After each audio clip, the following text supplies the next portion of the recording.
будет для тебя новая жизнь. И если ты хочешь ее, ты должна отказаться от старой полностью.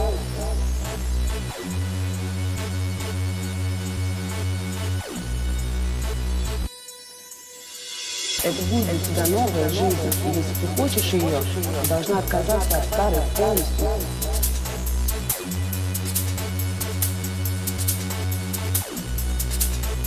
Я думаю, я все решила.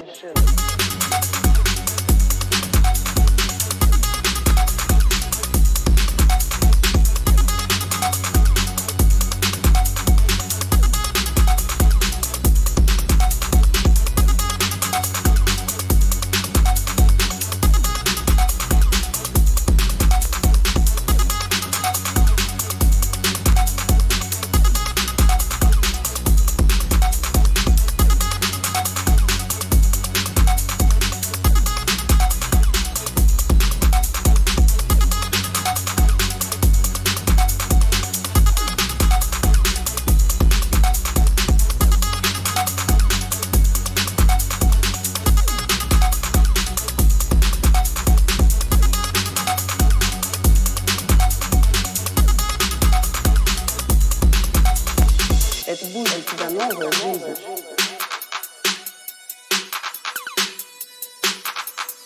Это будет для тебя новая жизнь.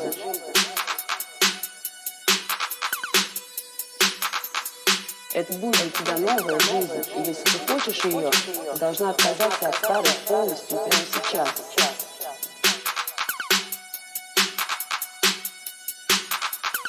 Я думаю, я все решила.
Events with Dash Fight.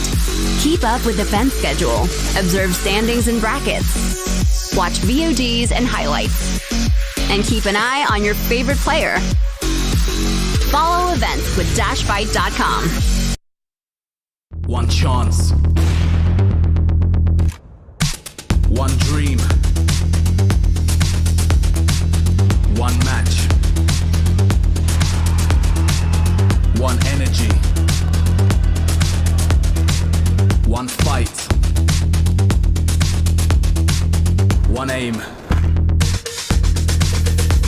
one action, one hope, one expert.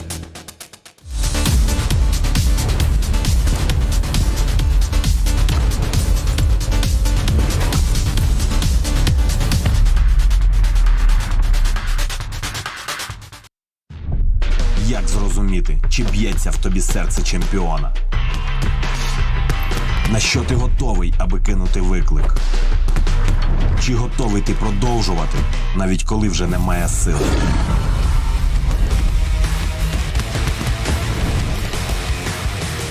Ти мусиш бути готовим. Кожен поєдинок може вирішити усе. Відчуй ритм бою. Крокуй разом з чемпіонами. Дивись Ultimate Boxing Night.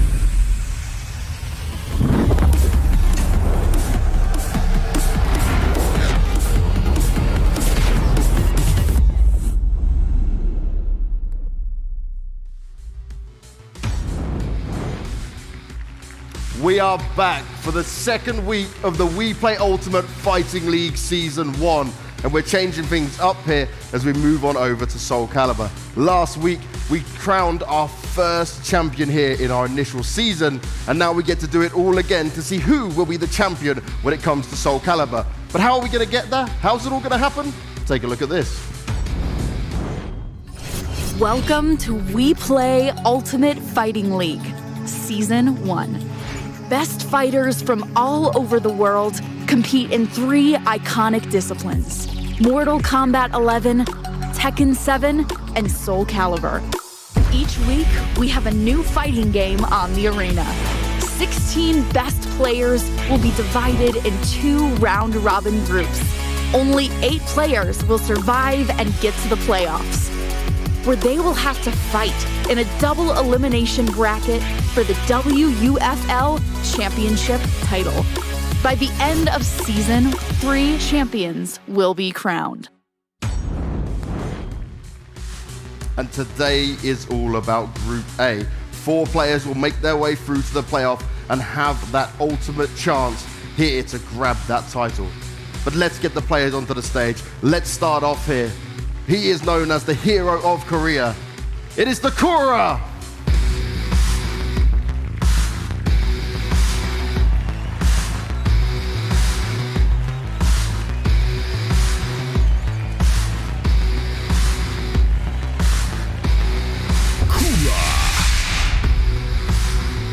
Next up, it's the Yokozemi Yoki!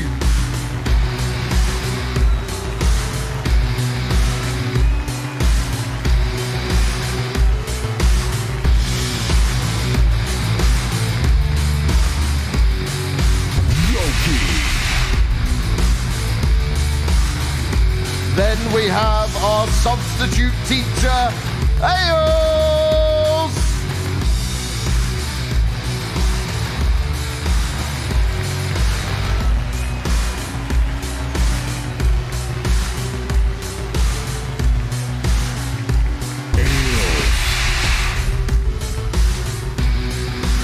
Next up, it's the Wolf of Salt Tweets, Party Wolf!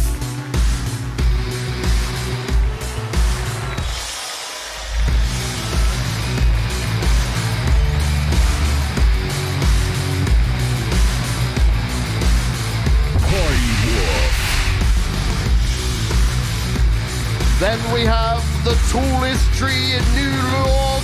It's Linkos.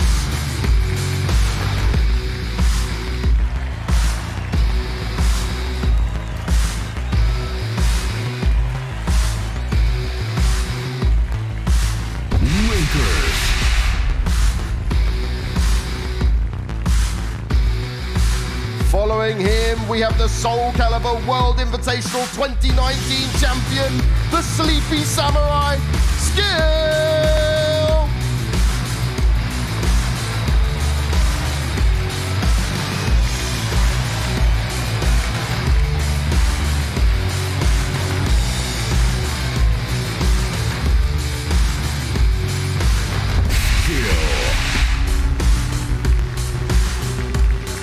Then we have the professional rock, paper, scissors player, but is he professional at SOULCALIBUR? We're about to find out. It's Dexus!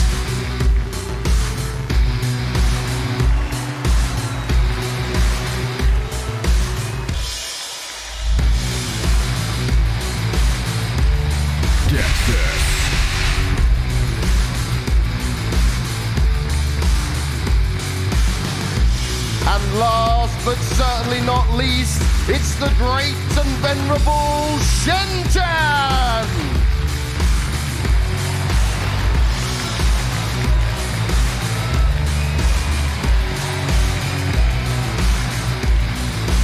Shen-chan.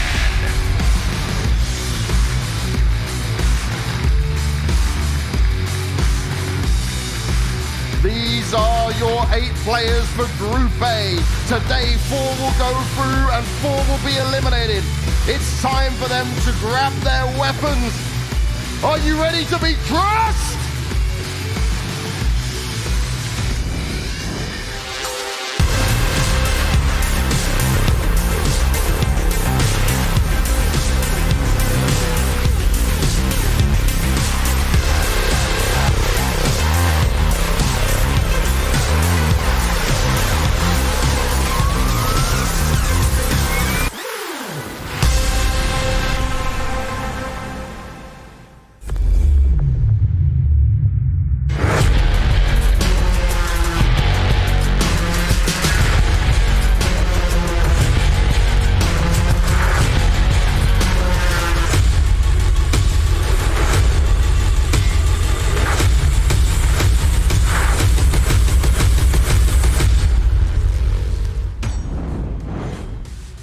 And it all begins right here and now. And I won't be doing this alone.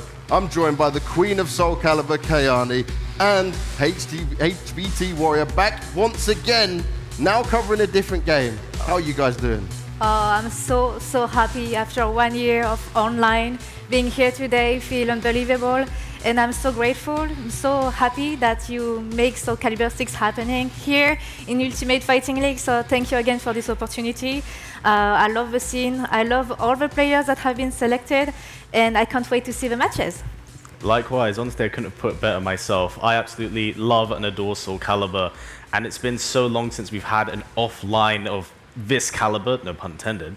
And it's just fantastic to see all these talented individuals in one place butting heads for a huge prize pot, something which has been kind of not there with SOULCALIBUR. So this is a great opportunity for these players to not only make a name for themselves, but also go back home with more than a handful's worth of cash. Now let's take a look at the groups and see what we're looking at across these next couple of days, because this is what it comes to, right? We're used to seeing the formats that are normally shown in different events. This is a very different style. Everyone will have to play everyone within that group, and every single game counts. Now when you're looking at this, guys, starting with Group A, right? Who would you say are considered some of the favorites? Because to me, this just looks so incredibly tight. I think this pool is really amazing, and I know the players that are selected to play this tournament, they say, oh, I would not have liked to be in Group A. And I know for Skill, for example, and I talked with him, and he said that in casual sets, he has played a lot of the people here in the tournament, and he said, I mostly won against the people in Group B, but the people in Group A, he said it's 50-50, or he has lost. So he doesn't feel that much confident being in that group. And I know Kyiv is quite happy being Group B, for example. And having the French quite separated, I feel it's really nice. And yeah, I think that Dexus is going to make some surprise. Because, you know, I think he's a very good challenger because it is his first offline tournament ever. And it starts with this invitational, so it's really big. But online, he has been really well. He's qualified like an online warrior and a reversal age master. So I'm quite happy to see him today because I would love to see how he deals with amazing players from US and Asia. And I can't wait to see that. Yeah, it's going to be fantastic. And I know there's been some talk about Group A and Group B and which one's more challenging. It's going to be a bloodbath because all of the players here are like super duper good, regardless of how you actually scatter it around and like you just arrange the brackets. No one goes home without at least like being a tiny bit salty. And as mentioned, you know, like with Dexus being here, I know for a fact I've been a really big fan of this player for a very long time. I'm very proud to see him here, and I know he's a little bit starstruck at the moment because these are people he's admired. He gets to meet them in person. But the question is, how much of that actually affects his gameplay? True. You know, there's a lot of eyes on you now. You're meeting your stars, but you're not just meeting your stars. You have to beat them. You have to beat them. So, you know, it kind of puts him on a pedestal and a position where he could really pull off some upsets. We could see a very similar situation of last week with Azerbaijan. It's indeed very, very possible. But, you know, we just have to see these games, how they play out, and I have faith. You have faith. Now, Kayani, you are the queen of SOULCALIBUR, right? You've been doing this for the longest time. Just explain, right, how much this means to the SOULCALIBUR community, because the reaction when we announced having SOULCALIBUR here was insane. It means a lot to us because last year was supposed to be the best year for SOULCALIBUR 6. We were supposed to have a world tour, and after 20 years competing for this game, I was so excited to be able to compete as a player for world tour offline worldwide. I was thinking to go traveling all over the world with all my friends, and then this pandemic happened, and now we are here again offline, and it means a lot for all the players here, I think for all the players watching, because we get selected. We have only 3 games. We have Mortal Kombat, we have SOULCALIBUR 6 and Tekken 7, and there are a lot of many amazing fighting games, so I think we all feel very lucky to have SOULCALIBUR 6 here, so I can't wait for all those 4 days of matches happening today. And now, one thing you touched on, right, was when it comes to actually looking at some of these players, being first offline events for one of them, this is a big stage to step onto with a lot of pressure on the line to try and find some success. How do you think someone can cope with that early on? Because I remember my first tournaments, right, and that was nerve-wracking as hell, but I bombed out early, so I wasn't really too bothered. I think right now, I think the first few games is just kind of getting the nerves out of your system, because, you know, games, every point here really does matter, but it's like how you compose yourself, how you shake off those nerves. Because if you let's say hypothetically, if you got wrung out at the end of it, you didn't feel like it was deserved, and you have that quite literally ring your bell, that could break down your composure for the rest of the evening. So, you know, as long as the players can keep a level head, keep their eye on the goal, and just look straight forward at all points in time, we could see something very interesting here, but, you know, it all comes down to how they feel right now. Do they feel ready? Because I know there's a lot of people in the back who definitely don't. Now, I know these guys are your friends, but I'm going to put you guys on the spot a little bit. I'm going to start with you, Kayani. If you're going to predict which 4 you think will make it out of Group A today, which 4 would it be? Okay, for sure, I would put Skier, because I think he's the best European player right now, and one of the best in the world, yes. And Linkers, I feel that he will play Amy in this tournament, which is really interesting, because it will be the first time we'll see his Amy offline. Yeah. And in casual sets, everybody said, oh, Linkers Amy is amazing. So I think we are not ready for his Amy. Then I would put Vikura from Korea, because he's playing amazing actually with his Kelek. It's a unique style. I wonder if in first 2 he's as good as in long set, because I think that's the most important thing for him is his adaptation. But in 2 matches, maybe it will be hard for him. And then I would put Aels from France too, because he has been very dedicated to the game for the last 2 years and participating to as many online tournaments as he could. And he never stopped training. And I feel that he's really at his top of his level right now. So I would put these players. Any changes for you, or are you going with the same? I'm going to say the same for the sole fact that I can't decide. Everyone here is too good. I can't. I have to call it like bang. You found a cop out already, basically, is what you're telling me. Absolutely. But no, just the caliber of players here is just absolutely fantastic. It's nice to have them all in one place here. I don't know who's going to make it out of this, because it's been a long time since we've had offline. Well, let's find out how it's all going to go down. Our opening match is about to start, and we've got Skill taking on Yoki. So let's head over to our online commentators. Versus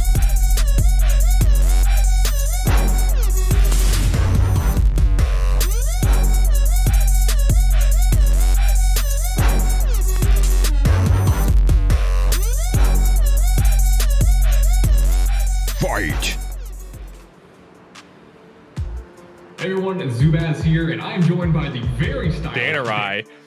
Got a nice pair of shades on him. Got to protect his eyes from the extreme levels of gameplay we're about to see in this invitational. Now, Dan, let's talk a little bit about this matchup we're about to see.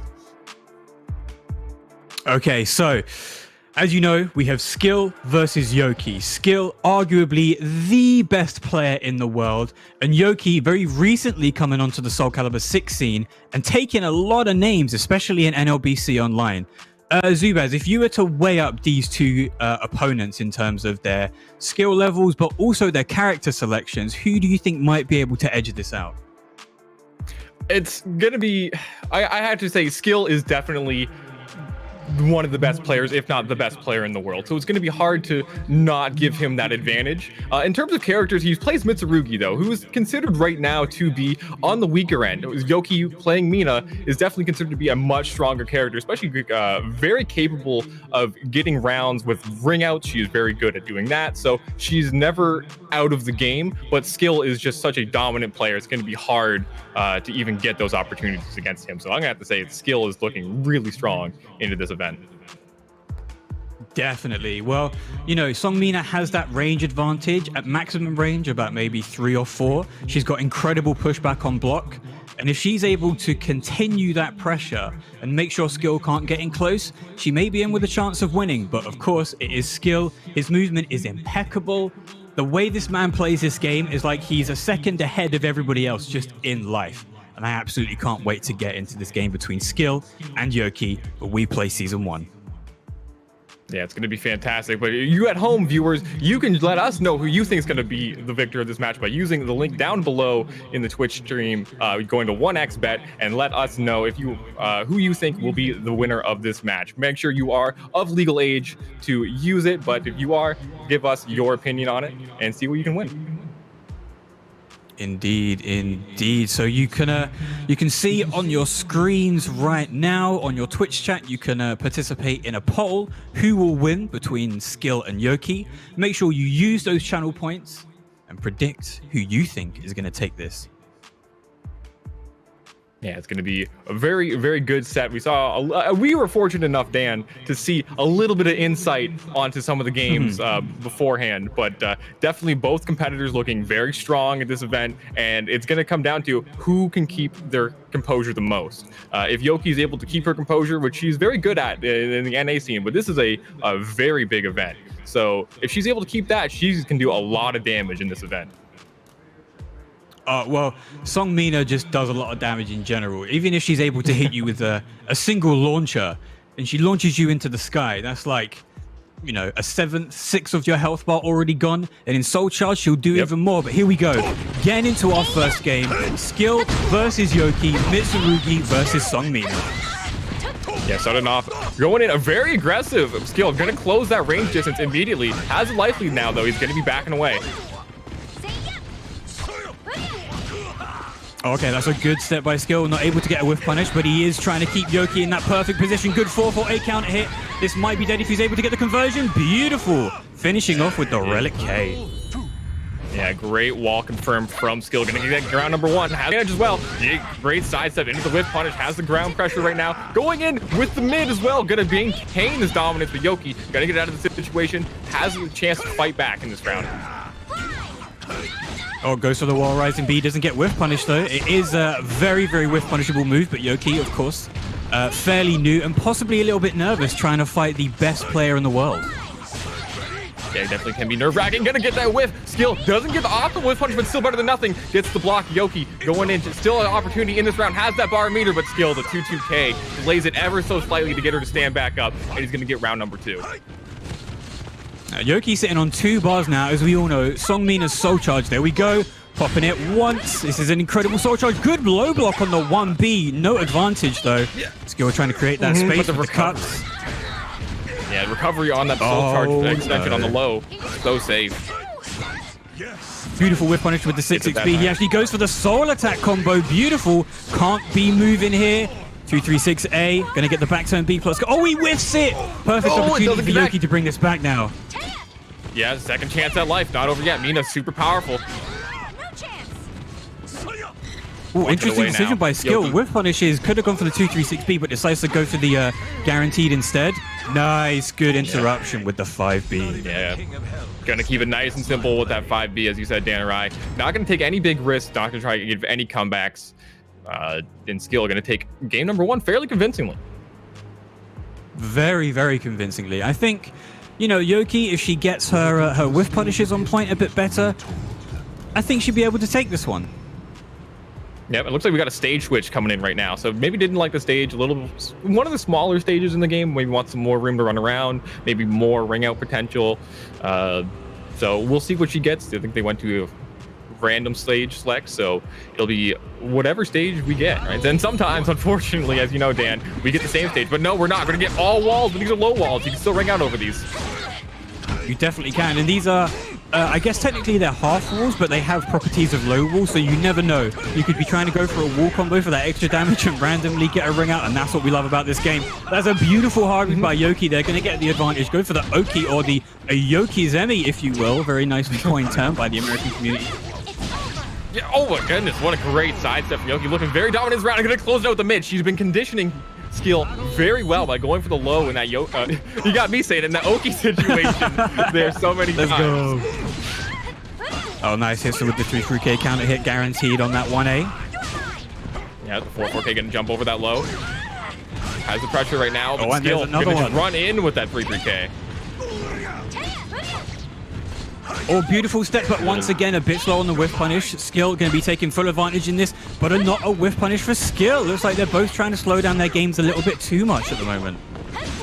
Yep, and you can see Skill trying to take his turn immediately after that 3-3K. That big jumping knee attack. It's not plus, but it is only the -2. Oh, we're going to get this. Not gonna no, get the ring doesn't out, get the though. right conversion. But it doesn't matter. That's 668. Yeah. Yep, going to take it, do Such enough a good damage, move. containing that movement. But look, Mitsurugi, while he may be considered a low-tier character in general, in Soul Charge, he can become an absolute beast. Truest to 50-50s, that 3B lethal hit just for ducking. I think she's going to have to pay a lot of attention if he's able to get this round without a Soul Charge bar. She has a great GI in getting the just frame kick there, but not going to matter. Skill going to take that round, showing why he's one of the best in the world. Okay, no whiff punish on that. Once again, looks like Skill's having a bit of trouble at the moment, but he only has 2 more rounds to go before he takes this. Yoki, on the other hand, 1 round with a bar. Yep. Soul Charge coming in for Skill. Can do a lot of damage here if he gets any opportunity, but the whiff! Yoki gonna capitalize. Going for the guard pressure. He gets 1 hit away on block from being in a very bad situation. Soul Charge getting away from this mix-up right now. Oh, beautiful timing by Skill here. He wants maximum Oki. Good 2-2K. That's a favorable clash. Or no favorable clash, but a good clash from Mitsurugi. Good whiff punish with the 6A plus B. No! This could get him killed if he's not careful. Guard crush. Here we go. Lethal hit. No, she doesn't go for it. She could have got a lot more damage, I feel, but not the optimal combo to go for. But still not a bad situation. Skill gonna pop the meter. This is his last chance in this round. But Yoki gonna get the sidestep. We got the trophy.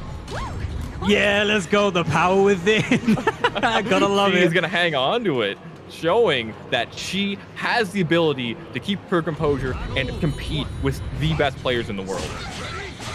I feel like Skill there tried to get a little bit into her head, like a tad too much. Because that move that he just did, Slide KB, is a really, really good move if your opponent tries to press a button, if they stand there, because it's got good guard damage. But, you know, against somebody who's sidestepping really well like Yoki, it's just not going to do that much. And she's about to die right now, but a beautiful backstep. No, nothing from that. Yep, that's the 2nd time we've seen her get a whiff punish with that backswing on that move. But Skill gonna secure the round. Going into round 2, very even on meter. Immediately running up into each other's faces. There's going to be no time for zoning right now. It's all mixed up. It's all range 0. Oh, he just gets the tip range. Here we go, Shura Blade without any kind of bar meter. Any bar meter? Any bar usage? There's the lethal hit. Oh, the Shura Blade lethal hit. Yep, he has the back throw lethal hit. Only 1 time use, but you have to be aware of that. Yoki gets that huge damage on her. Well, that's a great interruption. That was amazing. There's a move that Skill's been using. Oh my god, these interrupts, Zubaz. She has got his timing down pat right now. Yes, but he's got that block punish ready to go. Last chance at life for Yoki. She has 2 bars of meter. Yeah, I was literally about to say that 2 bars of meter. There we go, popping it. Need to get around on the board to even be in with a chance of taking this first game off of Skill. Oh god, the 6-6 go crazy. Do again. Yep, just letting it rip. Oh, there we go. Great with punish. Great patience. Yep. And there's another application of Shura Blade. He gets it from 4 or 5 different things. Then it gives him access to a really good I-12 block punish and a really, really good block string in 6-6 BBB. Not a true block string, you can step it, but if they're unaware, it's pretty decent for guard crush. Yeah. Oh, she goes for the bait on the match, expecting him to use the plus frame advantage. Oh, the AGI coming in from skill. What a huge read with the AGI out of stance. Very, very nice. Skill is going to take it. Actually managing to take the game off of skill is super impressive in this environment where you are in an offline against the world's best Soul Calibur player with like 1,500 people watching. And you're new to Soul Calibur comparatively to this person. Like, big hand to Yoki for actually coming out here and taking the game off of skill. But of course, your champion of like 2 years ago at the Soul Calibur World Invitational manages to take the first game on stage. Yeah, but definitely have to hand it to Yoki showing up in this event early on, saying that she is a contender. She is not someone to take lightly. You have to be worried about her because she is proving why she deserves to be at this event, and she is doing an absolutely fantastic job. But coming up next, looks like we got Linkors versus the Kura. These are two amazing players. Linkors is, I mean, right now, I guess he's a multi-character master, one of NA's best. He has a lot of characters that he can go with, and a lot of times it's almost like the character matchup doesn't matter for him. It's how he feels about like the player a lot of the time. So he's a player that's going to be thinking about which characters he wants to go with and kind of just go based on that feeling and what he feels that he is capable of. The Kura, he definitely known as a Keelik player, but can play other characters as well. But I would imagine we're going to see a Keelik coming in from him. Dan, what do you think? So you are very, very correct in Linkors trying to pick a character for any kind of situation. We know he's got a Geralt, a Siegfried as his signature character, an Amy, a Grow. This man could play half the roster and dominate. Yep.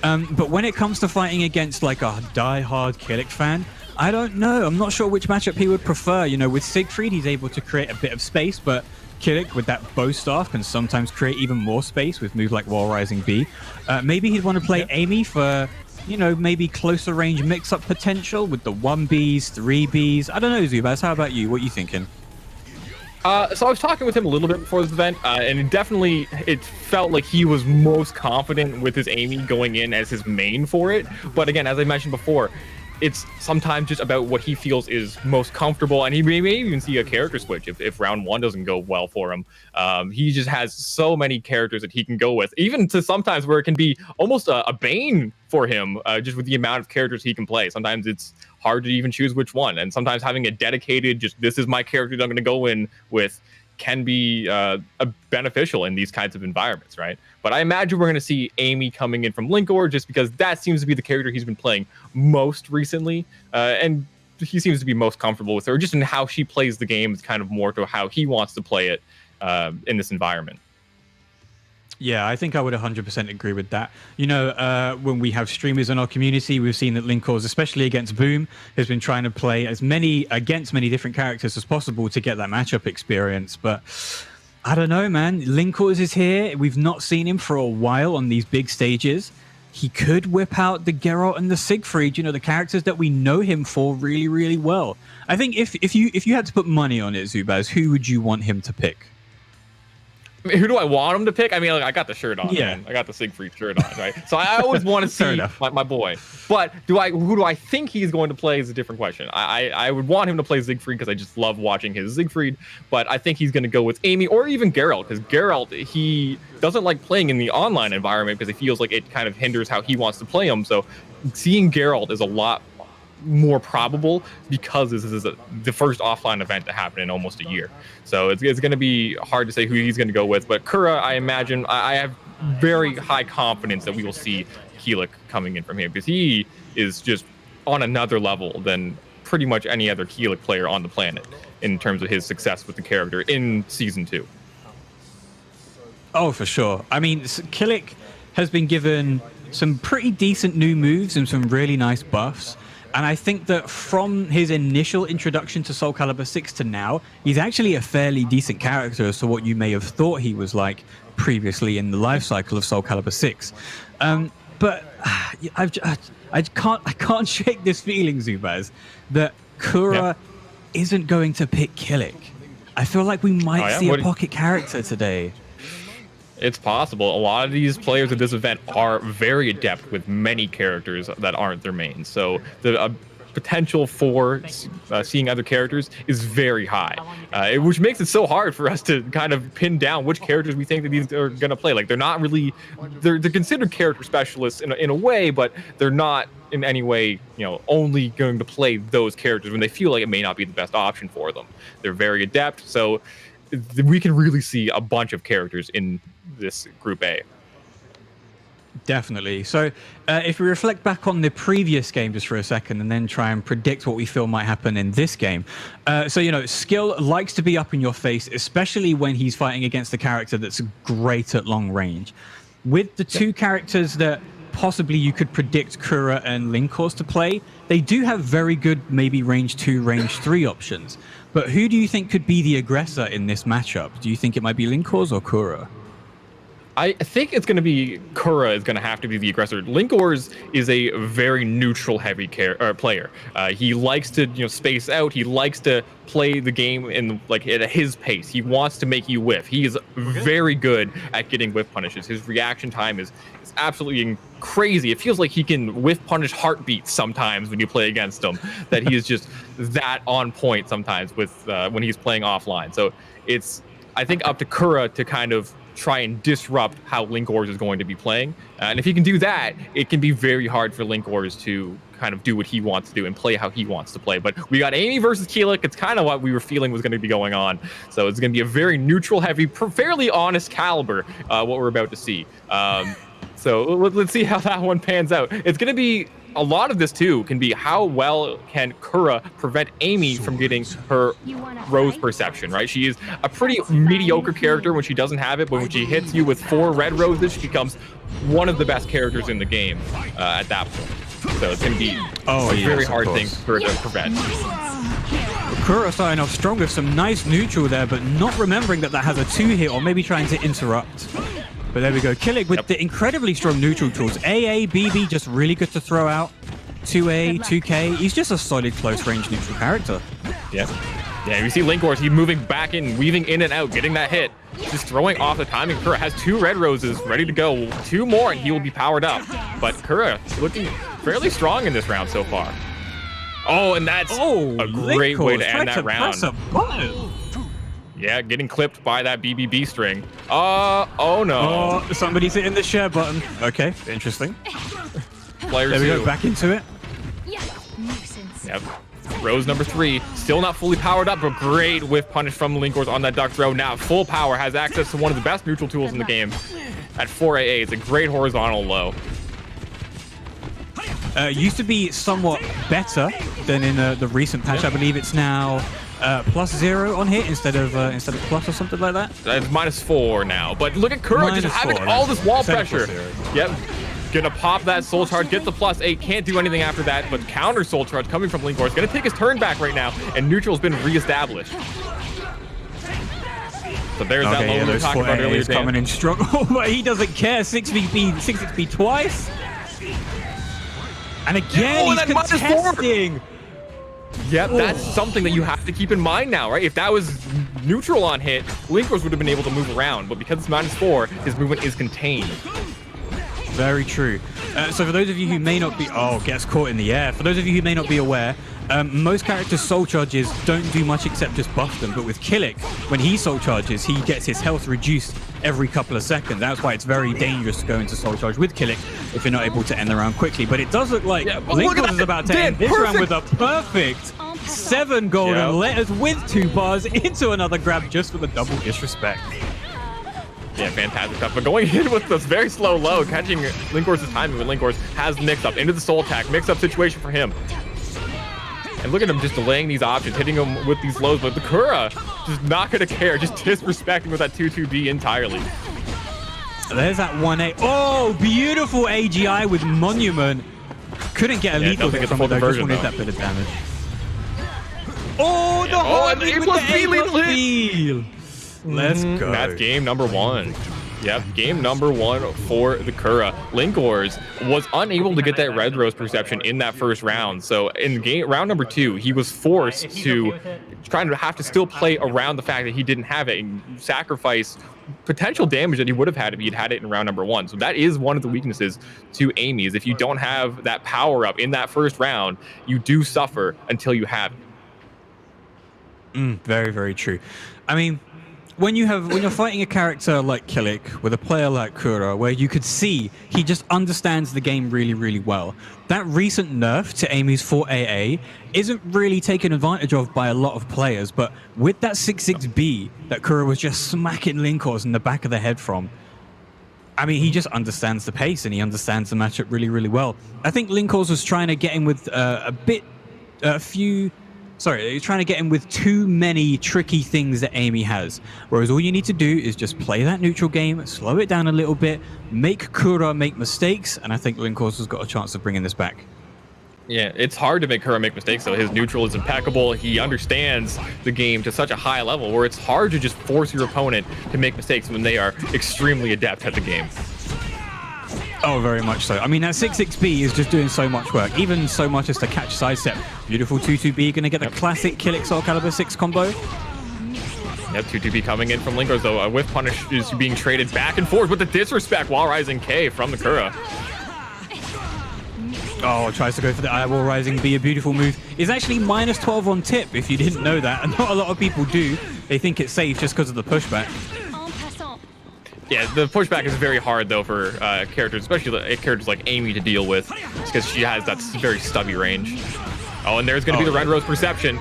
This is the round start that you want. This is like the optimal round start for an Amy play. You got red rose perception and you won the round. That is the best possible situation. So when he's got red rose this early on, do you think it's worth it trying to go for full white to eventually get purple, or should he stick with red and keep it lively? Because look at this, Zubaz. He's about to just take this 2-0 so clean. Oh no! Yep, no way. That's what red rose does. There is no point to go for white rose perception, except for maybe one matchup. But no, the neutral benefits and the damage potential is just way better with red rose. So you'll never see a competitive Amy player go for purple. That makes sense. That makes a lot of sense. Both now almost sitting at 2 bars. Oh, gets hit with the second. Yes, he does. God, look at that damage. Tries to go to the 4-4 key. 4-4K.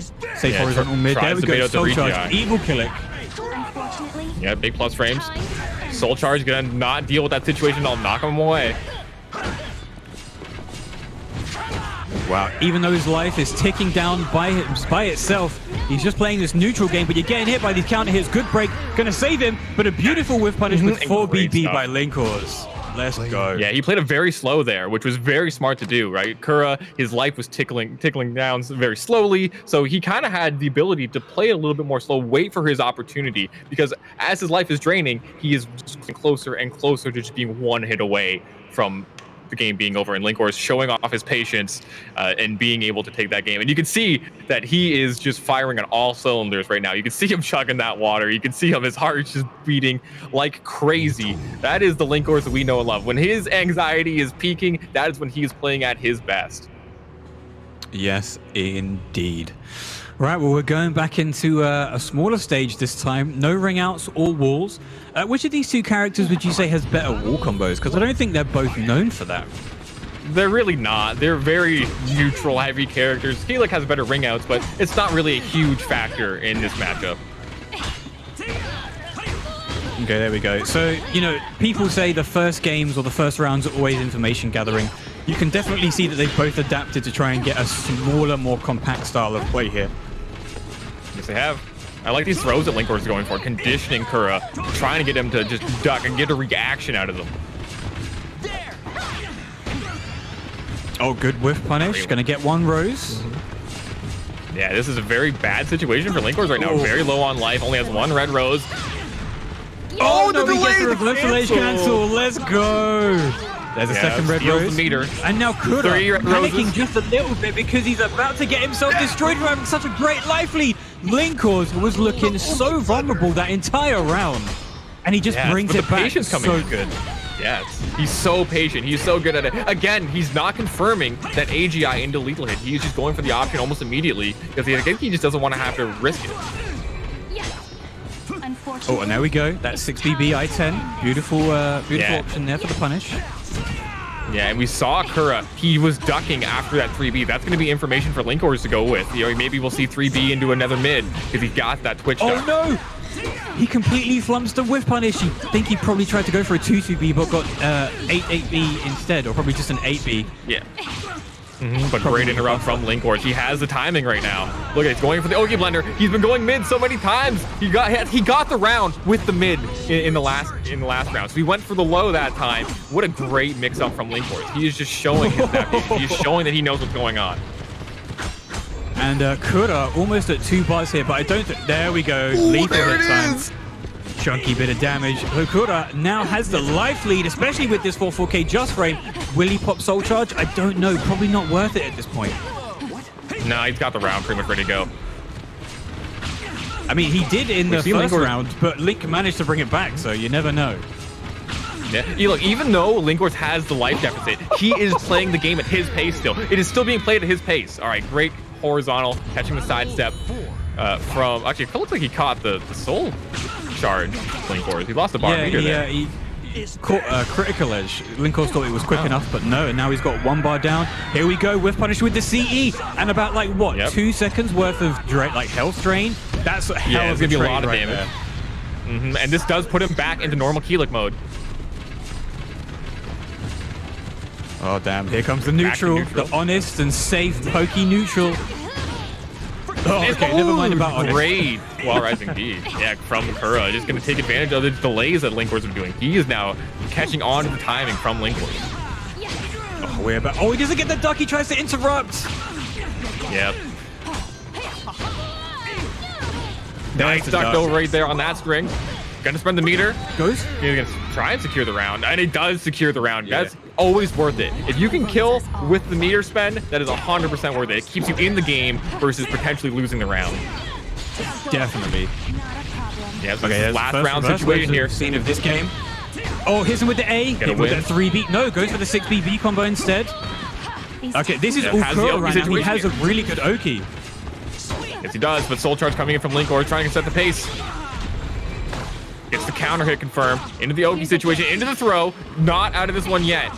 It's very down to the wire. This is so close, Dan, right now. Has the frame advantage, has the meter still go. Catches the duck, but Kura has the throw. One mix-up situation away from both players. Doesn't finish. Oh, and there's the whiff punish. He does! Oh, wow. I told you, he can whiff punish a heartbeat. Kura was... Look, this... Okay. Kura actually got so much mileage out of that 6-6-80. You can't really blame him for going for it again. No. But Linkors was having absolutely none of it. Just straight up, you want to try and hit me with this Ori mid? I'm a backstep, hit you with this great CE. See you later. Good night, Irene. Catch you later in this round robin. That was a very close set. Very amazing neutral from both these players, but Linkors is just showing that his impatience is just incredible. Any other player would have rushed in and tried to just force a mix-up situation, force a round win, but no, he has the patience. He is just willing to wait for you to make the mistake. That back step, he has been waiting for that. He knew what his win condition was, and he knew how to get it. And that is why Linkors is one of the best players in the world, because he is just so capable at keeping his composure in those very clutch situations. And that was just absolutely fantastic from him. Definitely. Well, you've got, like you say, one of the best players in the world. Composure is almost as important as being good at the game, especially in these high-pressure situations. Because while you can be a really, really good player, understand fundamentals, understand matchups, if you lose that composure and you start tunnel visioning and you try and start pressing on like -12s, -14s, you're gonna get yourself kicked out. But very well done to Linkors there, keeping composed, making sure that he's adapting to what the Kura is throwing out and managing to take it 2-1. Yeah, very, very good stuff. So next up, we're going to have Party Wolf versus Dexys. So Party Wolf is pretty adept in the Siegfried matchup. We have played it a lot together. He plays against a lot of Siegfried, so it's not going to be a matchup that he's too concerned with. Now, does Dexys know the characters that Party Wolf is going to play? I'm not too sure. Maybe you can comment on that one, Dan. So from what I understand, because we do have some pretty good Killicks, we also have one from the EU in Milo's in this tournament, and they did play a fair bit before Milo's took somewhat of a break like a year and a half ago. So he does understand Killick. I'm not so sure about Cassandra, though. We don't really have Cassandra players in the EU, so he might have a bit more experience against Killick. However, Party Wolf recently, I guess not recently, a few months ago, having switched from Killick to Cassandra, understanding that Cassandra can actually use her tools in more situations than Killick can, I feel like Party Wolf may be able to take this if he's able to interrupt Dexys and his rock, paper, scissors gameplay. What do you think, Rubaz? He's definitely going to be able to deal with those situations. Party Wolf is very knowledgeable of the game. He's going to know the situations. He's going to know when the mix-ups are real. He's going to know when he can stay on the ground and reverse side hold situations. And another thing that is incredibly annoying for Dexys to deal with is Cassandra's While Rising B. It is a great tech crouching counter hit fishing tool that is just very difficult for Siegfried to deal with. If it clashes against his AGA, which is a high horizontal attack, one of his best moves, it is very difficult for him to just establish that mid-range gameplay when the best tool for it is basically taken away from you. So it's going to be very, very hard for Dexys to try and work around that. And Party Wolf's going to know exactly what to do against this matchup. Right now, can he do it against Dexys? Dexys is, as we said, the rock, paper, scissors master, so it can be hard to even, you can't guess right in a 50-50 100% of the time. That's why it's called a 50-50, right? The literal definition, some might say. But Dexys, he understands the game in a different way to a lot of people. And I feel like the difference between regions is that a lot of EU players like to focus on playing by feel a lot of the time. So, Dexys can adapt really well and he can try and enforce his game plan in different situations. But on feeling is something that you can't teach. And when you're able to get these really, really good whiff punishes, especially with Siegfried, like slide AB, with B4, with moves like IAGA, which he has been practicing a hell of a lot recently as well. I think it's going to be tough for Party Wolf to crack that range, especially if Dexys is able to keep him there. But it's Party Wolf. He's been around for ages. He managed, talking about SOULCALIBUR World Invitational again, actually. I believe he was the one who managed to make it all the way through the open bracket to get the final spot in the Invitational. And he is no slouch. Yeah, not only did he have to play all day in one of the most stacked tournaments to ever happen, he then immediately had to play the EVO champion. And he won. Yeah, exactly. And he won. Like, this man he has the determination, he has the endurance, and he has the ability to play in these clutch situations, and he has the experience in these very high tense situations. Dexys, this is his first time in an environment like this, so this could be very difficult for him to just get over that tournament anxiety, right? Those tournament nerves is a very big problem for a lot of players to get over that. Yeah, very much so. I mean, like we were saying in terms of Linkors and keeping composed, making sure that he doesn't tunnel vision, Dexys has never played in an offline tournament. He's been to a few like local house things with our boy Neon, hold tight EU, but he's never actually been to an offline tournament. So, I'm EU. I really want to see Dexys do well. I want him to bring those online wins and make sure that he can prove himself offline. But it is Party Wolf, and that man is a brick wall. But this is the NA versus EU matchup that we are seeing right now. So chat, let me know how you're feeling. You can go into the description below, go to 1xBet, and show us what you feel is going to be the result of NA versus EU. I know it's a very bitter rival, or I guess it's like a friendly rivalry, but it's a very big rivalry between what the two regions are saying. They're talking a lot of smack, so put your money where your mouth is, metaphorically. Of course, as long as you're of legal age to do so. Definitely. So Zubaz, if you had to put money on it, who do you think is going to take this one? Party Wolf. Party Wolf. Literally Not just like because he's from straight NA. up Party Wolf. Okay, fair enough.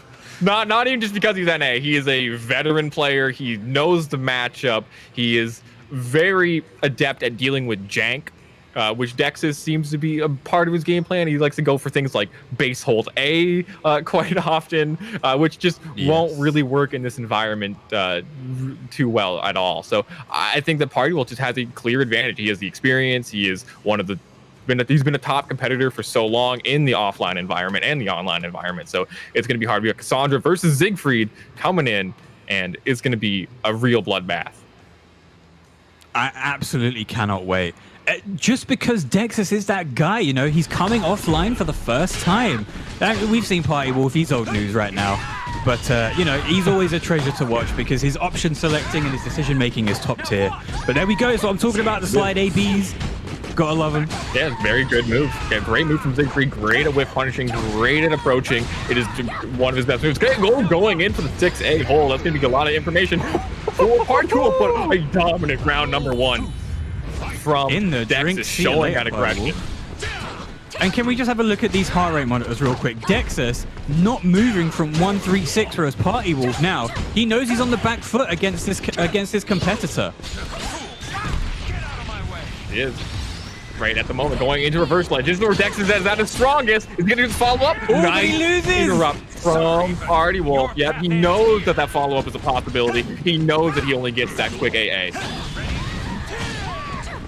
And saw the sidestep there coming after the 6B series from Dexys. Party Wolf showing that matchup knowledge. Nice, holding strong. Doesn't duck the last hit, but it's fine. Not much guard crush. Gets the Divine Force from back to B plus K. Yeah, that throw is going to do a lot of damage, and he gets the full crouch 3K. Not going to do enough damage, but it's a solid amount. Soul Charge coming in from Party Wolf has the ability to reset the neutral situation, and Dexys doesn't block! Getting chipped out right now, and he tries to move around. He tries to do something, but no, that I-10 is just going to obliterate any options. There we go. Good block on the 50-50. Party Wolf using that 4-4-A as a really good delay tool as well, just to make sure that Dexys can't be pressing buttons all the time. Oh, and he might be ringing. Oh, wait, what? The camera swap! Opportunity. What? Let's go.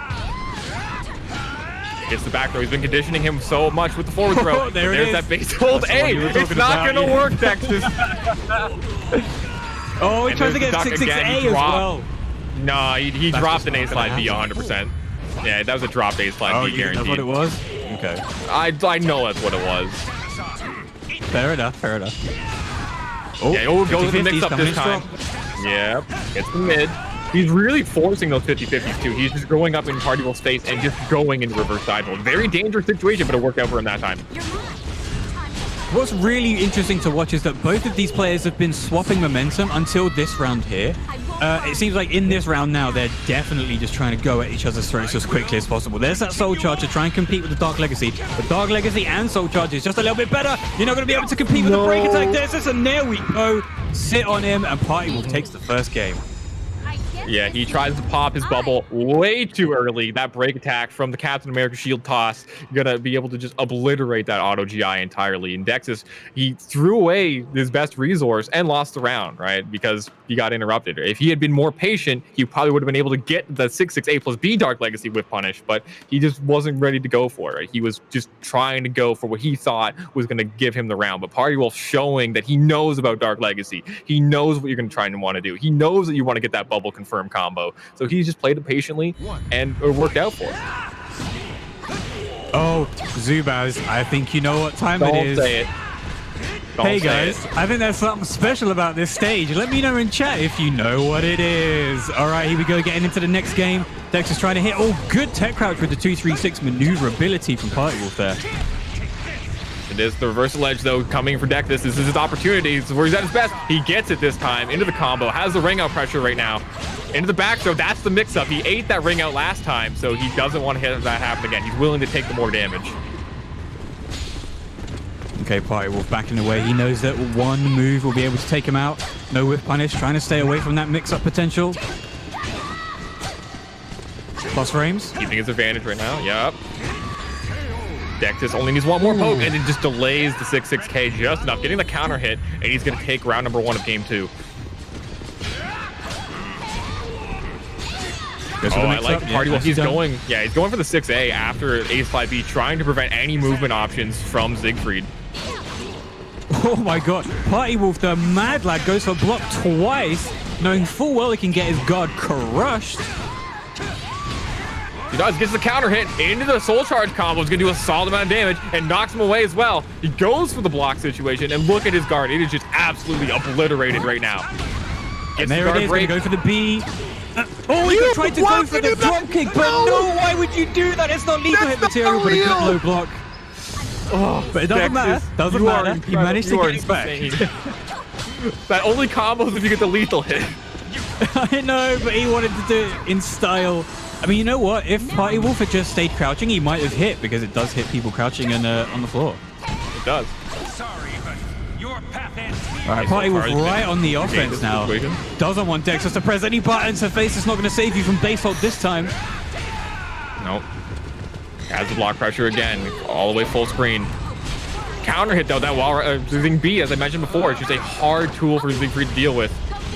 Oh, the maneuverability, the patience, and there's a 236K. Nice, just kick him right on top of the head, and nice. Party Wolf getting around on the board with almost 2 bars this time as well. Dexter's looking to be in a pretty bad position if Party Wolf can take this next round.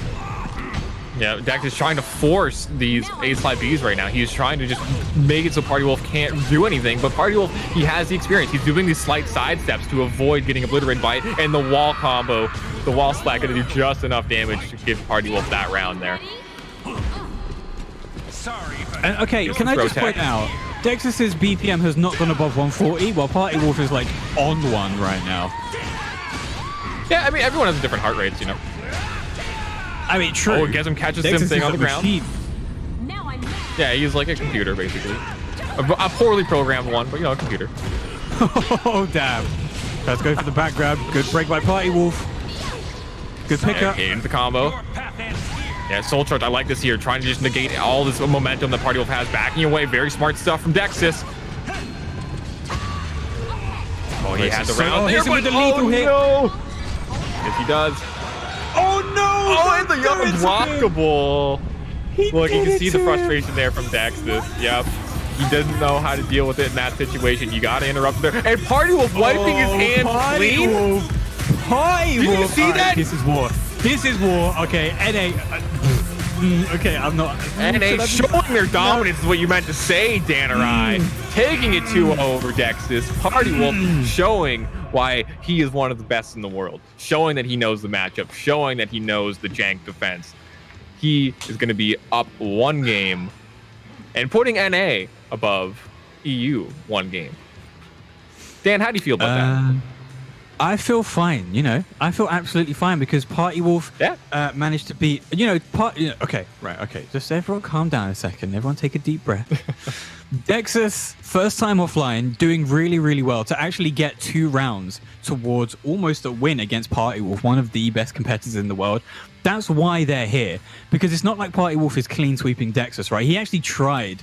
He actually had to try, because that dude is tough to crack, especially when he's able to get these crazy reads on A slide B.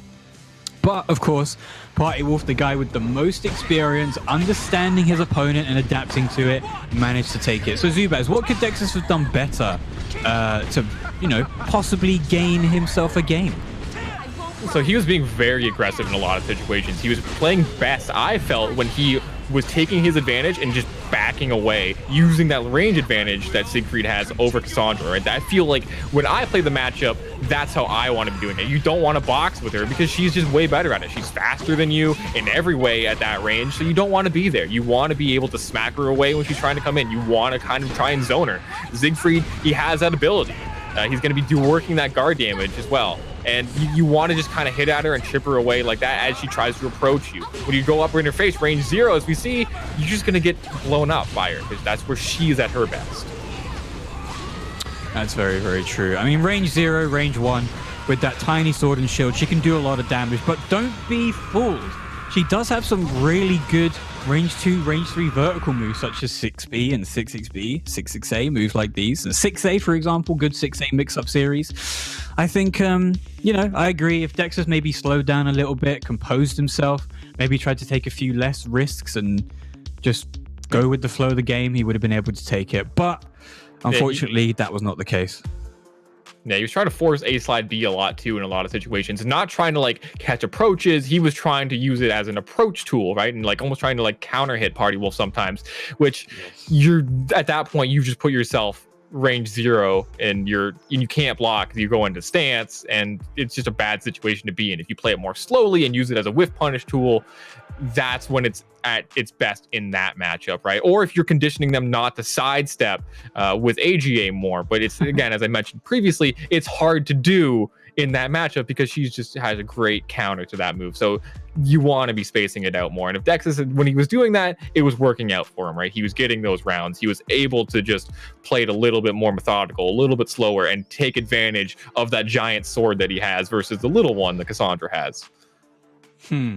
But of course, sword size doesn't matter when you've got unblockables that your opponent's not going to RI or jump. So, you know, what are you going to do about the size of the sword. Yeah, it's not about the size of the sword. It's about how you use it. I get it, Dan. But we got coming up, we got Shen Chan versus Ails. Shen Chan has the power up of being a father now, which that does limit the ability to jank him out, right? Having a child conditions you to deal with the unexpected. So he is now seasoned with that wisdom. And he has also been one of the best players for multiple games throughout Soul Calibur, showing that he is more than capable of doing well at the highest level of competition, doing extremely well in the Asian circuit that was going on. I believe he got second at EVO Japan. He won Southeast Asia Major, and second at EVO Soul Calibur 5 as well. He is a top contender and has been for so long. Ails, a little bit newer to the scene. How do you feel about him? Okay, so Ails is actually one of those players where you feel like just because you haven't seen him as much as maybe some of these other competitors, there's a reason why he's here. And he is one of the best, if not the best player in Europe right now. Like, his movement with Tira and his understanding of game flow is incredible. And like you were saying, Shen Chan has the dad aura and the dad buff, but Ails has the substitute teacher buff. He gets that buff that nobody sees coming, you know? Yeah, he is able to take the lack of respect that a substitute teacher has when they walk into a classroom and use that to his advantage to disrupt his opponent, right? Because he knows that your opponent is not going to respect you in the beginning of the game, right? You have to make them earn your respect. And perhaps that transfers over to his gameplay where he's going to make you respect him. And playing his tier, I've watched him play a lot and I've commentated his games a lot. Ails is a very good player. He is great at using tiers, a fantastic movement. He's going to get those whiff punishes and very adept at being able to work in between her stances because she is like essentially two characters. She is Jolly and Gloomy, and they kind of, it's like RNG basically on certain moves where you transition from each stance. There's not like a guaranteed way to get it. Jolly is a little bit more of like a zoning kind of character, and Gloomy is like the high damage character, and she's going to be able to just delete your health bar super quickly with her high damage attacks. Cervantes, which Shen Chan's going with, he's kind of a very neutral heavy character. You know, he's got great spacing tools with like his A6, which is like a mid-high horizontal. He's able to really mix you up at close range as well. He has possibly the best grab 3B mix-up in the entire game. Grabs their I-18 horizontal highs. The only way to really punish them is to make them whiff by ducking, but that opens you up to the highest damage 3B in the game. We're doing about a third of your life for trying to duck a throw. So Cervantes is very good at playing that neutral, very good at playing that like compact Soul Calibur game plan, and Shen Chan is very good at that. I would agree that Cervantes has some of the best neutral tools in the game. But if you see Ails when he fights against someone who's trying to enforce neutral, especially if they don't take advantage of their frames, he is going to ruin you, especially if he's able to stay in Gloomy Tira and maybe potentially get Coda. You need to really understand where and where you can't try and disrespect against Ails, because he will, as we were saying, disrespect you as much as possible. Yeah, definitely. But Shen Chan going in for the grab immediately, doesn't get the optimal punish. So Ails going to give him another chance at keeping this round alive. There goes Cervantes with some of the best lows in the game in the form of kicks. Very, very good. Oh, get caught pressing buttons, Ails. Yeah, catches him pressing again. He hits with the Wild Rising K, step forward into the K2. A great low. It's only -2 on hit, which sets up a great GI situation for Cervantes.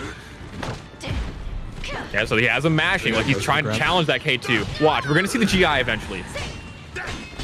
One day. Doesn't finish the string, goes for a 2A instead. There we go, goes for the grab. See, this is something that Tira's like to promote, is that don't do lows with Tira, just do grabs instead, because it's just a better mix than having her lows.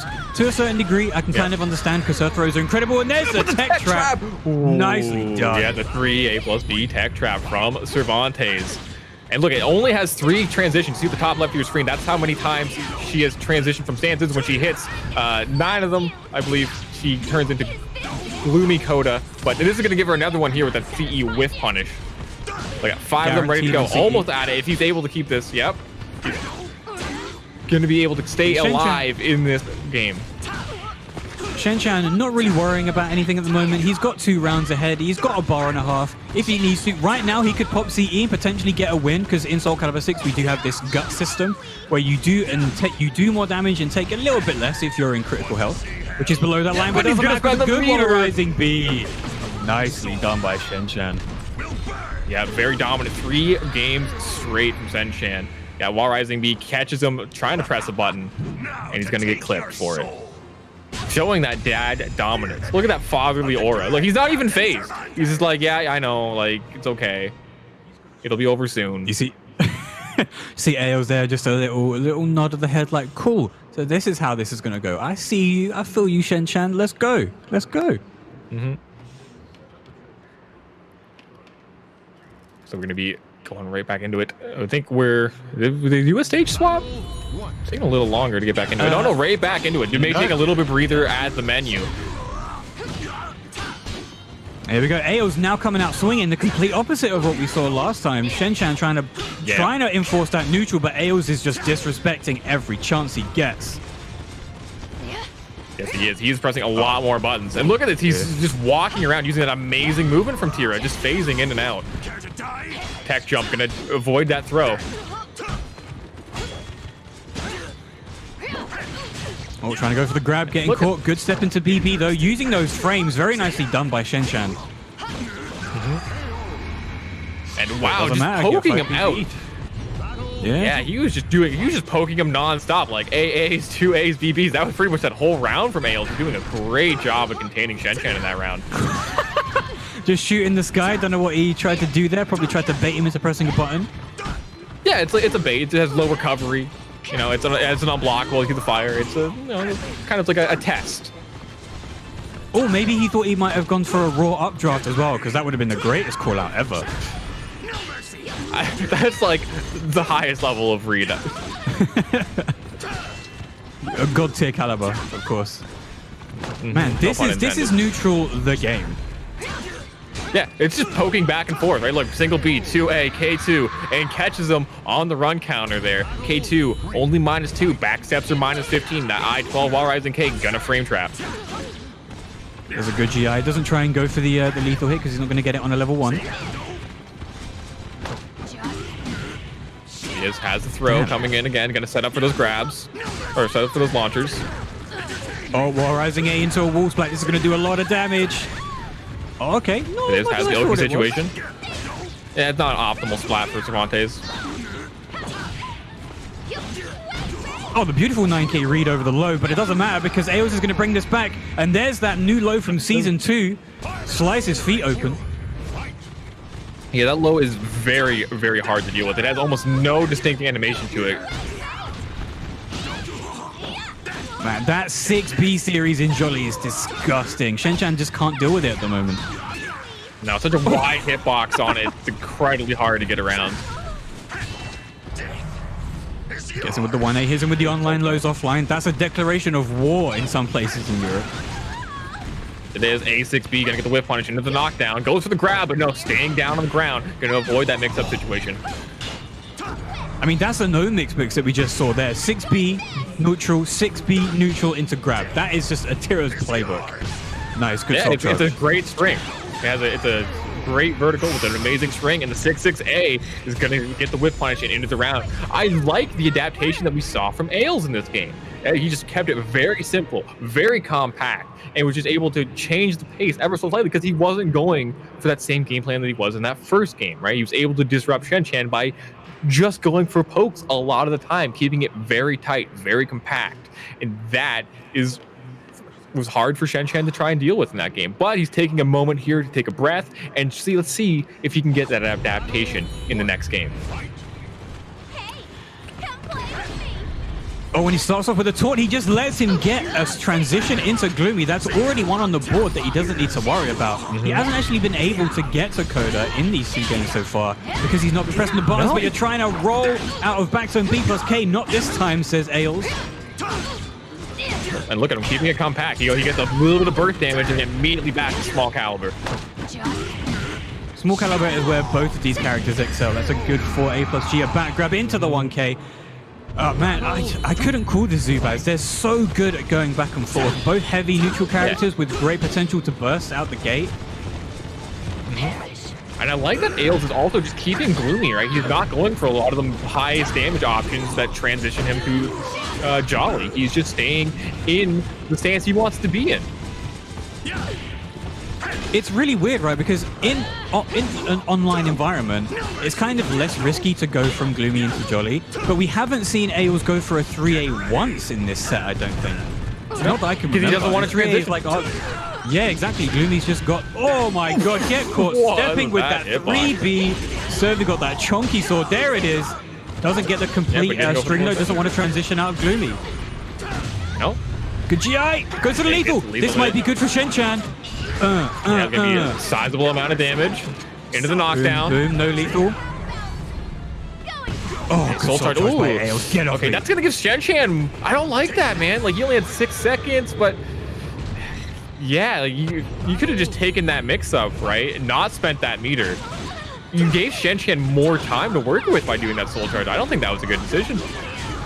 Also, if he did just take that loss, he would have been able to get another bar. So that's 2 bars where he could have been able to go outside of Jolly and just exist in Gloomy forever. A good 6B counter hit, though.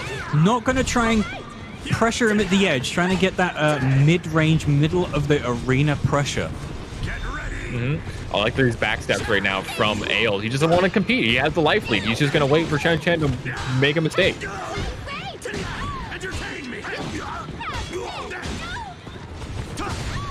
Okay, this small caliber is working out in Shen Chan's favor, but it doesn't matter. Good sidestep. Ailes isn't going to be able to get this just yet. Oh, not soul charge. This is a good soul charge. He needs to make a comeback. Great jump K over the 2A. There's that big guard pressure. Oh, and he grabs the wall right the K. And he's just confirmed with the IDR. No, wow. What a comeback. That clutch factor from Shen Chan. Oh god, he delayed that throw perfectly there. That was crazy. He really did. I actually thought While Rising K was like tech jumped for a while, but apparently not. Yeah, that was crazy. Okay, Ailes here is just pressing as many buttons as possible. Oh, he's poking him out. Counter hit, counter hit, to be counter fair, hit. This is crazy. Ailes was just taking the frames that Shen Chan was giving him, you know, +4, +6 on the 2As and 5As. Just give him those frames. Not going to get the counter hit, but this is really, really good. A nice jump into the grab, but nothing. And there you go, counter hit confirm. And Ailes manages to take it over Shen Chan. No, wait, my bad. I am getting way ahead of myself, Zubaz. You're ahead of yourself. Yes, you are. 2 bars a meter to 1 bar a meter. Shen Chan able to make a lot of damage happen in this round. Going to pop soul charge early, trying to make the most of it.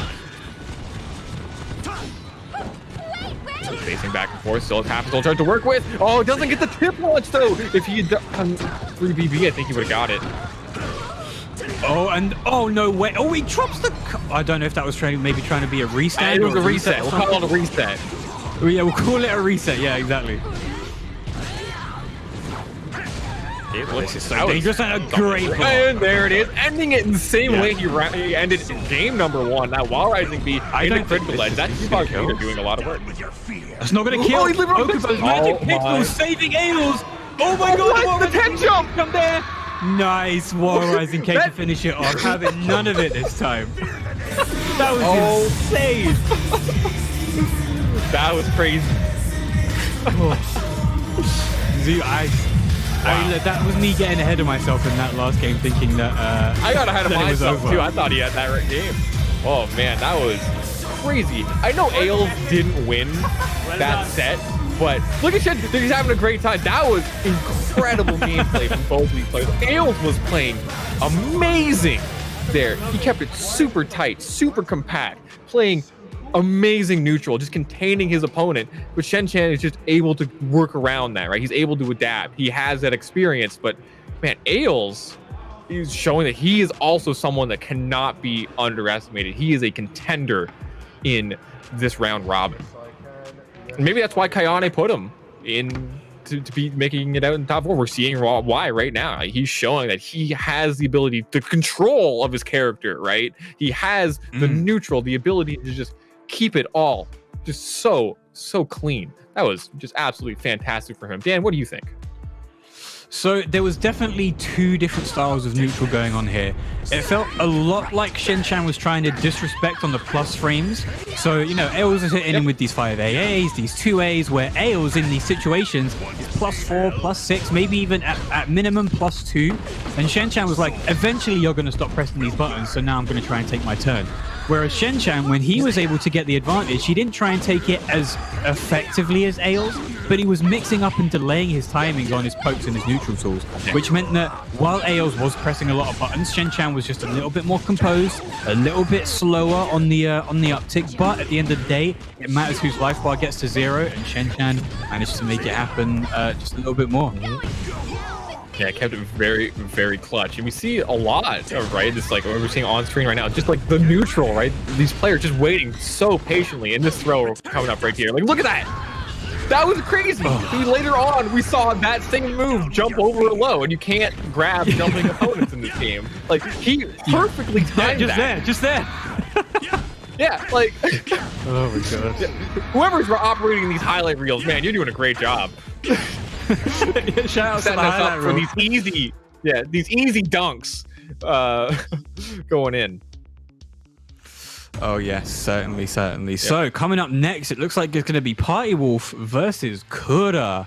Now, we know that Party Wolf used to be one of the best Killix in the world, possibly only second to the Kura. But now switching to Cassandra, understanding that he's able to enforce his options in his game plan a little bit more than he could as Killick. Zubaz, tell us what you think. This is going to be a very, very good matchup. It's probably similar to what we saw a little bit from that last one. It's going to be a lot of neutral. Both these characters are very neutral heavy. Party Wolf has a lot of experience just playing Keelik, right? So he's going to be very aware of the character. So I imagine we're not going to see Kura being able to get away with certain things, right? You're going to get a lot of things that are just going to be punished extremely optimally from Party Wolf, because he just understands the character in a way that you can't really get if you don't play the character a lot, right? In which he has.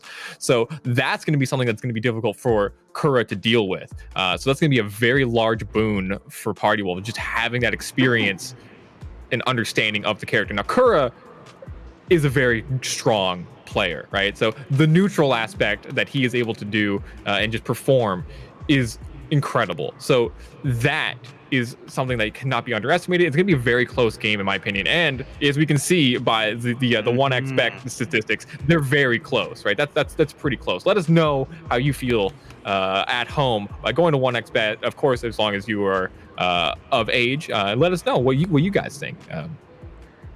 Be very, very awesome game. Man, I'm super excited. You know, I can't lie. While Party Wolf, of course, has to take as many advantages as he can, and I kind of feel like he'll go Cassandra, I want to see that Killick mirror, you know? And, you know, eventually, if we ever get to a point where Kura fights Milos, perhaps if Kura makes it to top 4... They both have to make it out, yeah. Yeah, exactly. I would absolutely love that. Yeah, but no, it looks like we're hovering over with Cassandra. We're waiting. Yeah, we're going to be Keelik versus Cassandra. That's what we expected. Both of them going with their mains. So this is going to be a very, very exciting match. A lot of neutral, a lot of just very compact gameplay going to be happening. A lot of Keelik is probably going to be able to be a little bit more on like the spacing side of things in this matchup because he has the ability to play both sides. And since Cassandra is very good at that super close range zero gameplay, Keelik can kind of take more of that defensive kind of zoning kind of spacing style. And we're seeing it right away. He's just backing away, trying to go for that containment with that 6-6A. Oh, nice. That 4A, a very, very good move for Keelik there. I think around I-20, horizontal low, true low, ends up with a lethal hit if he's able to hit it 4 times within a round. Yeah, he even counts it for you. He does. Listen very closely if you can. Oh my god, the I will. There it is. He hits the second one. Yep. Great backstep into the whiff punish from Kura. That is that gameplay that I was mentioning, right? He's going to be spacing. He's going to be a little bit more defensive in his approach to it. And it's working out for him in this round number 1. There's number 3. Yeah, that lethal hit's ready to go. Oh, this time he's not going to hit that unblockable. He's not going to disrespect as much as he did against Dexus. This chip damage now evening up the life bars. 7 seconds left. He tries to go for another 4A. And there's a great but not going to work out. Yeah, Party Wolf's aware that that lethal hit was ready to go. So he was just going to be pressing on him, right? Oh my goodness. What a crazy lethal hit. That was incredible. What a huge read. That was insane. Like, oh my god. That was really, really going cool, in with combo. Like, Alright, Kuroda getting hit by the mixes. 6-6A seems to be, you know, his approach tool of choice. It's a good one. It's safe horizontal mid, but it doesn't matter because if you're going to get launched by Party Wolf, that was almost a perfect, and Kura is in a dangerous position here. yeah, it gets the counter hit confirmed on the wall rising B. Counter hit launches. Has Divine Force, spends it immediately, but too far away. That back tech gonna just avoid that chip damage in that plus range. Oh, kicked in the ghoulies. Goes for the combo. Yep. Ooh, okay, interesting. My last choice. Here we go, Killick. Yeah. This is a really, really... Never mind. Yeah, I was about to say, this is very, very dangerous, but it doesn't matter. Just do it like a -12 move and you're dead. Very nice. Yeah, gonna do a sizable amount of damage, but Party Wolf still has double the life Akura has, so he can kind of just play it fairly safe, not have to try and force any sort of situation right now. And we're seeing that. He's playing very patiently. Okay, not finishing strings like he did against Linkors this time. He knows that he's about to get killed, and a very nice wall rising B into CE. And Party Wolf takes the first game. Yes, he does. That was very, very clutch for Party Wolf. He had the life lead. He was okay with taking those pokes, right? Because all he needed was that one launch. All he needed was that counter hit while rising B. It's a safe on block counter hit launcher, right? So it's not the riskiest thing in the world to throw out. And he waited patiently. He ran in a couple times. He saw that Kura was wanting to press AA. So he ducks under it and gets the counter hit. All right, Divine Force on deck, already less than 10 seconds into the round. Very, very good single-use boon for Cass outside of Soul Charge. Yes, it is. I like this going in, fading in and out. Yeah, nice whiff punish though coming in from Kura. Has the knockdown. Goes to the low poke. Okay, gets the throw. Gonna run up in his face, keeping those plus frames. Oh, tries to go for a whiff punish. Party Wolf finishing off the string. Good eye wall rising A. Goes to the full string on BBB. He's trying to keep up this pressure, but Party Wolf about to lose this. There we go. Toe poke. And Kura now puts himself on the board and in a position to even up the rounds. Even up the game, sorry. Hopefully. He's going to be trying to, right? Round number 1. A lot can happen. SOULCALIBUR, the nice whiff punish though coming in from Party Wolf. Gets the throw. Are we going to get the tech? No. Gets hit. All right. Great damage. Party Wolf trying to do one, like B1 hold offline. Hey man, it works sometimes. Sometimes. No break on the 4A. The 1A, sorry. Catches him sidestepping with the 4-4K. Gonna get the combo. Or take those frames. Let's go. No whiff punish though. Yeah, look at him just fading in and out again, being very patient, has the Divine Force, doesn't have to try and force any sort of major situation, but he goes in with the 2-2K and gonna get ducked under. Kura has the advantage in this round. Oh, here we go. Party Wolf looking to end this. Soul Charge, trading back and forth, gonna knock away that pressure. He's just running up at him. Good resist impact. Nice 6B. There we go. Ooh, and it killed. Wow, the scaling. I thought I was going to scale too much to get the kill, but Party Wolf going to take round number 2 in game 2. Oh, you're not going to grab me this time, Party Wolf says. Very nicely done. Good block on the 1A as well. Party Wolf has got these ducks on deck. Yeah. He got the reactions. He knows the animation, right? There is that character knowledge coming in. So there's not a lot of sidewards movement, you know, the 2s and the 8s, the Z-axis movement, if you will, from Kura. A lot of it is just forward and backwards, trying to match Party Wolf's movement. But unfortunately, it looks like it might not be working, but there's a great 1A. Doesn't get the break. No, stop. Oh, he did it. The combo confirm. Yeah, spent the bar. Get the kill. I'm disgusted. I'm actually disgusted at what I just saw. You know, can we ban Party Wolf from the tournament, please? Thanks very much. We play. It's all right. Oh, nice. There's that backstab again. He doesn't really need, right? The range differential is just very large in this matchup, right? When Keelik wants to go for those long range whiff punches, so he doesn't have to like submit to side steps, right? That's very, very true. It doesn't matter because Party Wolf's got the side steps on deck way better than Kura has. Goes not staying on the ground here, could avoid all that damage. Oh, no ring out! Interesting choice from Brahma, but oh, while rising A. Great horizontal attack from Keelik, long range, and to deny that movement. Now I'm all right, Party Wolf's having none of it. Straight up soul charge. He wants to take this home. Never mind, 6-6B coming in strong. We saw that move work really well against Linkos. Oh, catches him mashing with the 4-4K, yeah. Goes to low poke, adding an extra little bit of damage. Very good situation for Kura right now, but the block punish from Party Wolf. Sidestep, nothing off of it. Has to pop soul charge here. Wants to maintain that advantage. He has life to work with, just chipping him down slowly. And the patience from Kura, that was incredible. He had the frame advantage, and what did he do? He did nothing, because he knew that Party Wolf needed to make a big comeback. He knew that he wanted to have something. He knew that that GI was coming, and that is that high level of gameplay that we are expecting from both of these players. Like, that was just incredible neutral, an incredible read from Kura, keeping himself alive in this match. Very much so. Here we go. We've got the heart rate monitors up this time. Party Wolf, as we saw when he was fighting Dexus, pretty high at the moment. He's getting into the zone. He's getting that adrenaline rushing through his body. But Kura, though, playing it cool, you know, emulating the Killick character. Playing it very, very chill, not getting overzealous, but then hopefully when he goes into Soul Charge, Kura's BPM goes up to like 220. Just a proper cosplay! Get out of here with that 9B. Oh my god, that was godlike. Absolutely incredible read. But the counter hit coming in from Party Wolf, going to spend the Divine Force, get a lot of damage, mix up situation, tries to catch him on the Twitch duck, but doesn't get anything out of it. So I do wonder what kind of conditioning Party Wolf is trying to force on Kura here. Good sidestep into BK.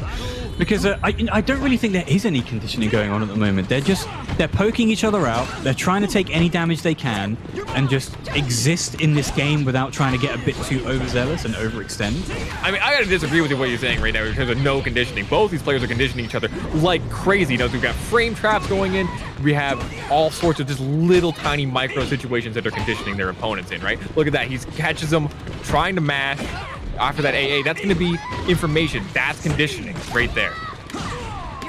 Okay, I guess no conditioning on like a massive scale where, you know, Party Wolf is being forced to duck these 4As and 1As and stuff like that. So look, that he's catching a mashing right there. He's He's catching a mashing. Those are all these little tiny micro situations that are working themselves into these bigger damage situations.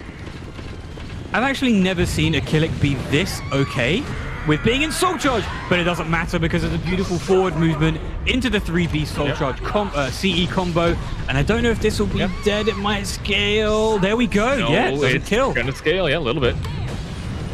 We got Kura, you know, that's the conditioning, right? He's been backstepping so much that he finally went for the forward step, and he baited out that Divine Force attack, right? That's why he got that, because he's been conditioning Party Wolf that he's going backstep, but Party Wolf not gonna have any of it, gets the Soul Charge extension. Kuda now sitting at a bar again. Hopefully we're going to see Evil Killick make another appearance. I have no doubt. But Party Wolf right now just taking these frames when he can, but there's a good 2-2B lethal hit. Doesn't try and go for B plus K hold because he's not in range, but he's getting really good momentum here. Yep, and that's the conditioning, again, working its way in, showing that he's going to backstep, trying to force out those longer range verticals that you said that Cassandra has, and he gets the sidestep 2-2B hold into the whip punish. Amazing stuff from Kura. Huge read, though, coming in from Party Wolf. The complete momentum shift. Oh, not today! Is this going to be a range? Yes, it is! Yeah, of course. Stay alive. Kura thinking to himself silently, you trying to treat me like Dexus? Hey, Dexus, take this CE. And he has that lethal hit on deck too now. Explain to the people what that lethal hit is. The 3B lethal hit. You hit the CE, you get 3B lethal hit. Oh, yes, indeed you do. Oh my god, the perfect timing with that forward roll. Kura knows what he's doing. Get dunked. He does. Oh, but the counter hit again! He is just mashing on his wake up, knowing that Keelik's Oki isn't very good. Here we go. This is literally his last choice. If he doesn't take this, he is out. Well, not out, but you know, he's taken this loss. Oh, and he tries to rank it all on the hop kick, but the sidestep coming in from Party Wolf. Yeah, correct. You know, he had the buff to Keelik, right, in season 2 that he got, is that his soul charge doesn't deplete his life nearly as fast as it used to, right? So it's not the biggest issue anymore, and like the lower he is, the slower he ticks down.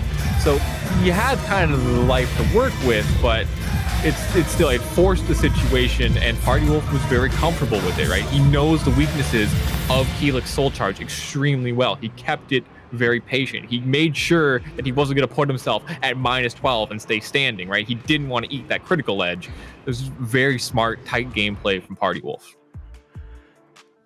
For sure, for sure. I think, you know, Kura maybe got a little bit too tunnel vision-y there, because he probably thought that the fact that Cass has an I-10 AA, that Party Wolf is going to try and interrupt anything that Kura has in Soul Charge and just stuff him completely, which is why he tried to go for those full crouches into the hop kicks. But unfortunately, Party Wolf, you know what? I got to eventually agree with you, Zubaz. He just conditioned him to the 9s there. He did 2-2A twice, and there was nothing Kura could do about it. I just wonder if Kura just took a little bit more time and controlled himself just at the end there if he would have taken it. But, you know, hindsight is 2020. It's hard to say those those high stress situations, right? You're having it all on the line. Your life's ticking down. You get as many wins as you can in this round robin tournament to make it into finals, right? And sometimes your instinct is to try and force a play, right? You know that you need to do something. You know that it's all on the line right here. So you feel like if I can just get that hit, if I can just get that situation, I can win it out. But the patience from Party Wolf is what won him that last round, right? He was okay with just doing the first hit of strings. He was getting that 2-2A, as you were saying before, because he didn't really have to take any large risks. All he needed to do was avoid getting launched into a critical edge or avoid being -12 and standing to avoid that critical edge.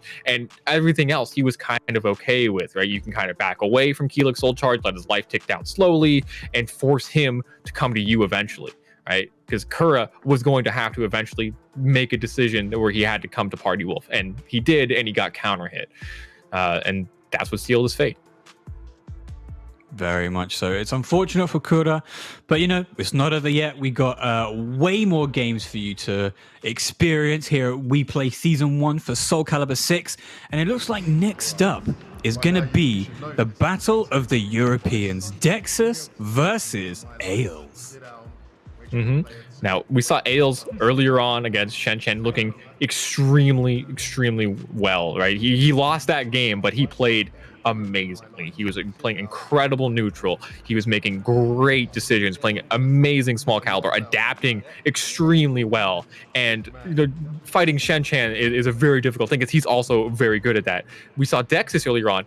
What he was trying really wasn't working too well, right? He was trying to force these situations that he was comfortable with, right? He knew that these moves were good, and he was just trying to force his opponent to deal with them. So if Ailes can kind of keep what he was doing well against Shen Chen and apply it to Dexus, I think Ails is going to look very, very well in this match.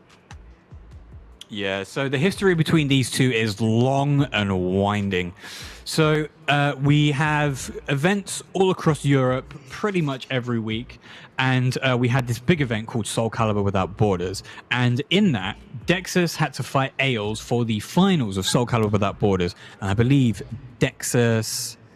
I believe Ails won that, actually. And then we go to SOULCALIBUR Online Challenge. No, sorry, I think I've got it the other way around. I think Dexus won that. And then SOULCALIBUR Online Challenge, they had to fight again. And it was the opposite. They just go back and forward, back and forward, back and forward. And then recently, they had to fight again. And Ails managed to take it over Dexus ever so slightly. It was just unfortunate that Dexus's base hold in that specific situation didn't activate. And Ails managed to clutch it on the Huang stage, which I don't think we've actually seen today. But this time, they're going to be fighting each other again. And I can tell you that all of Europe Caliber right now is hyped to see this game. It's going to be, they got the rivalry going on. They've been back and forth, as you said. So we saw the statistics on what the people at home are thinking on 1xBet. If you want to vote and put your money on the line, of course, if you're of legal age to do so, use the link in the description below. Go to there and let us know what you think. It's going to be a very close match, a big rivalry. So there's going to be a lot of more than just bracket placing on the line, right? There is pride on the line here. This is proving that you are better than the person that you've had so much tough competition against. Definitely. So if you were to talk about just purely on character matchups, who would you say is the stronger character right now? Right now, I think Tira is looking very strong. She's been getting buffed a lot throughout all the patches. Siegfried was once, like, without a doubt, the second best character in the game, but he's been kind of on the downslope, but he's still very, very strong. Don't let me try and downplay him or anything. Very, very strong character. Both of them looking very, very well, but something that's hard to deal with is that backstep from Tira. And immediately into Gloomy, that's going to be an amazing whiff punish and read on AGA that Dexus now has to deal with. That's a beautiful punish. So, okay, this is where we're seeing the complete opposite playstyle from Ails, right? In the previous time where we saw him fighting against Shen Shen, he didn't want to use that Gloomy stance up, but against Dexus, he knows that he has to take every bit of damage possible, because with that massive two-handed sword, he's going to be taking damage if he doesn't take advantage. Yes, it is. Oh, the whiff punish from Dexus. Nice. Go canceling out of the reverse side hold there. Did not want to gamble on a mix-up from that far away. Tira's backstep is just far too good. That's a good block punish on 3A. It's actually minus, as some people don't understand. That's a good counter hit confirm, though. So it is Soul Charge coming in from Dexus. Going to knock her away. Going to get to that pressure. But that backstep, look, it's just so good. AGA, one of the greatest spacing tools in the game, just getting backstepped entirely. There's a good wall rising K, finishing off that Soul Charge, but here comes Dark Legacy. Doesn't matter though, because your feet are going to get sliced apart. Beautiful duck. Dexus isn't dead yet. Ails has just got one more mix to put him in. There's a 5BB. Cheeky. Yeah, Dexus again being very predictable with these Dark Legacy bubbles, right? If he was just to block low instead in those situations, you would get the round because you have the other way to spend it, which is the full crouch 3K hold, which is a high damage 14 frame attack. Oh, here we go. See, Ails is just, he's trying to pull out these 3As so much. Oh, 2Ks for days. Let's go. Yeah, there's a 6A hold on block into the reverse side hold situation. That's a very difficult one. You kind of have to guess in that situation. That was such a bad missed opportunity for Ails, because that 1A whiffed. And if he CE'd, he could have won that round. That CE would have done 400 million damage while Ails was in guts. Yep. A lot of damage, especially when in Gloomy, you get the damage buff. True, yeah. Extra ultra damage. Slide on his face. Oh, great slide. Yeah, it's surfing. Oh, drops. I think he went for B4 there. Didn't get it. Damn, okay, playing a much slower game now. Ails not trying to catch too many side steps with 3A because he can't. He's not in Gloomy. However, he is one switch away from Coda. Yeah, and he's going to spend it here, and he's going to get the switch. This is like the best way to win that round, right? You're not only going to get the round, you spent the meter, and you're going to get that stance change. You are now in Gloomy Coda. What this does is whenever she is in Gloomy stance, she has full access to her Soul Charge without having to spend any meter, as long as she is in Gloomy. a very, very dangerous situation to be in, especially if your opponent knows how to stay in Coda without spending it. It is disgusting. Yeah, Dex is not giving very many opportunities to get anything started. He's being very dominant right now, applying that guard pressure, and catches him trying to do something in the baseball K into the situation. Reverse hide hold A+B in Soul Charge is going to do a grip of damage when you get hit by it, and Dexis taking game number 1. I don't know what Ails was thinking there. He was definitely not in a position to be pressing buttons. Perhaps he thought that Dexis was going to second guess himself and go back into more of a neutral hold that G button stance, but no. Ails just got completely slaughtered. Oh, that's not a back grab, but it should have been. Doesn't matter, no break anyway. Yeah. Okay. Like that, getting the throw again. He's going to try and condition him to duck, but the Dark Legacy reverse side hold 50-50 lethal hit. So powerful, such a great mix-up that he has, and the reverse resist impact coming in from Ails. What a great way to deal with that auto GI explosion. An actual, like, a really good opportunity to earn a trophy as well. Like, what better situation than RI and Dark Legacy to earn a trophy? Exactly. That is that matchup knowledge. That is that experience that these top players have. Oh, there's the bait. Doesn't get the grab though because Tira plays herself with the reversal edge tech crouch. Oh, trying to go for these spacing with the 3A4s, but just misspaced it because it's like Tira backstep. It's just so good. Look at just avoiding these mix-up situations. I'm going to back away. I'm going to whiff punish you. There's a front grab. He gets the grab though Nicely into the done. round. Yep, that's Siegfried. Siegfried has the second best normal grab range in the game, and he's showing that it is just absolutely fantastic. Being able to grab you from almost range 1. It is a really long range grab. You know, you think you're out of range, especially in an online environment, and nope, Siegfried just reaches through a portal and grabs you. Yeah, definitely. But look at it going in, has the knockdown situation. Gonna be playing on that guard pressure. This is a bad spot for Ails. He gets guard broken careful right now. here, but that's a great step into 3-8 counter hit. It is. Gets the launch. Doesn't get the ring out though. Has the ring pressure situation, but just going to be rolling away. Doesn't get the RI this time. Soul Charge going to get the knockdown. Is he going to break his guard A slide B? Oh, he's going to break with that. All right, that works. Is that going to kill? Not quite. Going to do a lot of damage though. Oh, he didn't risk it, but he still gets the punish. Good stuff. Negative 18. He didn't bank it all on the AGA. He didn't get cool points, but still very great block punish from Dexis. So if there's something that you should know about these two, it's that whenever Dexis does A+B, 99% of the time Ails is able to read it and get the duck jump. But right there he wasn't able to, so he's sacrificing guard damage. And right there you see Soul Charge Tira get that grab for so much damage, it's disgusting. And Dexis spends his best resource on a whiff, like a force block whiff punish. That is such a useful tool that he just threw away. There's that B4 just frame. Actually retracts on the just frame, unlike a lot of verticals in this game. Yeah, it's slow enough that it didn't get hit by the vertical adjustment. Oh my god, Zubaz, he just swept him from almost max life. That was crazy. He didn't even have Dark Legacy. Ails, that was a different Ails than we saw against Shen-Chan. Against Shen-Chan, he played a lot tighter. He played a lot more compact. He played neutral in a very different way. Against Dexis, it seemed like it was just almost like we watched a different player, right? Which is kind of funny because he plays Tira, right? But it was like there was just two different people that we saw on screen, right? Like between the two games. Maybe he has the nerves from fighting Dexis, right? That's the player that he has the most history with, and Dexis gonna take it. You know, he kept it solid, and that could be the comfort that he has against Ails, right? We didn't see that in his first game, right? It looked like he was very flustered. It looked like he was getting frustrated a lot, and what he was trying to do wasn't working against Party Wolf. But against Ails, you saw it even in his heartbeat and on his camera. He was pretty relaxed.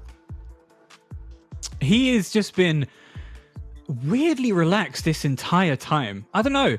Like when we were talking about this event just on Twitter, in streams and stuff, you know, we were saying that Dexis has never been to an offline event, especially an offline event of this, excuse the pun, caliber.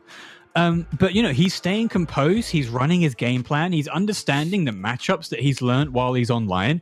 And he's taking names right now. Ails is no slouch, especially being one of the best players in Europe. And Dexus is just proving that you can take that online environment and bring it to offline.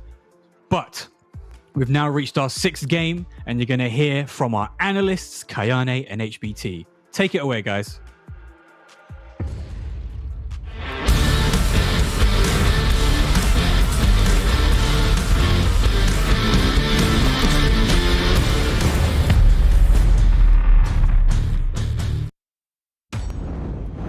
That's right, we're back with the analyst desk, and well, that was a pretty good opening start for some of the players here. Yes. But Kayane, I'm going to point you out here.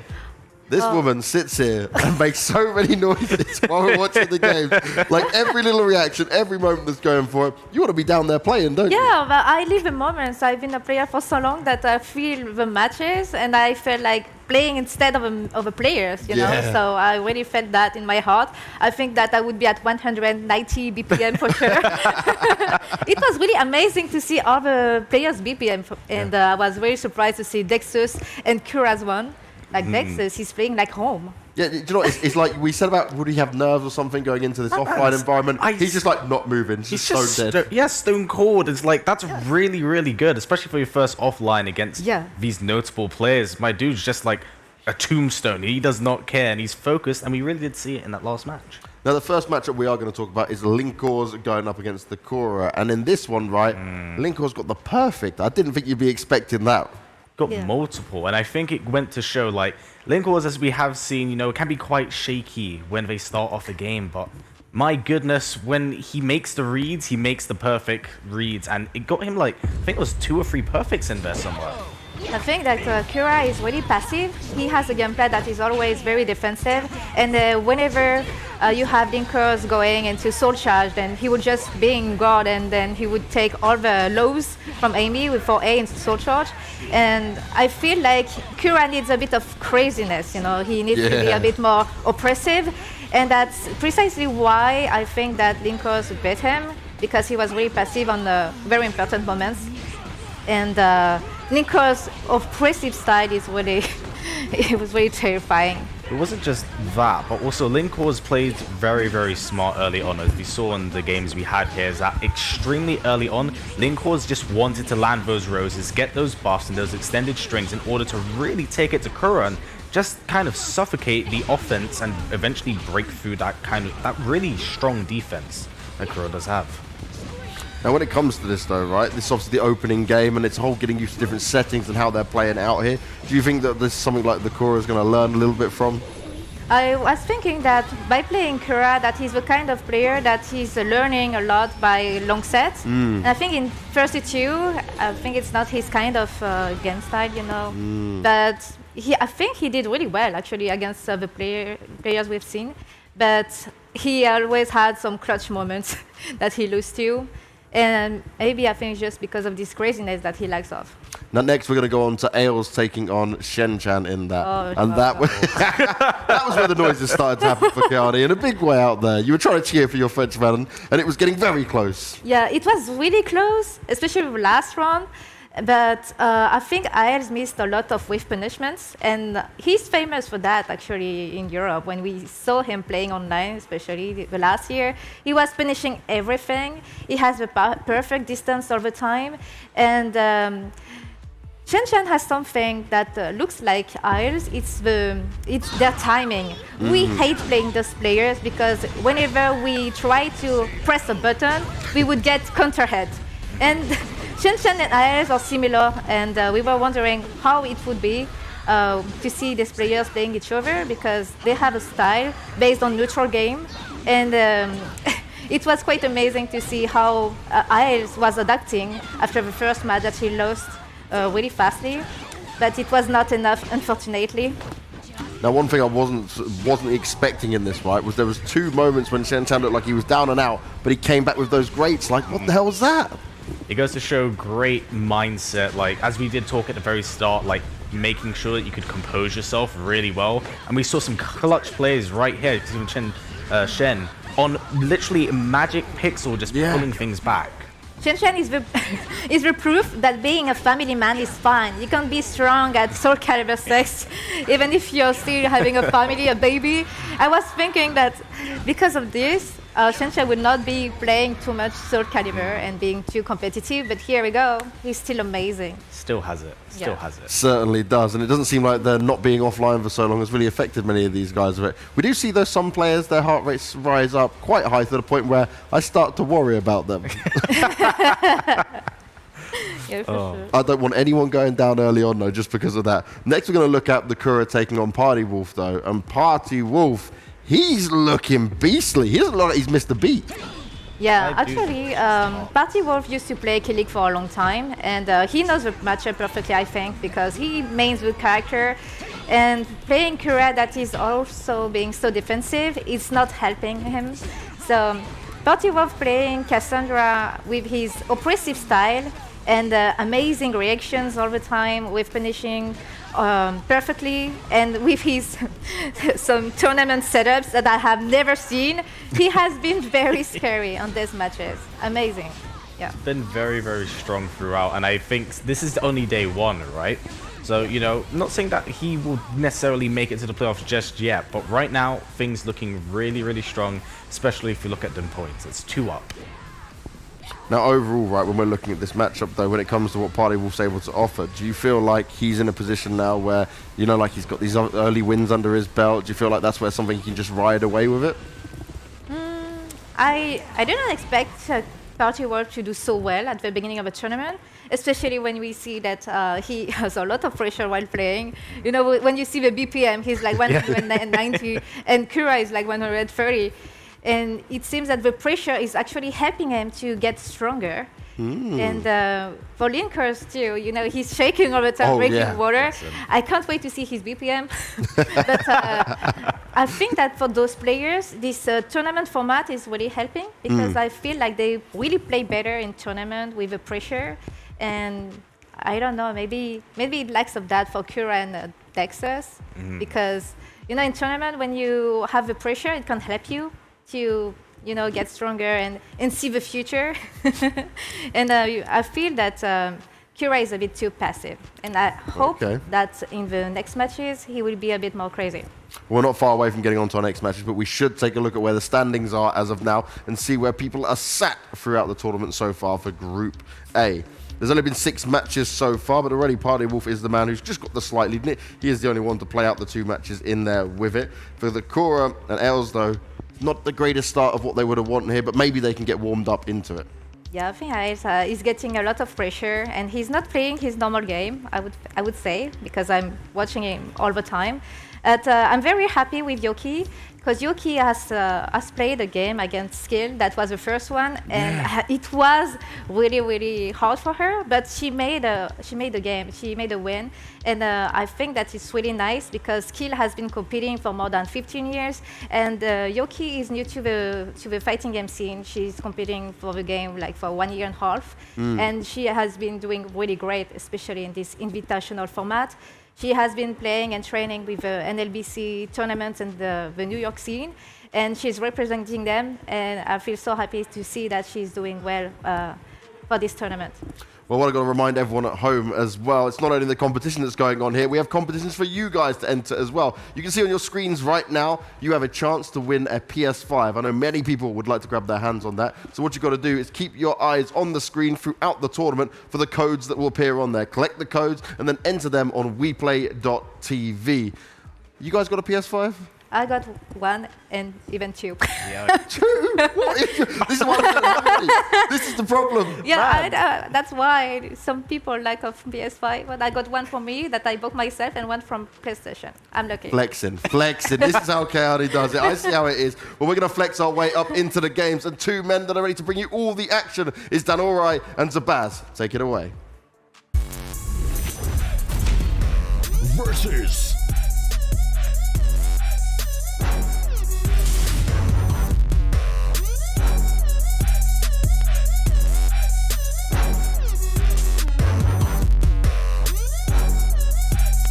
fight.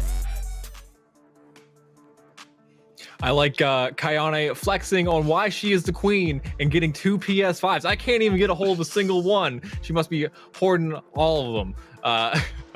Great stuff from them, though, showing all the analytical parts of this broadcast. So it's going to be a lot of very hype gameplay still to come, and we're going to see it right now with Yoki versus Shen-Chan. Now, this is a newer player to the competitive scene versus a veteran, probably one of the longest running veterans to play at such a high level with Shen-Chan, right? So this is going to be like old school versus new school in a lot of ways, and I'm very excited to see how Yoki does. We saw her versus Skill earlier today, and she took a game off of him and really made him work for it, right? A lot of people were wondering how that was going to go and how Yoki was going to do, and she's proving that she is a fantastic player in that regard. Shen-Chan is not going to make it easy for her, though, right? He's going to make it very, very difficult going into this. And it looks like we have game number one already ready to go. All right, going right into it. Yeah. Oh, no ring out just yet, but you know, Cervantes has got some super good counter hits that he's able to take advantage of. You know, okay, so thinking of this matchup, right? You have Seongmina, who's really good at long range, especially with moves like that 2-2B, and Cervantes, who likes to be in that neutral range, range 1, range 2. How do you think this matchup could go if both characters, or both players, make use of both their character strengths? So definitely Shen-Chan's going to be able to frame trap and pressure a lot better up close. Mina is considered to be more of like a spacing kind of zoning character, using her movement, trying to get whiff punishes, but she's also very explosive in her mix-up potential at close range. But Cervantes is going to be able to kind of prevent that with his long range 2A, like we saw there, but making it whiff. GI battles going back and forth into the knockdown right now. Yoki is looking very strong still. She's getting this Oki, oh sorry, that Yoki Zemi. My bad, always got to refer to it as that when Yoki's on stage. Good soul charge though, keeping that pressure button. Oh, the range, you got a ring out! Just kicks her out of the ring! That was crazy. What an incredible read from Shen-Chan. That was incredible. Should we just go home now, Zubaz? Should we just stop? I think that's like a highlight, man. That was crazy. That better be on the replay. But Yoki not gonna let that phase her. Look, she's still doing extremely well in the draw, delaying her option, getting the punish. All right, there's another soul charge. Tries to go for the 6A, but there's some good step Gs. Oh no, he's not gonna be out just yet. Not gonna be close enough, but there's one B. Good block. Did he go for CE on counter hit? No. Okay, I was worried that she wasn't gonna block punish in time, but very nicely done. Yoki finally getting herself on the board. Great stuff from her, getting that round, just keeping her composure, not going to get hit by that CE. Maybe he try the soul charge or soul attack and just missed it. All right, here we go. Doesn't try and go for gunshot lethal hit this time, or at least getting stacks towards it, but it's fine. Damn, 1As into 1As. We playing online right now. It is the pressure up right now, taking her turn back, gets that +8, using it to just move around with that soul charge quake. Oh. Bit of Yoki Zemi. He has the mid. Good soul charge though. Forces the soul charge. Yep, forces it out of Shen-Chan. Needs to keep that advantage up. Oh, and the teleport. Teleport behind you. Nothing personal, kid. Gonna get the whiff punish. So sick. Very nicely done by Shen-Chan there. That is the experience of somebody like Daddy Shen-Chan. The guy understands pacing and what people are going to be doing at any given moment. Especially when you play a neutral heavy character like Cervantes. You have all the time in the world when you've got these plus frames on 2As, AA, on BB, to just kind of get into your opponent's head, and that's exactly what he did. We can see Yoki there just trying to calm down there from that first game loss, but it's not over yet. We do have, at maximum, well, at minimum, one more game to go. Got the stage switch. This is all walls right now, so that ring out that we saw last time is not going to happen. But Mina is definitely considered to be one of the best ring out characters in the game, so that's almost kind of a disadvantage now. Cervantes is also going to have access to Dreadstorm, which is a stance that he gets on the walls.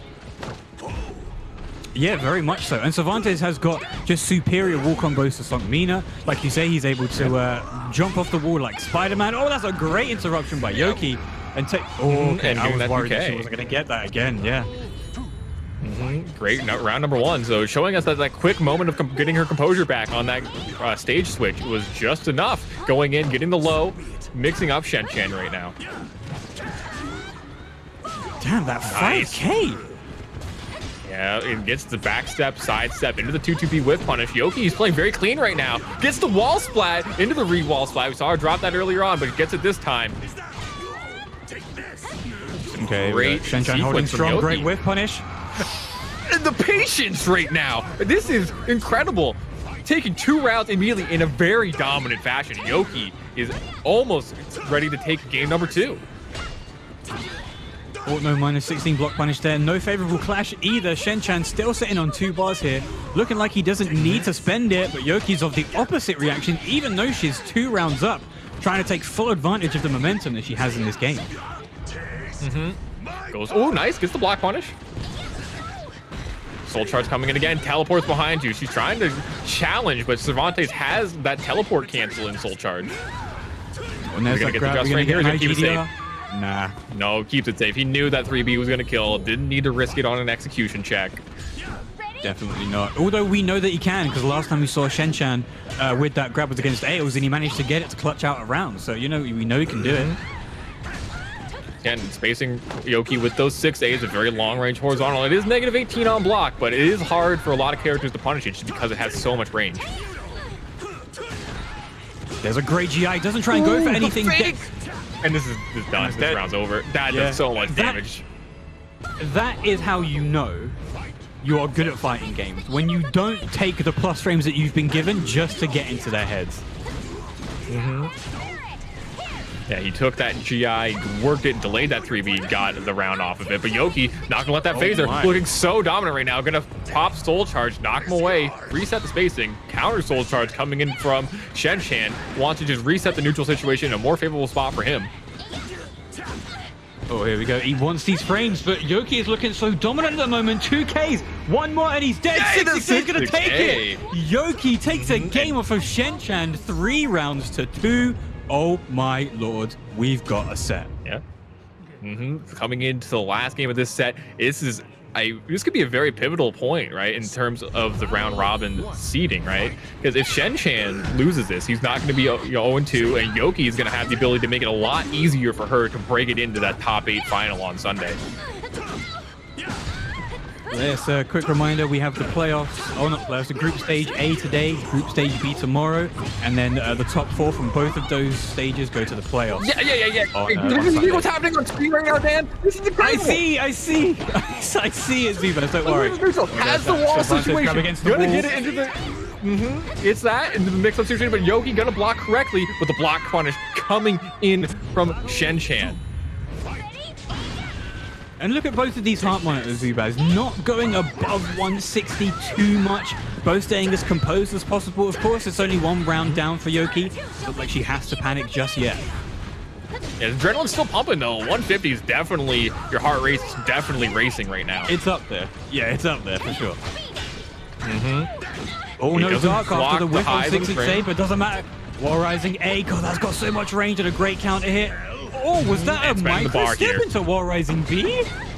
Looked like it. Definitely spend the bar here, guarantee the round. The regular combo doesn't do a ton of damage, so spend that meter, get 2 rounds up. At this point, even if you lose 2 rounds straight, you're going to get that meter back. You're going to be able to get it back, and we take rounds in SOULCALIBUR.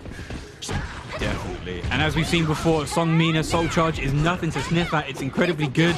1B reaction check. Oh, nicely done with the Wall Rising A once again. All right, Shen on the attack here. Doesn't get whiff punish though. It's going to be really bad for Yoki if she doesn't get these whiff punishes on point for this final, actual final game. Yep. Oh, whiff punish from Shen. Only it's an AA, but it's still better than nothing. Soul Charge is going to come in from Yoki, resetting the neutral situation. Gets the low. Great position for her to be in. Goes the low again. One mix-up away. And the mid. Wait. Did he let go of guard? He was up. Maybe he just didn't realize and react in time, but there you go. Yoki on the board with a round. Yeah. Got him somehow. It was definitely an interesting situation there. Just got him. Throw. Oh, okay. Catches him doing something. Getting hit by that launcher. There's that neutral coming in, trying to press buttons on AAA. Bad idea. There's that Soul Charge pop. Yoki wants to even this up. Are we going to get 2 rounds to 2 rounds in our final game? Who knows? Gets the IGDR. They're not going to 2A though. Challenge 2A counter again with the sidestep from Shen. Going to be able to secure it with that A slide B. Taking it 2-1 versus Yoki. But Yoki, again, showing that she is not someone to be underestimated. Taking a game off of Shen Chan, making it look very competitive the whole time was just absolutely fantastic. But Shen Chan able to just keep it simple, keep his composure, having that veteran experience, and just able to just work those situations that you mentioned before, getting those micro steps, side steps into the wall rising bees and things like that. Just very tight, compact gameplay that we come to expect from Shen Chan. Very tight and compact. As you can see, when you're up against somebody with that much experience, it's kind of, you know, it's unlikely that you're going to be able to take a set off of them. But as we saw in that second game, where Yoki pretty much just had Shen Chan's number, she was pressing the right buttons. You know what? I actually think Yoki and the step 2G meta really came in clutch in that second game for sure. With the third game, she kind of felt a little bit pressured to play a bit more solid and wasn't going for too many step into eye wall rising Bs or 6-6As, which were getting her really good counter hits and frames in the second game. So, you know, maybe she could have been able to switch it up a little bit and pull out those tactics, because as we know, while Rising B is only -10, Shen Chan can't punish it with Cervantes because his fastest move is an I-12A. Especially when you have 6-6A as well, -8. An I-12 character is at even more of a disadvantage than an I-10 character is. But, you know, both put up an incredibly good fight, and I can't wait to see how they do in the rest of this round robin. Yeah, but coming up next, we have two of the best players in the world, Linkors versus Skill. They have been dominant throughout all of SC6, going in head-to-head right now, and I'm interested to see what character Linkors is going to go with. We saw the Amy earlier on today. He seemed to be fairly comfortable. That seemed to, when I talked to him earlier on, he seemed to be going in as that's going to be his main, but Skill is definitely a player that is going to make you work for it, right? He's considered to be probably the best player in the world at the moment. So it's going to be difficult for anyone to compete with him. And Linkors especially, he knows that going into it. And he's really going to have to make sure that he is prepared with which character he's going to choose, and even just mentally prepared for fighting such an opponent. Oh, 100%. I mean, do we think he's going to go for Gro or Geralt to try and match the neutral game that Mitsu has? Is he going to try and go for Siegfried to bring out the big damage and potential safeness and range that Siegfried has? Or will he go back to Amy, who he just managed to clutch out a game against Kura with really good reaction checks on on critical edge whiff punishes and just 6A spam as well. You know, you can't underestimate that, especially when you're in good frame advantage. So, I don't know. Yeah, it's definitely going to be a tough choice for him, right? Geralt obviously having the ability to play a longer range game than Amy does, while still keeping that really fantastic neutral, especially with tools like his 6BB, which is a long range vertical attack, which is a safe on block launcher with a very generous hitbox. So that's something that can be very frustrating for a lot of characters to deal with. He has that sidestep containment, which is very long range 3A. He plays neutral in a different way than Amy. It's a lot of people call it like baby's first neutral with Geralt, just because it's so simple. But the way Linkors plays it with his movement and his decision making, he makes it look just absolutely incredible with Geralt. So that could be a potential pick for him, definitely. But it's hard to give a definite answer. And even look, you see the people at home, very, very close statistics with the 1xBet. Make sure to put your votes in if you are legal age using the links in the description below. And yeah, it's going to be a very hard fought match, in my opinion. It's going to be very close. It'll be a very, very high level gameplay. And we're going in with the Amy. Has a thumbs up. Linkors ready to go. So, okay. Yeah, Mitsurugi versus Amy. Just very quickly before we do get into the game, because it will load relatively quickly, how would you play this matchup if you're Linkors? Would you go all-out attack with that I-10 and try and take the frames, or would you try and play a bit more neutral? Both of these characters are very like vertical heavy, especially Amy without rose perception. So sidestepping a lot could be very beneficial for both of them, right? It's like those verticals there are going to give Amy those red roses. Oh, wow. Skill trying to hit him with those stance mixes, trying to catch him on the wake up with missed A. Very long range horizontal high.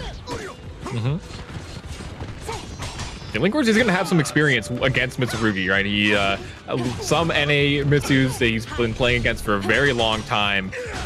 Going to give him a lot of that experience going into this event. Doesn't get the just frame, so not able to kill without it, but it doesn't matter because all he has to do is run up and 5A you in the face. Very nicely done. Skill puts himself on the board, 1 round to nothing. It is, and only 1 rose for Amy, right? So she is at her weakest still.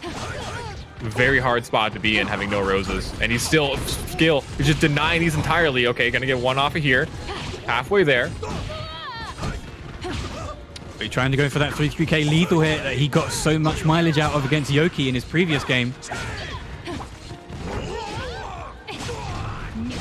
3K damn, okay, 2-2B. There's another there's another red rose on the board for Linkors, but there's a front grab. One more move. There we go. 2B. Yeah, the 2B is such a good finishing move for Mitsu because it's quick, it's really safe on block. It's like -2 or something like that.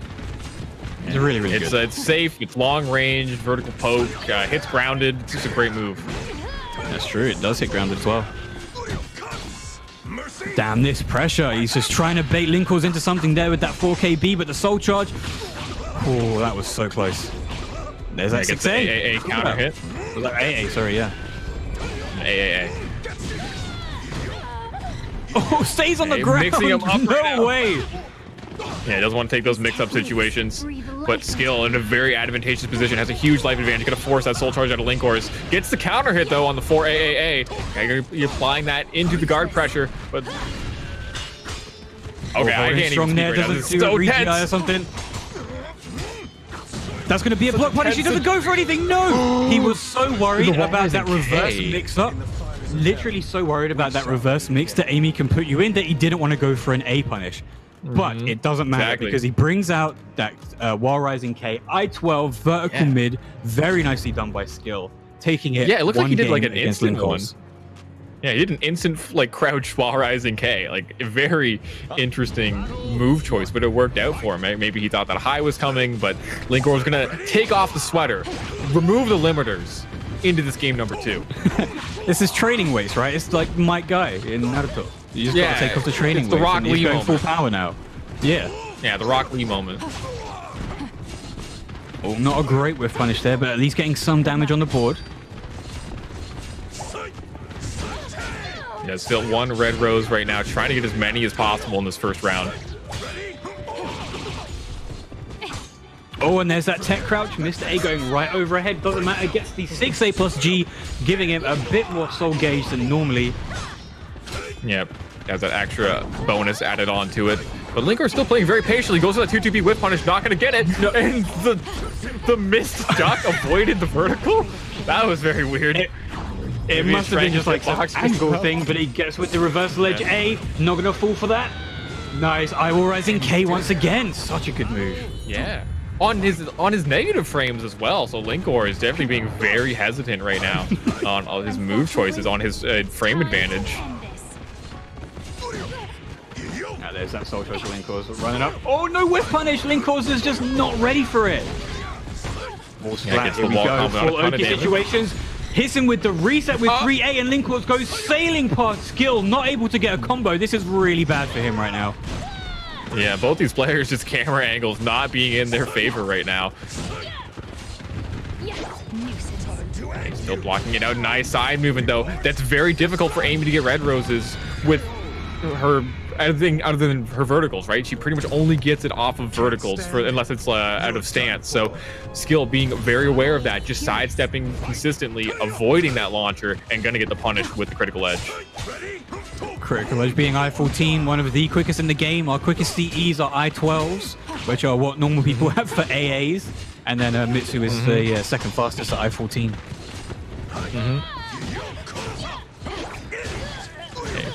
Ooh, oh, he just managed to backstep into the missed A plus B. Get out of here, Skill. There's the extra soul gauge added onto that grab. And he's almost got soul charge once more. Yeah, and still no red rose perception for Linkors, and he's dead. He's dead.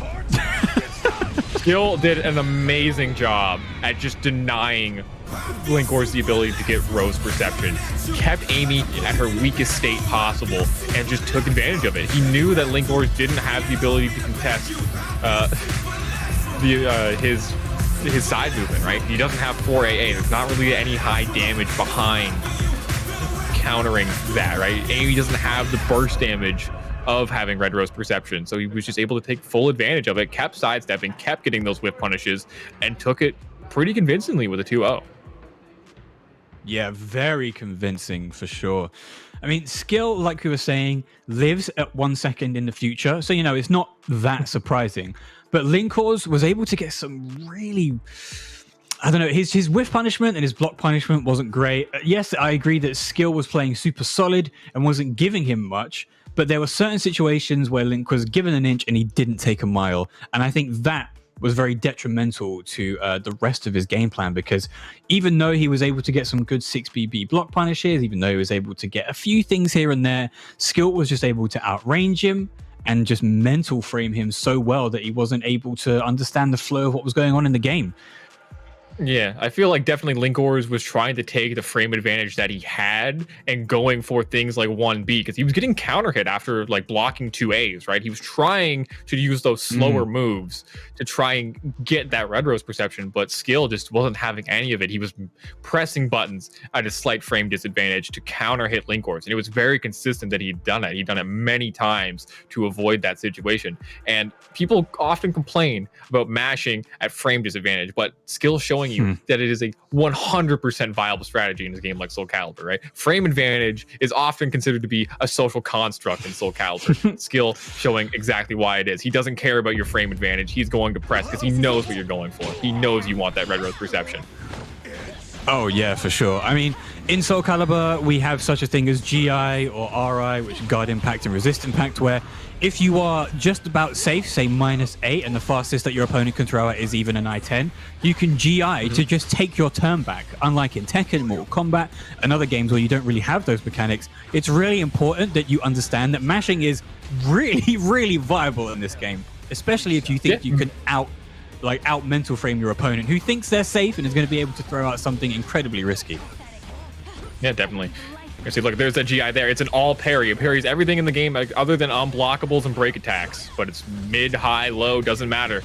And it's going to parry those things. And it's a very, very unique mechanic to Soul Calibur, just how it plays out. And their skill popping off with this victory, feeling very confident and it well-deserved. Yeah, you can see Linkors there. He just knows that he got outplayed. It's unfortunate because Linkors, we were saying, like, even the people at home who were doing stuff on 1xBet, where it was like, I think it was 1.7 to 1.9 or something for skill and Linkors, you know that these two are two of the best in the world. I mean, we keep on saying that these players are the best in the world, but it's literally why they're here, There's no reason that they wouldn't be called that. Exactly. Right. But coming up next, we have Ailes versus Kura. This is like a very important game for both these players. If with the loser of this, since they are both 0-2 at the moment, it's going to be very difficult for them to make it into finals moving forward. Right. So this is a pivotal match for them. They pretty much need to win all of their games to even have a chance of making it into finals on Sunday. So there's a lot of pressure on the line for this one, and let's see, maybe that will affect their gameplay, right? We saw Ailes against Shen-Chan playing very, very good. He lost that game, but he played very tight, very compact. Against Dexys, he didn't really have that as much, so he was able to lose that game because he played a little bit more sloppy in some regards. Kura has been pretty consistent the whole time, so maybe he'll have an advantage coming into that, right? He hasn't got any victories, but he's been consistent. Yeah, consistency is key as well, because oh my, look at that 1xBet, look at those odds. Please make sure you gamble responsibly, make sure you are of age before you take part in any betting. I couldn't put this better myself. These two are incredible, but you do have Kura with his incredible neutral and his movement and the extended range that Killick might be able to lend him with that massive bow staff. But of course, we do have Ailes on the other side with Tira, who has some of the weirdest range and hitboxes on that character. So, Zubaz, if you were Ailes right now, how would you want to try and approach this matchup? Would you go all out, try and get Gloomy and stay there, or would you try and maybe play a bit slower neutral to see what mistakes Kura's going to make? I mean, he did that against Shen-Chan, right? Where he was playing that very slow neutral in Gloomy, right? He was doing just AA, BB, 2A, and then getting the backstep and trying to get for those whip punishes. Sakura, as we saw against Party Wolf, he was really trying to get those backsteps into those whip punishes. But Tira, her movement is just far superior. So it seems like a better game strategy for her. And this is going to be a great stage to move around on. This is one of the biggest stages in the game. Massive stage without any ring outs as well, and Tira wall combos can be pretty deadly, so hopefully we're going to be able to see some of that taken advantage of. And looking at their BPMs right now as well, they're pretty chill at the moment. You know, we saw 150s, 160s from some people. Look at them, 110s, 111s, easy. They're super chill, Zubaz. But look at that 4A lethal hit so early on in the round. That's at least late, counting to 4. That was kind of disgusting. Okay, lethal hit going back for Ale. Is going to be having wall pressure here as well. Tough situation to be in, but Courage is going to be sidestepping out of the corner. All right, there's that neutral BB. Want to kill Best. He doesn't get a whiff punish though, moving a bit too much, trying to step G. But it doesn't matter because there's that 1A. Yep. Great gameplay for both players. Playing it very slow, right? A lot of just step guarding, trying to be as safe as possible. Very, very tight neutral from these players.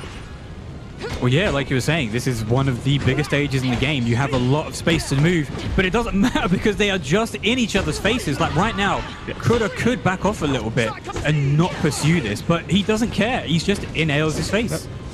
Yeah, they're just running out range 0 and just poking at each other. Like, look, there's like almost no damage being dealt. It's just like AA, BB, 2A, AA, BB, 2A, just back and forth. Now we're starting to see a little bit of spacing coming in from them, but almost a whole round of just being right up in each other's faces boxing.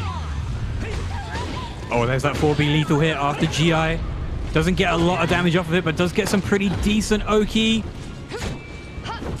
Has the meter gain as well, but look at Ails. I think Ails needs to start throwing a lot more because Kura is just stand blocking. Both of them are just stand blocking. If you start opening up with grabs, that's going to make them... Hey, Dan. No, he's listening. He's listening. This dude's got an earpiece linked directly to your feet, man. Yeah, he knows exactly what I'm saying. But no, for sure. I mean, look at this. He is working so well, but not only is Kura just stand blocking, he's also sidestepping a lot. And in Caliber, our grabs track, they are horizontal. So, oh my god, I feel like, have you jinxed this somehow? Have you paid him? Have you PayPal'd him like a tenner just to grab a bit more? Because this is really good adaptation from Ails. Hey, I know what I'm talking about sometimes, man. That's all I'm saying. But look at this. He's now applying it into his basic neutral game plan, right? He's going to condition him to duck more. He's changing up the pace by doing those throws. Oh, the first hit whip when he get hit. What? That was wild. And he's gonna. I don't even know what happened. I don't know what he did. Maybe he tried to sidestep. I don't know, because it wasn't a counter hit, so he didn't backstep or press a button. And the first hit whiff. I have absolutely no idea. I couldn't tell you what happened there. I think he probably tried to sidestep, and then because you don't really have the frames probably in that situation, because the first hit whiffed because it didn't have enough range, right? It wasn't because it was an off axis. Yeah. So I think he tried to sidestep probably and got clipped because of that, because he wasn't holding guard. Possibly. Or maybe even a forward movement, because forward movement is the only movement in the game that doesn't get run counted. Like verticals can't run counter. Verticals can't run counter sidestep, so. Well, I guess so. It wouldn't show up. Right. Yeah. Okay, it's the AGI, it's a knockdown. Monument usage is really, really good. But look at these players, both relatively relaxed. Like, their heart rate's just extremely low. This neutral is just very, very chilled out for them. Yeah, they're just chilling. Yeah. Okay, Wall Rising Ks and Wall Rising Bs coming in thick and fast. Good vertical mids with pretty good range. That's an 8A plus B. Interesting attack, horizontal, but it is quite slow. Doesn't matter, though. Gonna get the counter hit. Oh, there's another 4A, but he tries to mash after it. Not a good idea. There's the back grab, and he's going to take this without the time running down. 2 seconds left, and Ails once again, remembering what got him so much damage last game, finishes it with a throw. Throws are cheap, dude. They're true 50-50s. Gotta guess. Yeah. I-18 on blockable highs. You can see that the BPM's going a little bit up now for Kura because he knows he's on the back foot. Yeah, popping soul charge as well. Needs to make something happen. Nice twitch duck from Ailes, but doesn't get an optimal punish. Still, AA is better than nothing. He wants that chip damage. That's such a good move. 668 plus beat. No, get out of here. Wow, what a crazy mash with critical edge there. And he's and he dead. Gets the kill because the guts. Good. Yeah, guts added that extra damage to his critical edge. Going to be enough to take that round. So the guts and probably counter hit, right? Because he was still in start for that second hit of the string. Guts, counter hit. It already does incredible damage. One of the highest damage critical edges in the game. Yeah, and one of the flashiest. There's that 4-4K. Safe Hori mid. Look at that damage. Yes, it is. Gets the sidestep, but that move having pretty fast recovery. Not going to be enough time to get a whiff punish. And the throw coming in from Kura. Very dominant. Round number 3. Looking to close this one out with the 2-0. Ailes needs to make something really big happen with these 2 bars of meter that he has. Ailes actually trying to get a whole taunt in there for an auto mood switch. Only got 4 so far, which is very much in Kura's favor, because if he doesn't have to fight Koda, he can stay in that close range neutral and just keep smacking him with that stuff. Yeah, definitely. And he's trying to bait Kura to come with him because of that taunt. The taunt has a pretty high chance of stance changing, so you want to make it so she can't get that. But huge read on the monument parry, getting the lethal hit, just pulling the trigger on it. Didn't even need to try and confirm it. Oh man, Ailes is not going to be happy with the amount of mood changes. He's just got another one in about a round and a half, and he's about to lose this. If he gets launched or CE'd, he is dead. Yes, he is. 1 hit away, but it's okay. He has critical edge. This can do a lot of damage if Kura makes one mistake. But it's not going to look likely. No, Kura just keeps it simple, gets the 2K. It is going to take it over Ailes 2-0. Getting a game on the board, that is very important for Kura. That's going to allow him to potentially keep in the running to make it into the finals on Sunday. Ailes is going to have a very tough time doing that now. So Kura definitely going to be feeling pretty good after that win. Definitely, he needed it to stay in with a chance of making it into that top 4 by the end of the day. But we have so many more games for you, and Kura has a few more opportunities to get there. Look at that friendly little fist bump between the two, because while we are fighting on the stage of history for supremacy, at the end of the day, it's all love. Yeah, a lot of these, for the most part, we're all pretty close knit, right, in this community and in this game. So there's a lot of friendship. You know, if they lost, you're gonna want to make sure that everyone's having a good time, right? Because that's what it's all about. Like, sure, there's money involved and everything, but these players are very ecstatic to be there. Every single person is extremely happy to have been a part of this event. So it's all a good time. But it's going to be still tight gameplay when the matches are happening, right? As soon as that game starts, you know, the friendship is not quite there as much, but after and before, it's definitely there. But looking at these highlights, we got excellent controller usage there from Ailes, but that that mash there that he did was just incredible with his critical edge. We saw at one point during the match, right? We just interrupted with it. Just great gameplay coming in from Kura, just being very confident and just stand blocking a lot of the time, waiting for his opportunities. Like right here, like look at that. What a crazy mash. That was the biggest mash. I mean, look, he probably might have not got away with it if he was in base Killick and tried to CE, because Killick base CE is I-20, whereas this one in Evil Killick is I-12. And that level of understanding of strings, probably in even some, not an obscure string, but a string nonetheless, where you're able to CE in between it on block, you know you've got your brain in the game and that you're about to win something really well. And I guess he does have the benefit of having a Kyopo, who is an amazing tier player from Korea. So he's probably going to have some matchup experience just because of that. So he was aware of the string and he gets it and they're able to secure that round, which was just absolutely incredible. How are you feeling about that match, Dan? Well, I have some conflicting thoughts. I think I'm gonna throw it to you to gauge your thoughts first before I make my thoughts known, because they are not controversial, but you know, I like to understand the situation before I say anything. So what about you, Zubaz? Let me know. in terms of let's go move on to this match we're about to see. We got almost matching sweaters, kind of the reverse, right? We got the black sleeves with the gray top. We got black top, gray sleeves. So we've seen both these players do extremely well so far.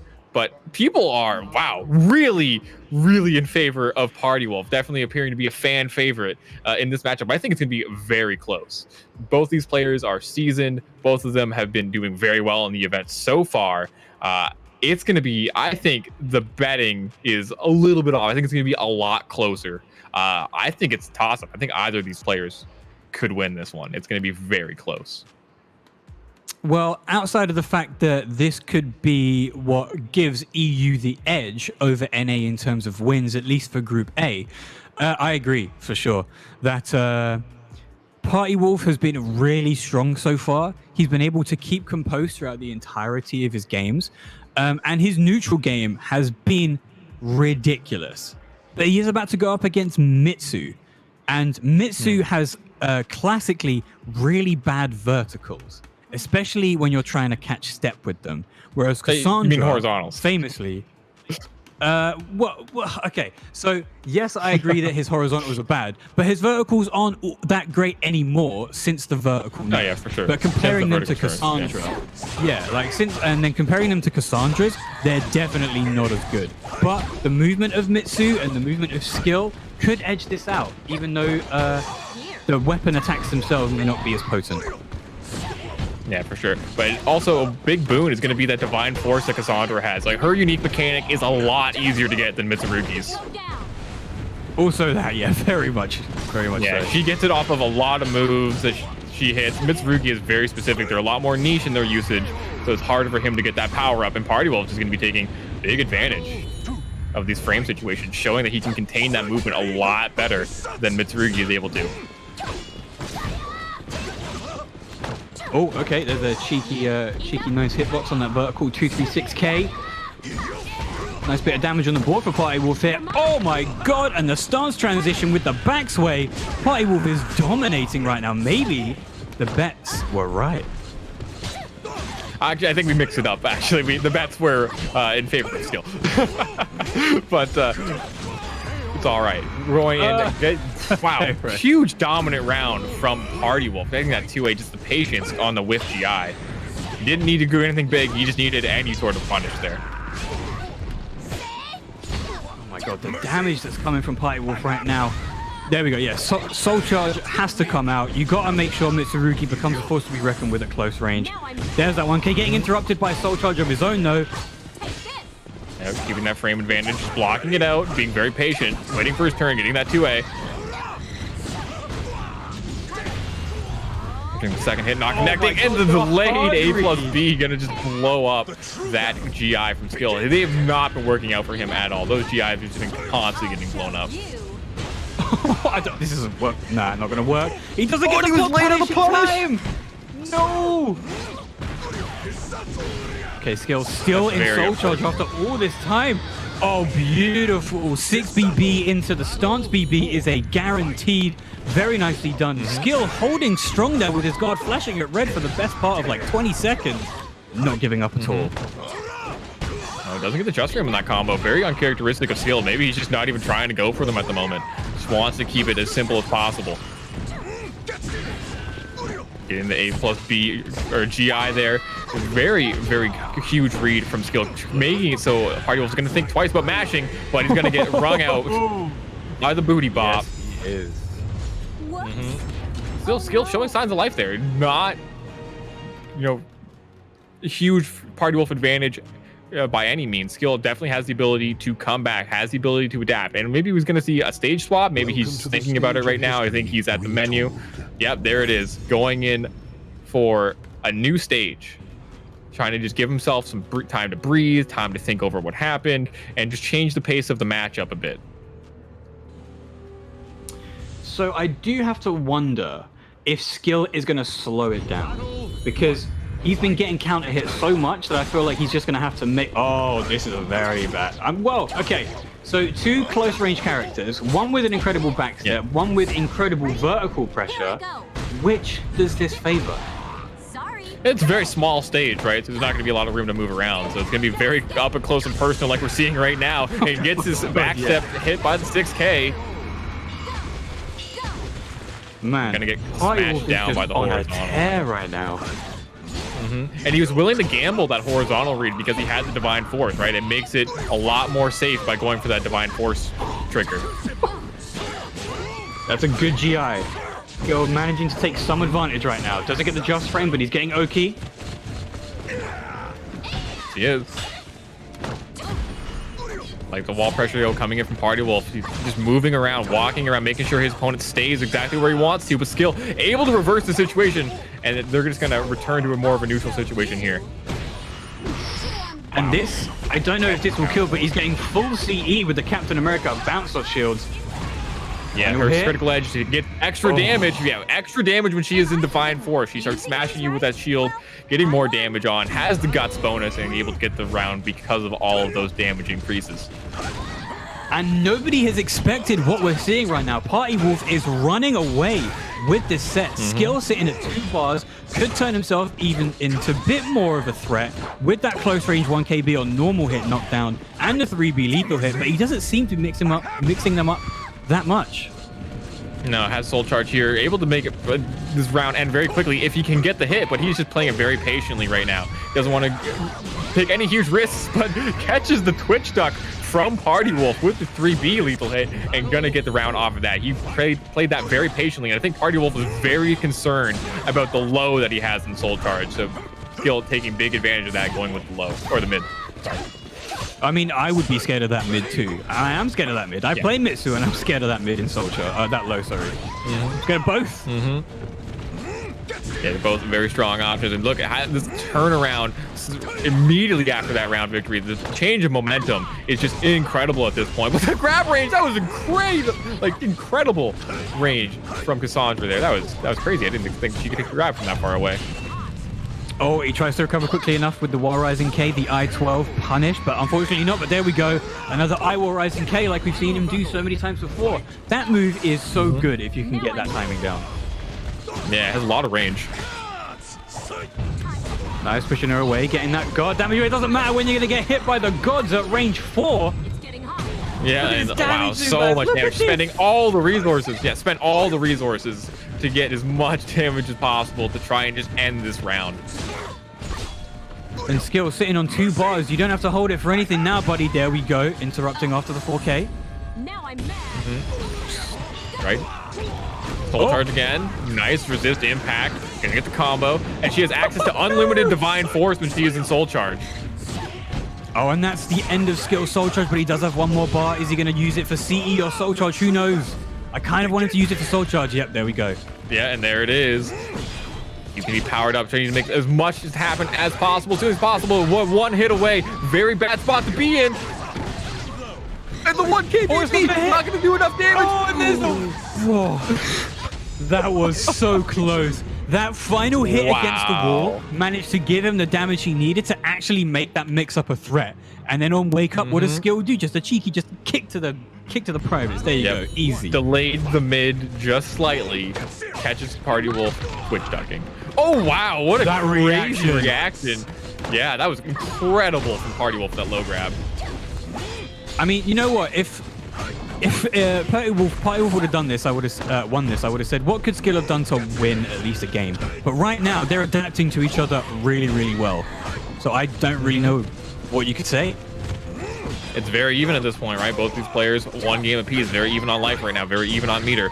Just dancing in and out. Look at this neutral using that amazing backstep, getting that 6-6 whip punish into the mix-up situation. And Skill, it just looks like he can't guess wrong in this last 2 sequences. Okay, good block on the 1B hold. Gets caught. Damn, Cass's 1A is so good. Yeah, it's very fast. Dancing on him. Dancing on him. The stance dances. It's +0 on hit as well, which means that she's got an opportunity to mash if she feels like her opponent's going to go for something slower than 9-12 or I-14 maybe. Yep. Ooh, I like him backing away with the recovery on 6K. Yeah, 6K has incredible recovery. It is just, it's pretty much as soon as it's done, it's already safe. Oh, catching him. This is brutal. Oh, stop. Okay, thank you, Skill, for stopping Tekken because he was about to die from the same move 3 times. That would have been incredible. Okay, gets the 3-3K counter hit into the knockdown. Ooh, Soul Charge saving him there. Doesn't want to take that mix up. 4-4-A on counter hit. Here we go. 3BB. Party Wolf's guard is looking pretty spicy right now. Oh, but he Twitch ducks into the mid. Yeah, Skill getting smacked in the chest with a shield. And unfortunately, Skill now has to use that bar to bring back just 1 round against Party Wolf, who's been apparently having his number through the entirety of this set. It's been an uphill battle this whole time for Skill, but we've seen him make this comeback before. We saw in the last game, he made it pretty much 3 rounds straight, I believe. It's a good neutral AA, keeping it simple now, going back to basics. Yeah, like it doesn't pull the trigger on it immediately, goes for the hold. Maybe didn't feel confident in the hit. There's the duck. 6-8. Yeah, look, he's not out of this yet. Oh, wow. Okay, you know what? Skill. That was a very calculated risk because Party Wolf didn't have bar to be able to block punish with the CE. Oh, ooh, there we go. 6A plus B. Are we going to see a Skill come back? We might just. Good wall rising K. You're going the wrong way, Party Wolf, but no whiff punish.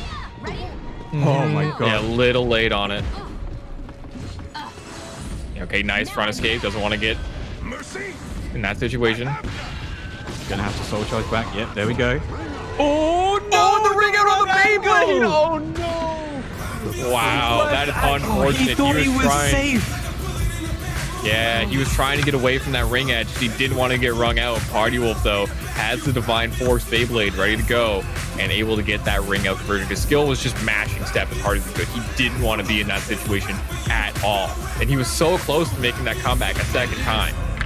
But Party Wolf able to just get the right move choice. We got the fist bump there. A lot of camaraderie between all these players. But man, that was just a great move choice coming in from Party Wolf. That was the perfect move to contain Skill's movement in that situation because he knew that he wanted to get away. And Mitsu's sidestep is not very good. It's one of the worst in the game. So he has to really commit and really just mash sidestep to get out of situations like that. And in Soul Calibur, movement is not safe. Sidesteps are -12. If you press sidestep, you have 12 frames before you can guard. You press backstep, you have 15 before you can guard. So there's a lot of time to get counter hit in situations like that, and we just saw that from Party Wolf. Oh, definitely. I mean, we saw Skill there try his best to get out of that situation. Immediately after that soul charge pop from him, he was trying to hit that 8 button as quickly as he could, and then he slightly delayed it just as he was about to get beyond the wall. But Party Wolf, with that perfect timing, hits him with that Beyblade and just yeets him straight out of the arena. I just want to pull up something though. We really saw Party Wolf have Skill's timing for a majority of that set, and then Skill managed to bring it back by just playing solid fundamentals. It was just right at that final position where Party Wolf had all the advantage in the world. So let's look here at some of these highlights, Zubaz. What was your highlight as we watch these back? I really liked the patience just from both of these players. It's very nuanced, right, in terms of just what I found most exciting, but look at all these pokes back and forth. Just the patience from Party Wolf waiting for that GI, gets the 2-way punish, right? It's just very slight situations where they're pushing each other to the limits in terms of neutral. I think that the conversation of neutral between these two players was just extremely amazing to watch. There's a lot of back and forth, a lot of momentum shifts throughout the game, and patience overall. You saw Skill make that one comeback in game number 2, right? He was on, he was looking like pretty down, right? He had to make a big comeback, but he stayed patient. He waited for his opportunity, and he was able to create situations like this, right? Like huge life deficit, but he keeps it simple. He keeps it very solid and is able to get it because of that. But Party Wolf, at the same point, is a very solid player, right? He's also very capable of keeping it patient and waiting for those opportunities to arise. So it was just a very hype set overall for that reason, in my opinion. I mean, one of the hypest sets, These are arguably two of, if you were to put ranked players in terms of top 5 in the world, you could very easily make a case for both of these players being first and second. And as you can see, the level of play and respect between both of them was immense, because it wasn't like they were going for really, really disrespectful things. I think the only time that Skill tried to go for 1A, which is an I-34 low, is when he tried to predict a high coming to get the lethal hit to be able to make the most use of it. But, you know, the respect between these two players was just shining through, and I absolutely love seeing the pair that we're going to see next. Yeah, we got a New York versus New York battle. Linkors versus Yoki. They're going to have a lot of experience against each other just because they have played at locals a lot, right? So very it's much so going to be a situation where they're going to be familiar with how each other play. There's going to be a lot of pre-existing conditioning possibly going on here as well. Linkors is probably the best player in the East Coast, right? So he's going to have a lot of information and a lot of things that going for him in this regard, right? Because there's always that, like that thing with history when you play someone's like, I've never beaten this person before, right? Or I've never do well against them. So that's always can be a thought in the back of someone's head. But Yoki has been doing very good in this event so far by not letting the reputation of a player get to where she's been doing extremely well in every single game we've been seeing so far. Definitely. Taking games off of skill and Shen-Chan, that's no mean feat. But here we go. We're finally bringing out the Siegfried from Linkors.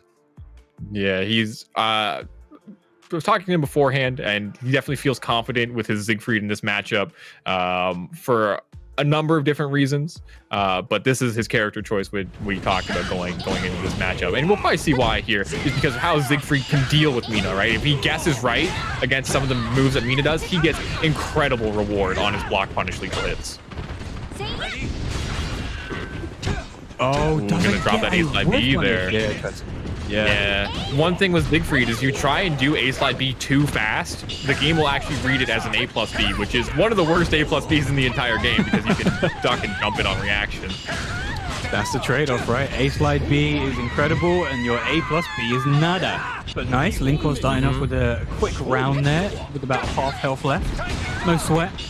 Gets the B6 counter hit into the knockdown, and look, he's just waiting in base hold here, just waiting to see what Yoki's reaction is after A slide B. What a huge read with that! Cool out. Oh, yeah, he didn't get the optimal combo there, but that's all right. But still, what a huge read. He knows that Yoki likes to mash 2A in those like slightly disadvantageous positions for her opponent. I mean, what Mina doesn't, right? It's one of the only quick moves that's plus on hit, but it doesn't even matter when you're being 3B'd over and over again. I was guessing wrong. Putting him in the Yoki blender. And losing a critical edge by getting hit with a slow break attack. Yeah, I guess he thought he was going to whiff and did it preemptively. And very dominant round now. Right now for Yoki, gets the mid. Grab. And sidestep whiff punish though from Yoki. What a dominant round that round 3 was for her. She just feel like she couldn't guess wrong at all. Teching the throw, sidestep into the duck. And there's Linkor going for 6AA. Right, yeah, he's going for 6AA a lot, and the second hit is duckable on that string. There we go. 2A once again. That one read he thought was going to put Yoki on the back foot in terms of not pressing 2A, but not today. Yoki's just going to be pressing it. You're going the wrong way, Siegfried. This is all Yoki right now. Good reversal edge though. Yeah, nice. Gets the 2K on the slight delay from Linkor. He tried to go for the base hold K retrack, but not going to work out for him. Getting the just frame on the B4. Ooh, and that trade going to be in his favor. Tying it up 2-2 in rounds. Very even on meter right now. Yoki gonna pop it early. Pops her soul charge immediately. She wants as much life advantage as possible, as quickly as possible. There we go. Linkor's taking the frames that he can and popping his soul charge too. Yoki really about to make no use of this soul charge right now, and a beautiful call out by Link. Look at all this damage. Going with the low grabs, maintaining that frame advantage, trying to condition her to duck as well. Got a block punish on B6. This is very hard move to block punish. It has almost no recovery. Going for the tech trap, but not going to give it to him. 3A from Linkor is going to secure it. Yeah, gets absolutely smacked across the arena with that 3A. So Siegfried does have a variation of 3A. You can do 3A4, which makes it safe. Use the guard crush, but no longer. 3A in and of itself, horizontal mid, pretty decent, but it is, I believe, -12 on blocks. Block punishable. Yes, it is. Yeah, they serve two different purposes. 3A4 is more of a zoning tool. True. But both really good horizontal mids, can't deny that. Oh yeah, for sure. Yoki is not going to allow... Yeah, and he went for the back parry there. When Siegfried is back turned and he enters stance like that, it is a horizontal parry, but Yoki not going to give it to him going for the vertical. But Linkor is going to be reversing the situation and putting her in the blender. And great whiff punish, not going to be enough to kill, but the 3K is going to secure it for Linkor. What a great turnaround from him. I do wonder what Yoki could do now to take this, because she was doing really well with just pressing these super quick buttons. Linkor's wasn't hard reading them, apart from one time he did base hold into 2A. I think she needs to do more of that. Slow it down a bit, try not to play big caliber, play that small caliber, you know? These are two big caliber characters though, right? So it's hard to bring it down to that level sometimes. But look at you doing very strong in this round. Here's the thing, right? I agree that they're both big caliber characters, but I think people really do underestimate the small caliber that Mina can play. While she does have an advantage when she's playing like these bigger moves, she still has an I-12 2A, she still has like a I-16 or I-18 6-6A, which is tech crouch safe on block. She can do really well in close range. Yeah, oh, the 6A lethal hit run countering Linkor's there. Oh my god, stop. Linkor's are going to reverse ledging in situations like that so often. No, not quite. Never mind. Linkor's going to try and make this comeback happen. And again! There's a Dark Legacy lethal. Wow. And this is going to do enough to kill. He's going to have that guts bonus. This is going to be a lot of damage. And this is going to give him 6 stacks towards his free Dark Legacy that he gets. Normally, you only get it when you enter guts, which is when you're in yellow health. But you see that bar at the top. Critical Edge gave him 6 stacks towards getting it for free. Wow, WUFL doing no side steps and a good reverse stage, getting a bit of soul gauge there, putting him in a good position for a CE or a soul charge. Hit the 1B though, a very hard move to deal with when she's in soul charge. The hitbox just gets incredible. But Yoki not going down without a fight. A good 4A to create some distance into the soul charge. But your 6-6A is not quick enough to compete with Siegfried's B6. And you're guessing wrong. And there's that B4. New move coming in for Siegfried. And there you go. 2 games to none. That was super quick. Yeah, Linkor's really got that adaptation after that first game, right? Able to make that comeback happen. And he made a lot of work happen with those reverse side hold stance centers, right? He was going for these OT situations where, you know, there are ways to deal with them, but Yoki was just standing up and taking the mix-ups. And he got the read that she was going to be blocking low every single time. And there's the hug it out. There's the camaraderie between fellow New Yorkers. But they Linkor was able to get that read with those mids over and over again. And we saw him, right? He went for the Dark Legacy lethal hit on the B version, right? Which is catches your opponent ducking. The low catches you when you're standing. So he gets the read on the mid, goes right back into the same mix-up, goes mid again, gets the lethal hit, takes the round. And how did he close it? He goes into reverse side hold. He knows that he's done mid 2 times in a row. The conditioning is, well, he's done it 2 times. He's probably not going to do it a 3rd time, right? He's going to go for the low this time. But Linkor says no to the algorithm, no to the possible read, and he goes for the mid again, and he takes it. He did take it in a very fashionable way. Those Dark Legacy lethal hits, man. You love to see them when you're not being hit by them, but when you're on the receiving end, it is absolutely scary. But I do just want to point out one thing that Linkor's did really, really well. So he tried to adapt to Yoki pressing really quick buttons with base hold, and it worked once. And then Yoki was able to try and take some momentum back. However, Linkor's didn't even try after that to play a range 0, range 1 game. He just wanted to create as much space as possible, get those whiff punishes, and do what he needed to do as Siegfried. Yeah, and then eventually working that into the mix-ups that we saw later on in the set, right? We didn't see that at first at all. He went for more of like that spacing, bait and punish, A slide B with punish type gameplay. And near the end of it, he changed it quite a bit. which was the adaptation that he needed, right? Because that first game was incredibly close, right? It was could have been anyone's game at any point, but this Link War is now in game number 2, where he makes those transitions, right? Oh, there's what we're talking about. Into the CE. Right. Yeah, and that was the second time. He did that immediately 2 times in a row right there, and he pretty much took her entire health bar away. And that's the power of Siegfried when he has Dark Legacy. From Dexys earlier on today, we didn't see him use it like that. We saw him pretty much every single time use it on the auto GI, which is susceptible to lows and break attacks, almost every single time he got it, right? Linkor is holding on to it and using the mechanic for its incredible comeback potential. Oh yeah, comeback potential out the wazoo for sure. You know, if we're going to talk about Link, we got to talk about Yoki. And Yoki being at this event is so good. I've loved watching her so far, because not only has she kind of got rid of this stigma of Mina's just being like an Iwar Rising B machine, she's been able to adapt to some of the best players in the world, including one that she's fought against really quite a lot, seeing as they're both from New York. And, you know, I just want to give a big hand to Yoki so far, regardless of what happens, because she has been incredible throughout this round robin so far. Yeah, definitely. She's a great NA player, one of the best, and showing why she was invited to this event, showing that she is able to compete with some of the top talent from all across the world. So now we got Dexys coming in versus Shen-Chan. And this is going to be interesting, because Shen-Chan does have experience with Siegfried quite a bit, with one of the best Siegfrieds, and the Siegfried of my heart, Heaton.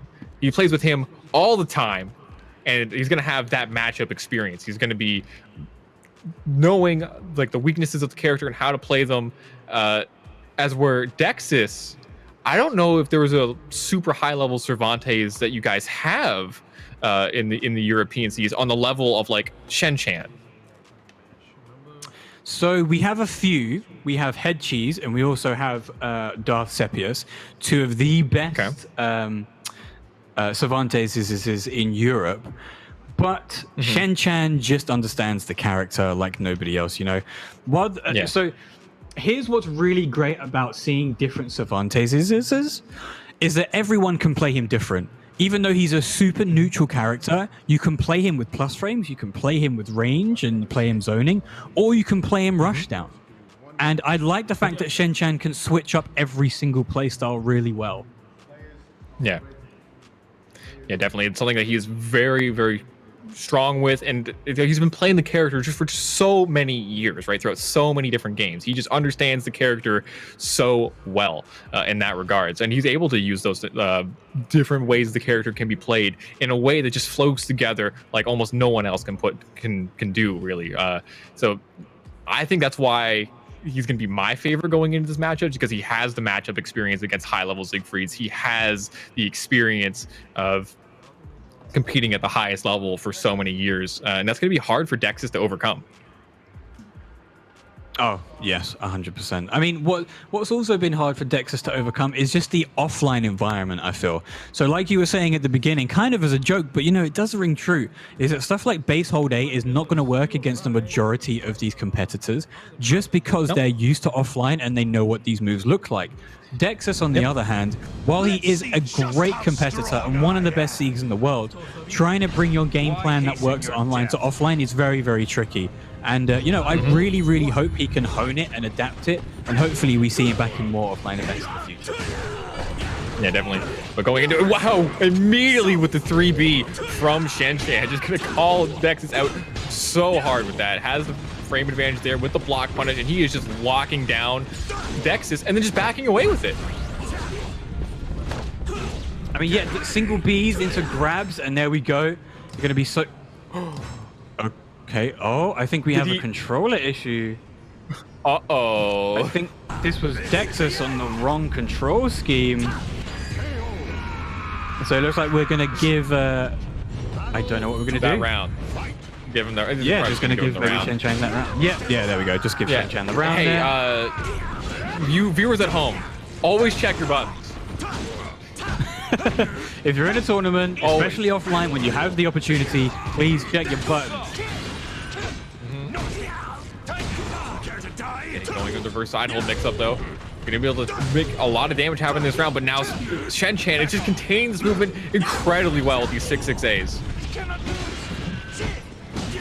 Sitting there, he doesn't need to worry about Dark Legacy because on one whiff punish, well, it doesn't matter because you know what? Texas and his 6-6Ks are incredible. He has won so many rounds with that move. Yeah, it's a great move, right? It tech crouches, it's relatively fast, and it's only -10 on block. Oh, Texas wants this ring out so badly. Yeah, he's trying to fish for it with all those AGAs, but Shen Chan, he's aware of the strategy of AGA ring out. That's the optimal tech sometimes, for sure. There we go. So literally, sometimes. he was listening to what you were saying in terms of not doing these SRSH 50-50s, running up on him. He's just doing them now. Yeah, He's getting a lot of... Yeah, I mean, he's getting mashed on sometimes as well, right? Like Shen Chan will tech forward in 2AM, which is a great way to kind of negate this fake pressure, but he's not doing it every time. So the amount of times that it's working versus it's not working versus the risk reward, it's working out in Dex's favor. Ooh, and the tech step, gonna avoid that and get a huge punish there for Dexis, and he's looking incredibly strong right now. Gonna force this meter out of Shen Chan and try and make him use all of his resources to make a comeback. And there's that 50-50, he's not gonna be able to kill him just yet, but a 2-2-8 is gonna stuff Shen Chan's A6B. And there you have it, Dexis on the board immediately ahead of Shen Chan, which I don't think any of us thought would happen. No, you know, the button swap, you know, it's the mid-round, it was a strategy, probably. He has the fake buttons on purpose, right? He loses that round, he gives it away just to throw off his opponent. He uses that mid-match, the slight time delay, and then he works it on there. It's a very, you know, cheater strategy, but it works. Calling Texas out for cheating? Damn. You know, it's very scummy, right? It's a very scummy strategy. Well, to be fair, at least, you know, we gave Shen Chan the round, exactly. Yeah, we gave him the round. Exactly, we gave him the round. Even though he was one hit away from death, we gave him the round anyway. Yeah, you know, it is what it is, right?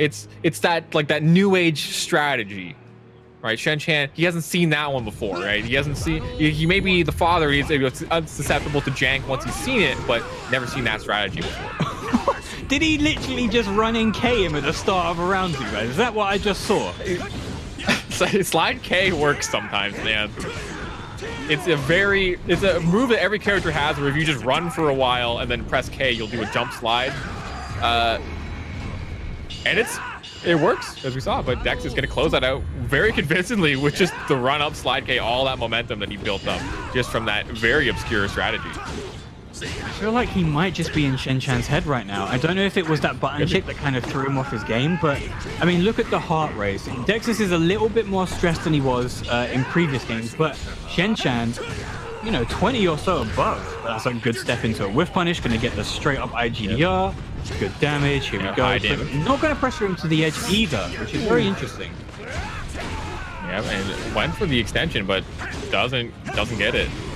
Or doesn't get the punish on it. Shen Chan just getting taken advantage of right now from Dexis, and he is just going in. And we are in the exact same position we were last time as well. Oh, that's a good 6-6K hitbox right there. Shen Chan with no rounds but 2 bars. Dexis with 2 rounds but no bars. Can Shen Chan bring this back? He absolutely has to, but does he have the capacity to? I think so. And another thing that we didn't talk about is the reverse side hold. They're -16, and Cervantes' block punishment at -16 without meter is not great. That's very, very true. I mean, his block punishment on stuff like -20 is great. Maybe A and like -12, -14. But that -16, that weird area where you really need a good block punish out of a bar is not that good, like you're saying. No. Oh, he gets the whip punish. Dex is in a very strong situation, and he's gonna take it. Wow, taking it 2-0 versus Shen Chan. That is not what anyone expected. Definitely not. But what do you think was the turning point there? Because Shen Chan, you know, he was dominating his other opponents. You know, Yoki at least got a game, but he still won the set. What do you think happened there with Shen Chan where he wasn't able to take it over Dexis? I think Dexys just applied a lot of mix-ups against Shen Chan, and because Cervantes' block punishment isn't great, even when he was guessing wrong, he was really only taking an AA, right? So he just kept going for it, and it was working, right? He would delay it, right? He would go into reverse idle and he would wait a couple seconds and then do the low, which is a good strategy to throw off your opponent's timing. And I think from there, he just flustered his opponent and was able to just snowball constantly in those same situations. Yeah, definitely. I think snowballing is the correct word to use, right? Because Dexys was just able to take advantage of every wrong decision that Shen Chan made. There didn't seem to be much that he could do to fix this. Like, he got some really good sidesteps into whiff punishes, and he was able to get some poke damage. But at the end of the day, Dexys just finished strings when he had to, whiff punish when he had to, and won rounds when he had to. Yep. Yeah, we saw a lot of Shen Chan getting called out by his strings as well, right? So it was a lot of things that Dexys just had going for him, right? With the 6-6 KK, he tried to duck under it, but punished too early and got counter hit. Just unfortunate. Indeed, I think indeed. now that was our 6 games. I think we're going back to the analyst desk, aren't we? Yeah. So take it away, Kayane and HBT rocking it on the analyst desk.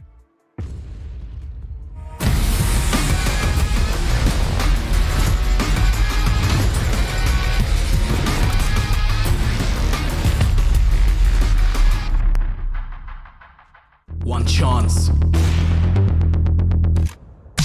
one dream, one match, one energy,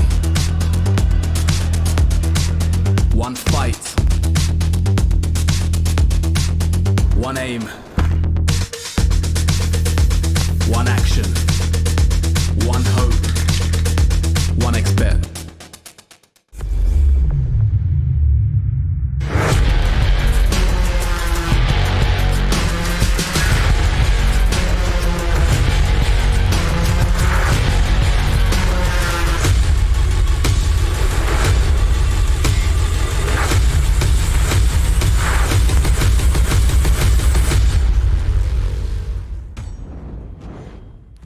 Further through Group A we go, and the action continues to heat up. And on this one, guys, the one I want to start with is Party Wolf taking on Skill. Oh my god. Because what a game that was. All the way through, back and forth. But at the end, Skill on that ring out. That's one that's going to hurt him. It really hurt me because that's a move from Cassandra we know from so many years that I didn't expect Skill to fall for it. And I think that in the French Discord, everybody was, no, wow, why Skill? And I don't know, Party Wolf was playing amazing. He had very good punishments, good reactions, wonderful wave punishments. He played wonderful. I think that today he's in the highest level of all his SOULCALIBUR tournaments. So it's really amazing to see Party Wolf playing Cassandra like this. Yeah, as you pointed out, it was very impressive. Like, I've never seen Party Wolf so incredibly focused. He seems to be on point. He's making these very, very quick punishes and maximizing every touch he does have. And honestly, this is probably the best I've seen Party Wolf play ever. I didn't see Skill being in so much difficulties, especially after beating Linko so easily. I didn't expect him to lose like that against an American player, but I think that he likes of Cassandra matchup in Europe.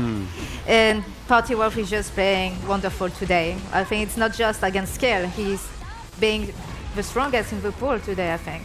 Yeah, that's the thing, right? If you're looking at this, would you say that Party Wolf right now just looks like to be in the best shape? Because he was unrelenting with the aggression he threw their way. Yeah, honestly, I couldn't have put it better myself. It just seemed like he didn't so much... It's not a victory we didn't expect, but skill is skill, right? Yeah. We expect so incredibly much from him, but it seems like Party Wolf just had his number and knew every step Skill was going to make.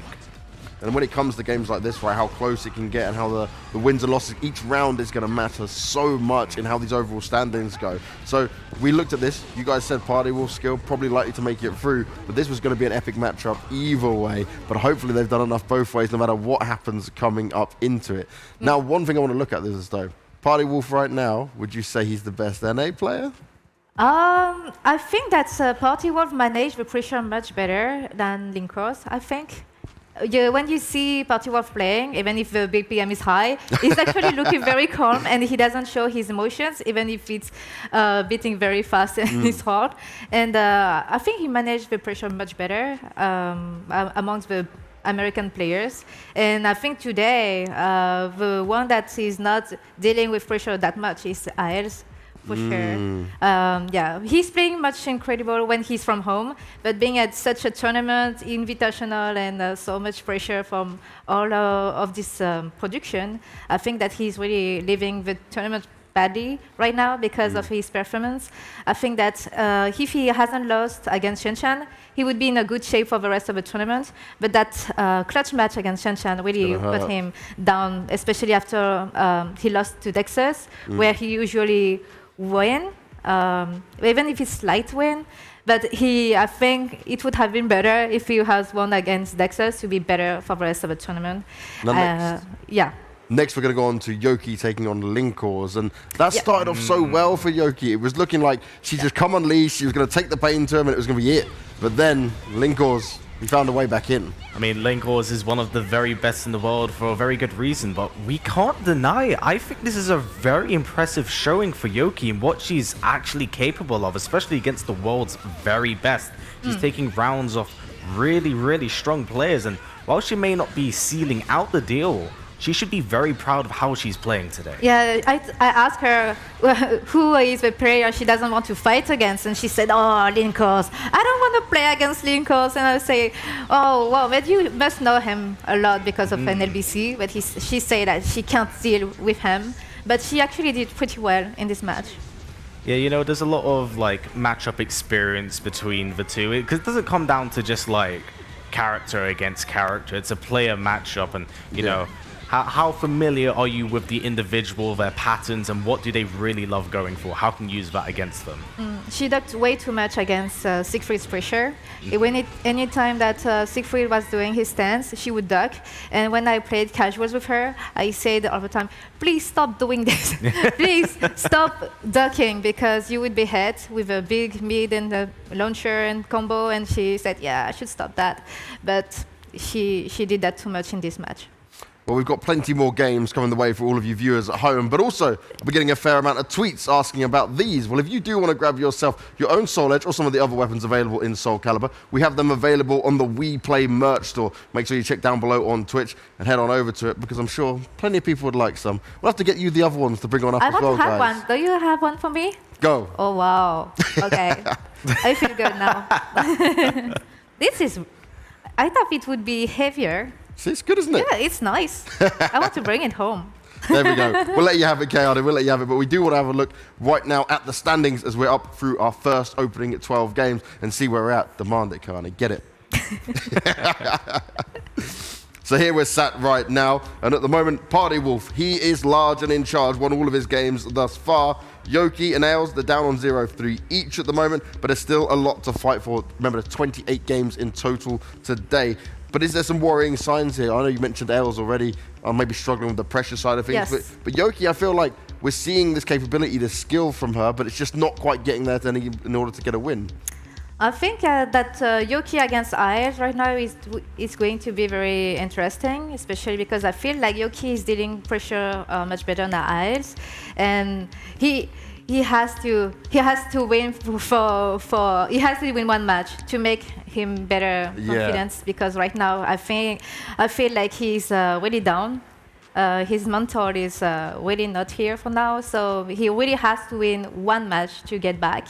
And I feel like Yoki is really doing her best, and she has amazing reactions. I've been very surprised at how she did against Linkos, because she was taking some good decisions, but then the amazing comeback potential from Siegfried didn't help her. But I feel like she's playing her own game, and she's actually really good right now. She's playing the game for 2 years and only competing for 2 years, when she's against players that have been competing like forever. Yeah. So it's amazing. And I say that Dexus would be very dangerous. And he made some upsets. Beating Shen-Chan 2-0 That was unpredictable. Even I said he would be crazy in this tournament, but I didn't expect that at all. It's going to be a free-for-all, and as you mentioned with Els and Yoki, I feel like the difference between the two right now is that we're seeing these explosive decisions that Yoki's making. It's putting games on the board at the moment, whilst Els, unfortunately, it seems like he gets these moments where he builds up a little bit of momentum, and then his composure, it's like his attention kind of changes after he makes one tiny decision, and it affects the rest of the game. Well, we've got a huge matchup coming up next. It's Party Wolf taking on Linkors. So let's get back with Danorai and Zabaz. Versus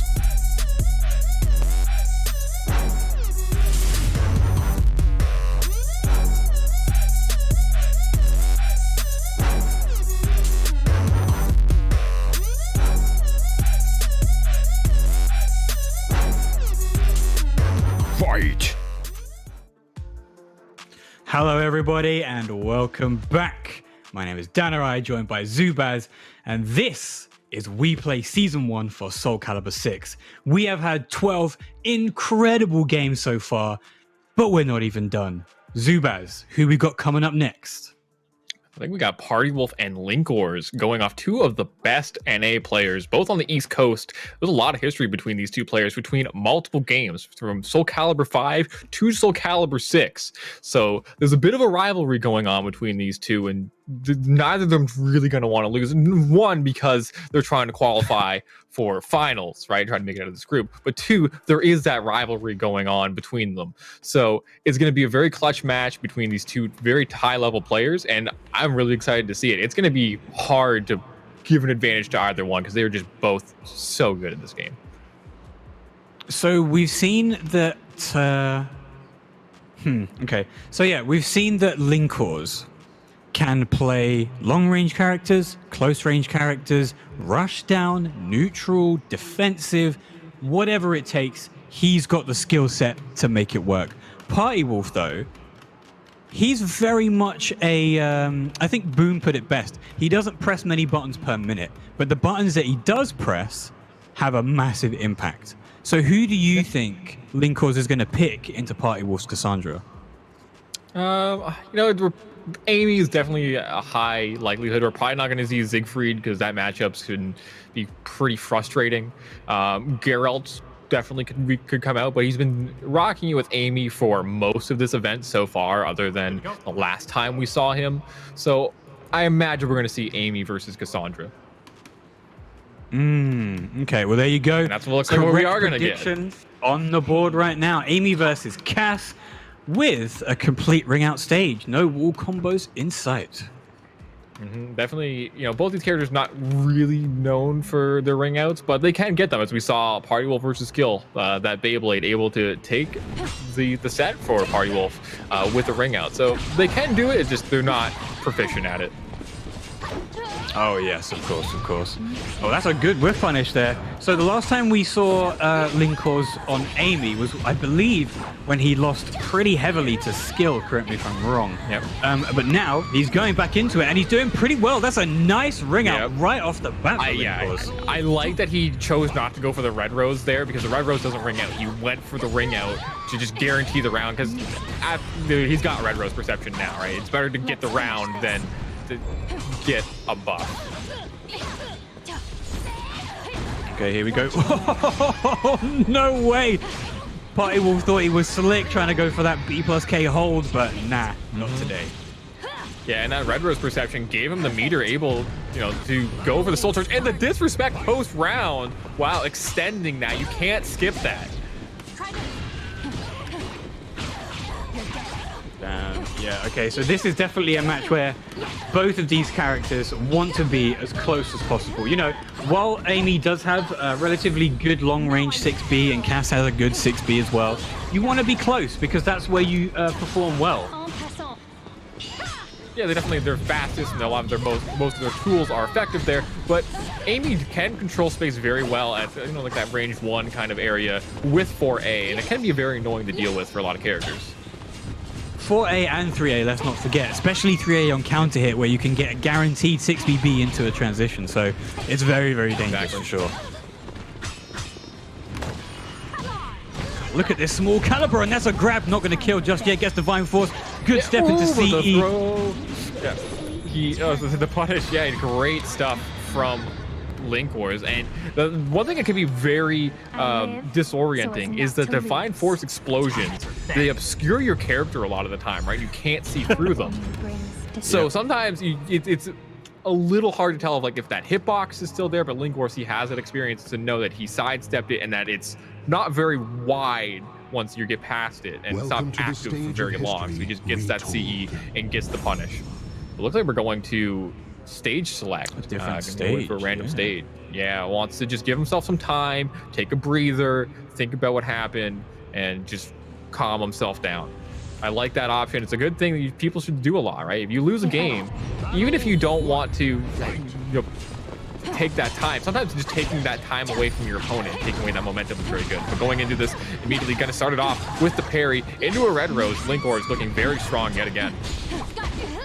So once again, we're seeing two characters that very much could use the space if they get a life lead, because this is a massive stage, but optimally, they're both really good at close range. So regardless of how big a stage is, you want to be in their face. That's a beautiful AGI for Party Wolf there, getting Divine Force, kicking him all over the stage, and nicely done. Are we going to be seeing the reverse of what we saw in the first game? Maybe. Definitely, yeah, that ring out was a big momentum shift in game number 1, not going to be available here. And Linkors doesn't have Red Rose perception yet. He's still going to be trying to get it, making his game plan a lot more predictable. Right, he can't go for optimal damage in a lot of situations because he needs to get that Red Rose perception, but there it is. He is now at full power, and look at this damage increase. The damage potential for Amy goes through the roof when she gets Red Rose perception. Oh, good way to interrupt. And again, 4-4-8. A great move by Party Wolf to just get a delayed move out there in case a GI or an AGI was going to come out. Goes for the Captain America. Yeah, into the frame trap.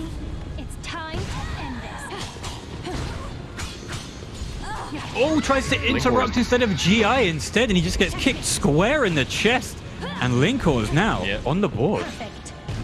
Yeah, that great patience. Right? He waited around that GI. Right? They were boxing back and forth. Party Wolf thought he got the timing, but no, Linkor's going to secure it.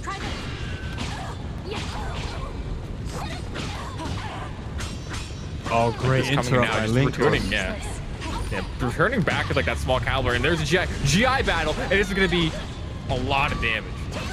Oh, looks like he went. Well, not a lot of damage, no. That's a lot of damage for what it is, though. Oh, there's the one beacon. They get the guaranteed off of that because it is a stun on normal hit. That's going to be a kill from the grab. And Linkor's in a really good position to take this 2-0 over Party Wolf in what feels like about 10 seconds. Yeah, he's been very dominant here. Has that Red Rose perception, so going to be powered up. Divine Force on the board for Party Wolf, but his is a consumable, as where Amy is a buff that stays forever. I do wonder what Party Wolf can do to make sure he doesn't lose this game. Well, what hold War Rising A is a very good idea. Yeah. Yeah. Spend that Divine Force, get that burst damage, back away, or reset the spacing. The Goomba Stomp! The Goomba That was Stomp amazing, the Goomba Stomp. Let's go. All right, here we go. This is a really good position for Linkors right now. Just a little bit, yeah. This is a really good position for Linkors, but just as equally good for Party Wolf to keep himself in this set. That's it, throw in the air, sit on her. Good break by Linkors, though, not incurring any more damage. No, just a little bit of chip damage, that's it. Soul Charge coming out from Party Wolf, trying to just get rid of any momentum that Linkors could have gotten from that situation. Damn, just trying to weigh out each other's soul charges. Good. Party Wolf has got such good offense. Trying to but he gets counter hit, going for a gets slow interrupted. Yep. That does so much damage from Soul Charge. Does about as much damage as most critical edges do. Oh, and he's dead.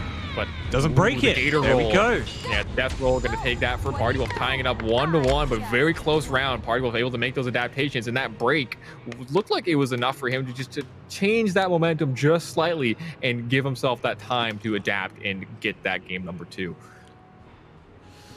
Man. Do we think we'll see a character switch here from Linkors, or is he just going to go straight back to Amy? Because it looks like Amy is working out. Yeah, it's not like his Amy was getting blown up by any means, right? He was doing very well. He won game number 1. Game number 2 was very close.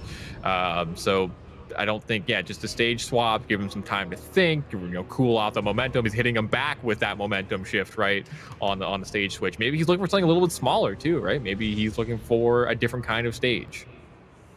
Perhaps. I mean, something a little bit smaller will mean, less movement, but no, we're straight back to the stage that we started on. Yeah, it doesn't matter at all.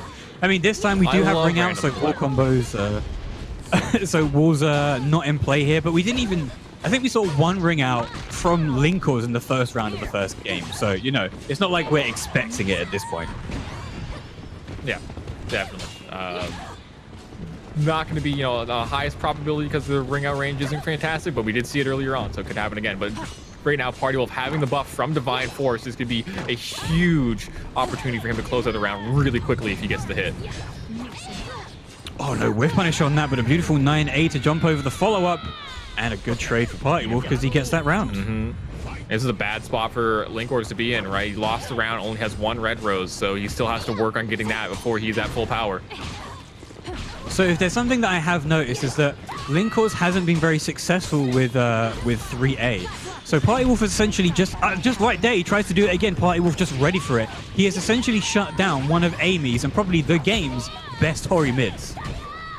It's really good, but it's stubby, right? So you can just dance in and out of it and get whiff punishes potentially. Just like that. Yeah. Yep.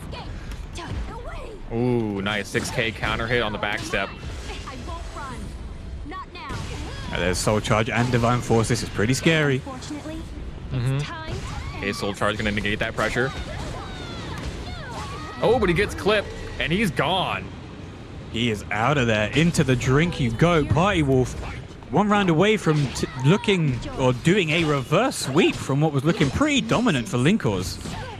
I think we got a misinput there from Linkors. He didn't get the red rose perception that he wanted to, and he's looking very, very weak because of that, right? He doesn't have that damage potential. He doesn't have those neutral tools available to him right now, and his health bar is just getting deleted at the moment.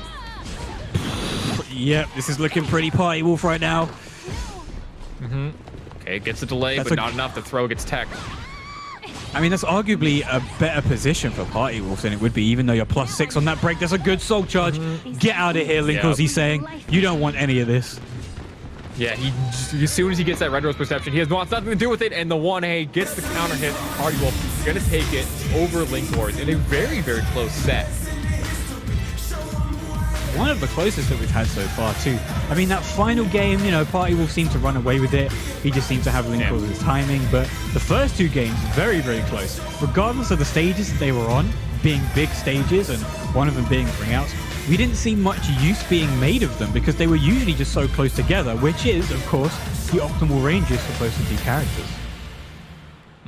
Yeah, so Party Wolf able to just negate that very well in terms of negating Linkors' red rose perception and taking advantage of the stubby range that Amy has. Both of them not having a lot of range, but those whiff punishes were ready to go, and just being able to deny her best tool, right? The thing that makes her a good character, he didn't get until the last hit of that game.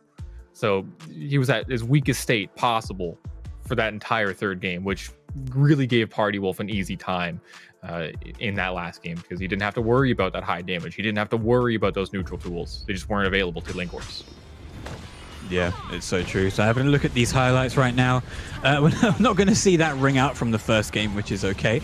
But that was a beautiful step into CE, and that's what got Linkors the first game. And then, of course, a great GI from Party Wolf in this game, and he just kind of ran away with it in this one. Yeah. Just able to choose his moments correctly, but both these players just swinging back and forth. A lot of call-outs on GIs, right? They trying to, both of them going for GIs quite frequently because they think they have the time and they think they can take their turn back, but those slight delays in your neutral really open up those opportunities. And there's that Goomba Stomp yet again from Party Wolf. It's such a funny move to see. It is one of the best moves to see for sure. Man, that 9A. Yeah.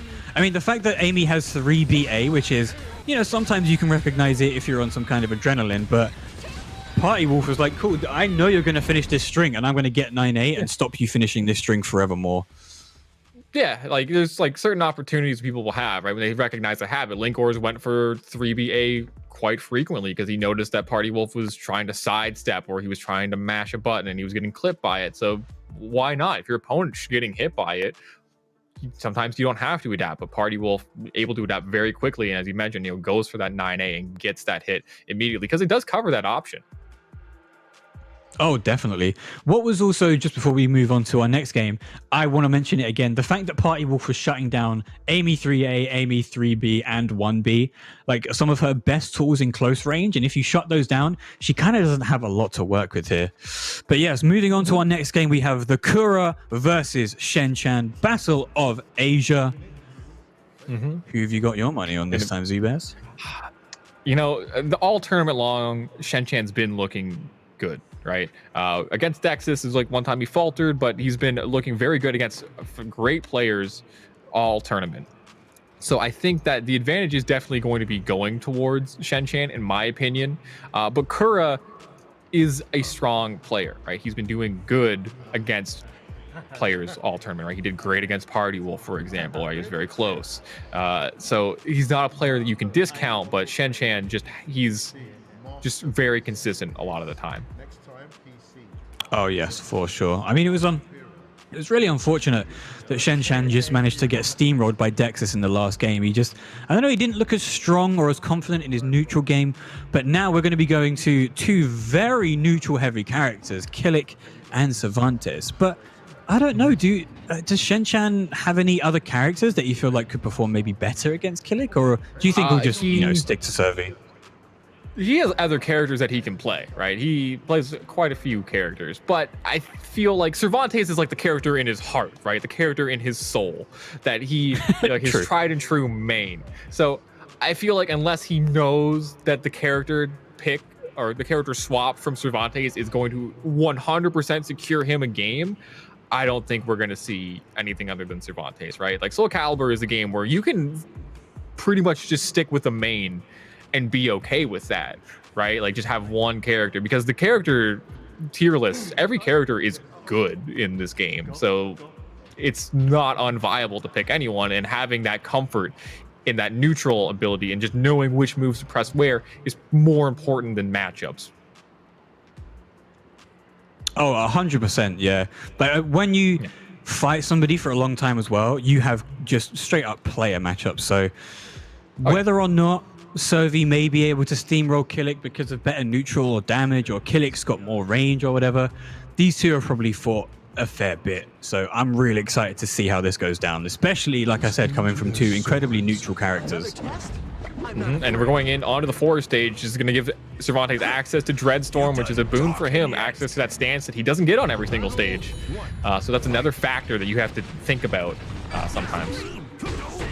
Damn, Shen Chan's starting off pretty anxious right now with that BPM at 142 already, but the Kura a little bit more chill with that 120.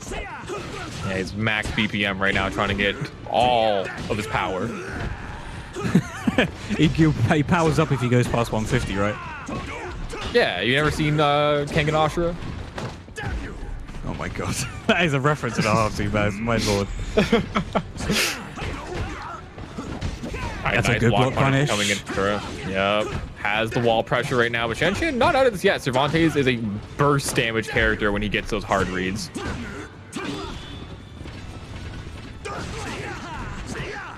Oh, gets 2-2-A counter hit. Very, very nice, but he misses the follow-up, and now he gets 4A plus G. Back grab. See you later. Yeah, he went for the tech trap, but Kura, he's seen that mix-up before. He's seen that one, so he just stays on the ground. He doesn't need to do anything. There's that neutral that we love. Servia's got one of the best single back steps in this game. It's very hard to catch him if he's creating space. Yeah, especially when he's doing the back step cancel. He's very, very speedy. Damn, Shen Chan's 9Ks are on point. Yeah, it's a relatively good move. Tech jump, solid damage for a jumping attack. All right, gets the throw. We're gonna get the full combo. Yeah, there you go. Does. He's powered up right now, but this pops out of his soul charge to just give himself a little bit of life, potentially live a combo that he maybe not been normally able to live. Yeah, that's would have killed him probably, but if he had not healed himself. Wow. Definitely. The disrespect? I mean, yeah, low the soul is charge slow. 1K. It is very slow. It's also low is somewhat so quite slow. steppable as well. It's a vertical.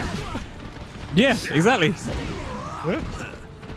Ooh, nice whip. Okay, well, you know, we're pretty even right now, you know. We're pretty even. Yeah. They're evening up on life right now. They got about the same amount of bar, probably got the same amount of guard gauge right now. Oh, and one more for A, and Kuro's got access to that lethal hit. Ooh, the slight delay. He's been going for throws in situations like that constantly throughout this game so far. So the fact that he went for that launcher gives him all his damage and all those gunshots. When Cervantes hits you with 9 gunshots, he gets a lethal hit on 2 of his moves. 2A plus B, that -2 into the wall rising K. Very, very good movement trap. There it is. Is he going to get the wall? No, that angle just makes sure he doesn't get any extra damage. Attack that. Oh, the 9K again! Jumping over the low. Shen Chan, he has those ready to go. The confidence in using that move. Yeah, this man's 9K usage is through the roof. And it looks like Kura has actually reduced in heart rate, while Shen Chan has gone above, just about 160. There we go, unlocking his true Dread Pirate potential.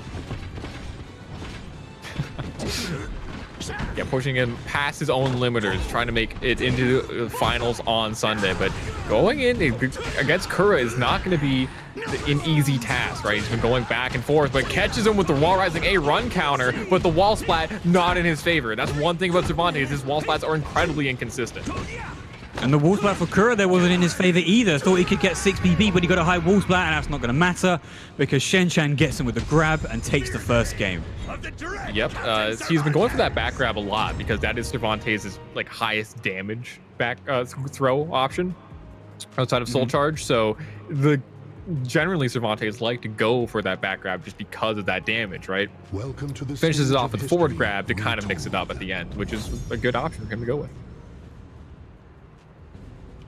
So we just, yeah, we're obviously not getting a straight up rematch. We're going to a new stage. Cool him off. Exactly, cool him off. Reduce that heart rate. Just relax a little bit. Look, it's going down. Look, you can see it right now on the screen. Kura's going to end up falling asleep at this rate. Gotta take a nap. Well, that's a good whiff punish. Yeah, he's going to do the Killick move where he just lays on the floor, ready to do the wall rising A plus B, of course. Yep.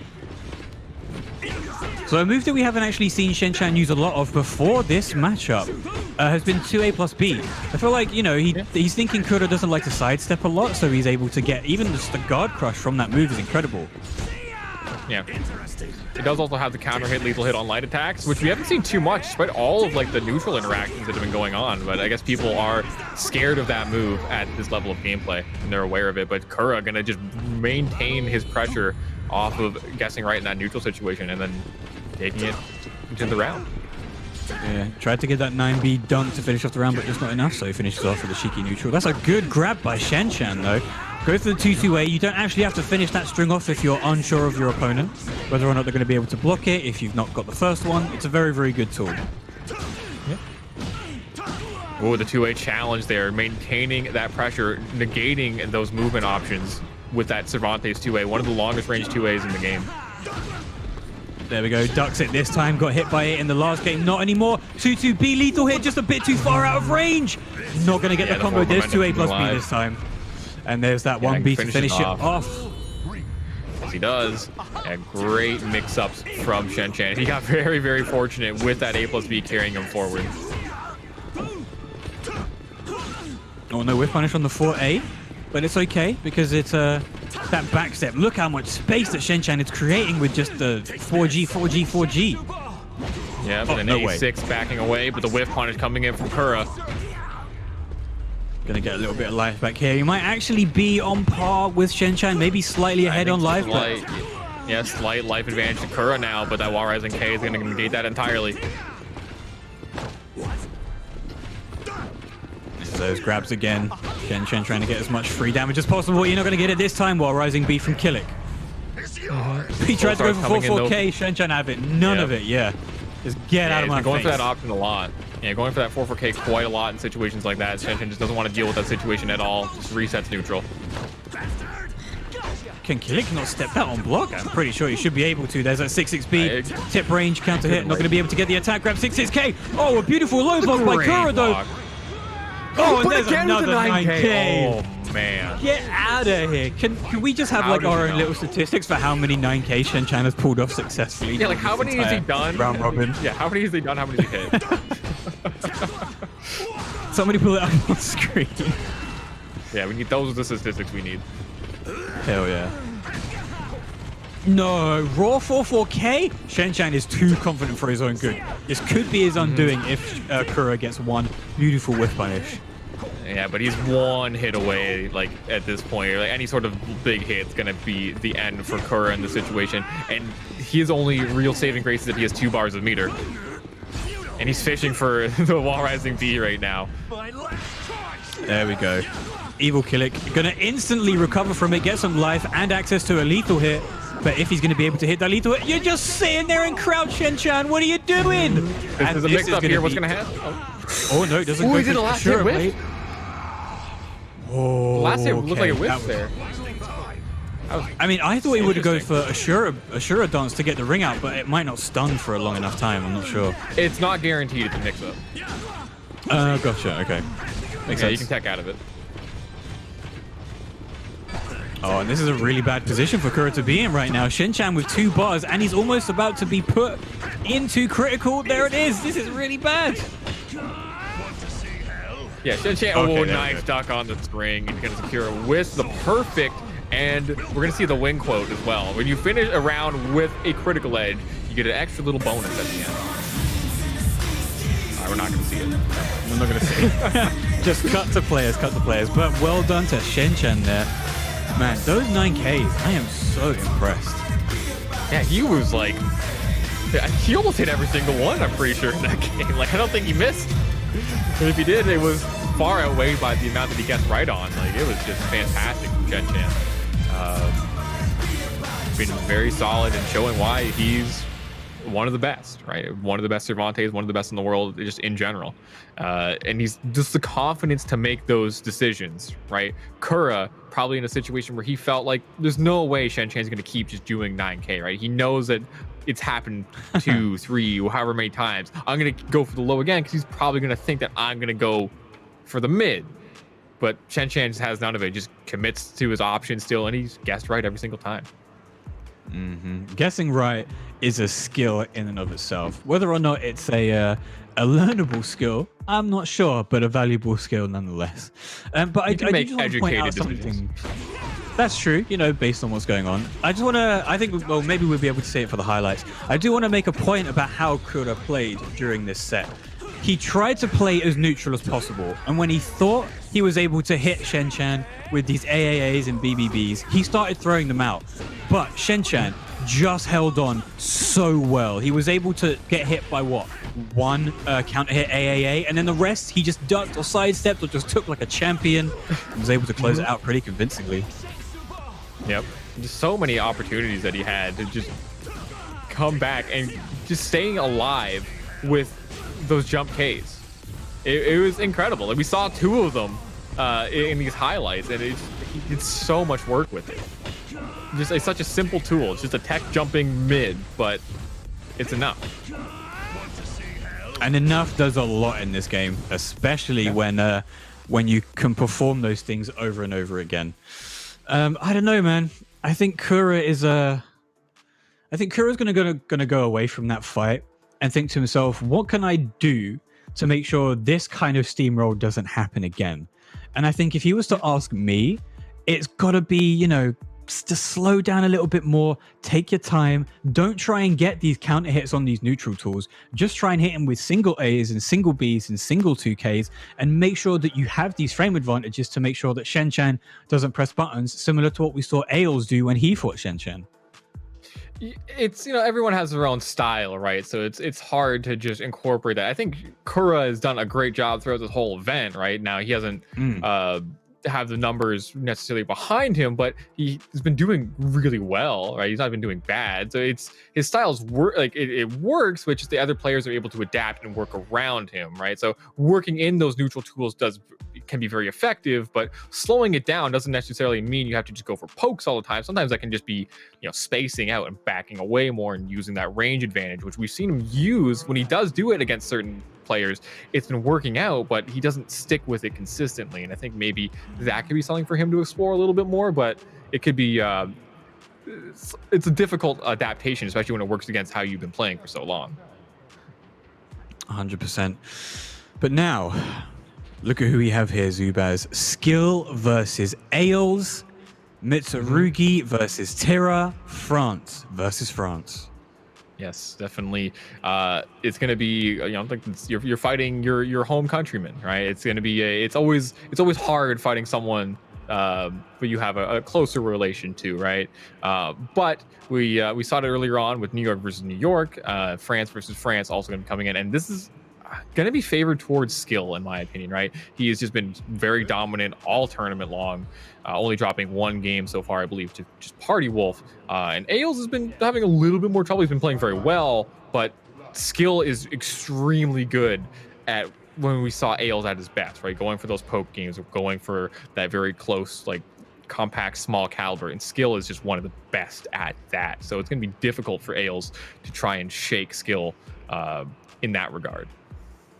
It's true, but also skill is Ails's he's the gatekeeper for Ails, because in multiple occasions Ails has tried to get top winning tournaments, and skill has just completely gatekept him. So maybe this can be Ails' time to take a first to two against him and show him that Ails is a force to be reckoned with. I mean, we know that, skill probably knows that, but Ails is yet to actually win a set against him in a tournament. Yeah, it's one of those tournament demons, right? But look, so far they're pretty even, but skill just showing that matchup knowledge, getting that punish. Damn, these AAs coming out fast. Yeah, and the lethal hit gets him on the air hit on the surfboard that Ails did there. Just incredible timing from skill. Wall Rising B is one of those moves, or just Wall Rising B in general, where generally, yes, on the face of it, it's not like an incredible move, but when you're able to get that timing for the lethal hit, it's just over. Your life bar is deleted. Yeah, and the hitbox is incredibly generous on that move, so he has that going for him. And he has the true. wall pressure, the slide K coming in. It doesn't get the wall splat, but that's all right. Still in a very advantageous position. Delaying his timing, gets the counter hit with the AA. And that's what skill's known for, right? He has impeccable timing. He has impeccable reactions and just great neutral. Just backing off. Good 6-6-8. Doesn't finish the string though. Could have got a knockdown and more pressure, but it doesn't matter because skills. Oh, this man and his reads. He's from the future. He said he's 1 second ahead of everyone else. Yeah. Yep. Exactly. Yeah. Look at this. He's backing away. Step G, step G, step G. It's like what Tira is best at, and you see skill is the one doing it. He is the one backing away. He is the one creating these situations for whiff punish opportunities. And that was a perfect opportunity right there. He was in gloom. He probably could have been able to kill, but doesn't matter. Skill's gonna kill him with that 1KB. And that was so smooth. Movement. Like his movement is just so clean right now. Like he's just perfect step Gs. He is taking as few risks as possible, choosing the engagement, setting the distance that these two characters are fighting against. And it seems like Ails is just playing at skill's pace, right? He's playing at his distance. He's playing at skill's timing, and skill is really just dictating this entire match right now. Well, how is Ails going to be able to dictate it in his favor? Does he have to slow down a bit? Maybe he's got to take advantage of the movement that skill's throwing out there, because, you know, like you were saying, the backstepping that usually we associate with Tira, skill has been perfect at in this match. Maybe Ails has to take that distance and use it to his advantage. You definitely could be something, you know, Tira does have really good range to go for whiff punishes, especially with critical edge, but it seems like skill, like his just timing is just making it so hard for Ails to even get those opportunities. Like, look, that's the second time we've seen him counter hit that move. Damn, just a movement into a single B. Ails is panicking. You can see it in his play. Like, yeah, everything, it seems like Skill just can't guess wrong. And everything he's doing is just working flawlessly, chaining perfectly together. And it's hard for Ails to really get his turn, right? He gets a BB, but then he backs away, and I feel like he's backing away, but he's not setting the pace of the match with it in the same way that Skill is. Yeah, exactly. And I think that's something that Ails really needs to understand. I mean, he's also got to start breaking front grabs because he's only been front grab. All right, into the critical edge. Gonna get Shura Blade off of this. That was a hitbox and a half. Yeah, Shura Blade, the buffed up state for Mitsu, but he's not even going to use it right now. 2-2K into 3A. Skill's not going to be worried about this grab right now because he just doesn't care, and he 9Ks over the low. Yeah, he watched Shen Chen play earlier. Yeah, right. He was like, oh, you think you're the king of 9Ks? Let me go. Let me run it. Ooh, it gets clipped by the 6-speed lethal hit. Tira has that lethal hit. When she loses a round, and she starts in Gloomy, she gets a lethal hit. That is her first move that she does. Oh, man, and Ails sitting on 2 bars right now. He does have an opportunity to just get access to those incredible moves in Gloomy, but use your bar, Ails. That's all I can really say. Oh, drops the just frame, but doesn't matter because Ails gets caught pressing a button. Man, Skill is just looking so dominant right now, but here we go, Soul Charge. This is really, really dangerous for Skill if he gets hit by anything. There's the grab. Ooh, unblockable grabs or untackable throws that she gets when she's in Soul Charge. And there's a 1KB for the mid. Yep, the mid gets blocked punished, and works it into the frame advantage situation, getting him with the low. And Skill was just in control that entire time. Like, it's... If you ever want to see what dominant gameplay looks like, just rewatch that set. Skill's movement was just incredible. He was backing in and out. Every single movement option that he was making seemed just incredibly intentional and put him exactly where he wanted to be, right? It was changing up what Ails' options were, right? He would backdash a couple times, block, walk forward to just change up that range ever so slightly to make it very difficult for Ails to even choose what options he wanted to go with. Yeah, well, that's the thing, right? Is that how do you select your playstyle in the moment against somebody who's so good at switching up their own? Because if they're in, like, okay, I've talked about this a couple of times in previous things. When you can get somebody in your momentum and your timing, you've pretty much won the entire thing. Unless they're able to break out of the habits that you're forming for them, it's over. And unfortunately, Ails, when he did get the opportunity to break out of that, he just wasn't able to capitalize well on it. He was trying to hit stuff like 3Bs when there was no reason for Skill to duck. And, you know, Skill just took it and he ran away with it. Yeah, definitely. It's a hard spot to be in, right? Because like, it feels like when you feel like you can't guess right on anything, it's... you start to get into like this mindset of like, well, what can I even do? And you start getting in your own head, and it definitely felt like that's what was kind of going on with Ails. It just felt like there was almost nothing he could do because he was questioning what he could do himself, right? So definitely a hard spot to be in, but Skill definitely doing a fantastic job of just being that dominant player, showing why he is considered to be the best player in the world at the moment. Yeah. So yeah, great stuff to him. But coming up next, it looks like we got Dexys versus Yoki, 2 SOULCALIBUR 6 newcomers to the competitive scene. So it's going to be a battle of the fresh blood. And Dexys coming off of a win against Shen Chen, taking it 2-0, very convincing. Will he be able to do the same against Yoki? What do you feel about the Song Mina versus Siegfried matchup? Whose favor do we think it's in? Because previously we did see Yoki fight Linkors, and Linkors seemed to run away with it pretty well. Yeah, that first game was pretty close between the two, but I know Yoki does not like fighting Siegfried kind of just in general, but a lot of it can come down to how the Siegfried player plays. Linkors is a very more methodical style of Siegfried player in terms of how he approaches it. He's a little bit more timing based, spacing based. Dexys is a lot more aggressive in that play style, which can work to his disadvantage sometimes, right? So it's gonna be, if Yoki, her main experience is Linkor's Siegfried, right? So she doesn't like it because probably Linkor is Siegfried. Dexys is a different style, so it could be something where it works towards her that he's being very aggressive. But as we saw with Shen, he was able to just overwhelm him entirely with that aggression. So it kind of works for both sides, right? If Mina's up in your face doing those mix-ups, she's going to do a lot of damage that way. But if Siegfried guesses right on those mix-ups, and if Dexys has the execution to get those difficult block punishes with AGA lethal hit, he's able to just take what would have been a decent mix-up situation for Yoki and now really make her think twice about even doing it, because she risks taking, 93 damage, which is almost half your life. That's a lot of damage for sure, yeah. Yeah. We can see there that they are getting ready to fight against each other on the stage of history. I do wonder if Yoki might try and play a close range game against Dexys, because as we saw with Dexys versus Shen, while Shen was trying to create space, Dexys was taking him apart. He was just hitting him with incredible IAGAs, slide ABs, and all these really long range moves. With Yoki and her, I wouldn't say evasion, but I would say her, what's a good word for not wanting to do close range stuff? Like, if you don't want to do something that well, space it. Well, no, I'm just saying, like, if you don't have an affinity for something, what would a word be for that? Not having an affinity to something? Yeah. Like a Bane?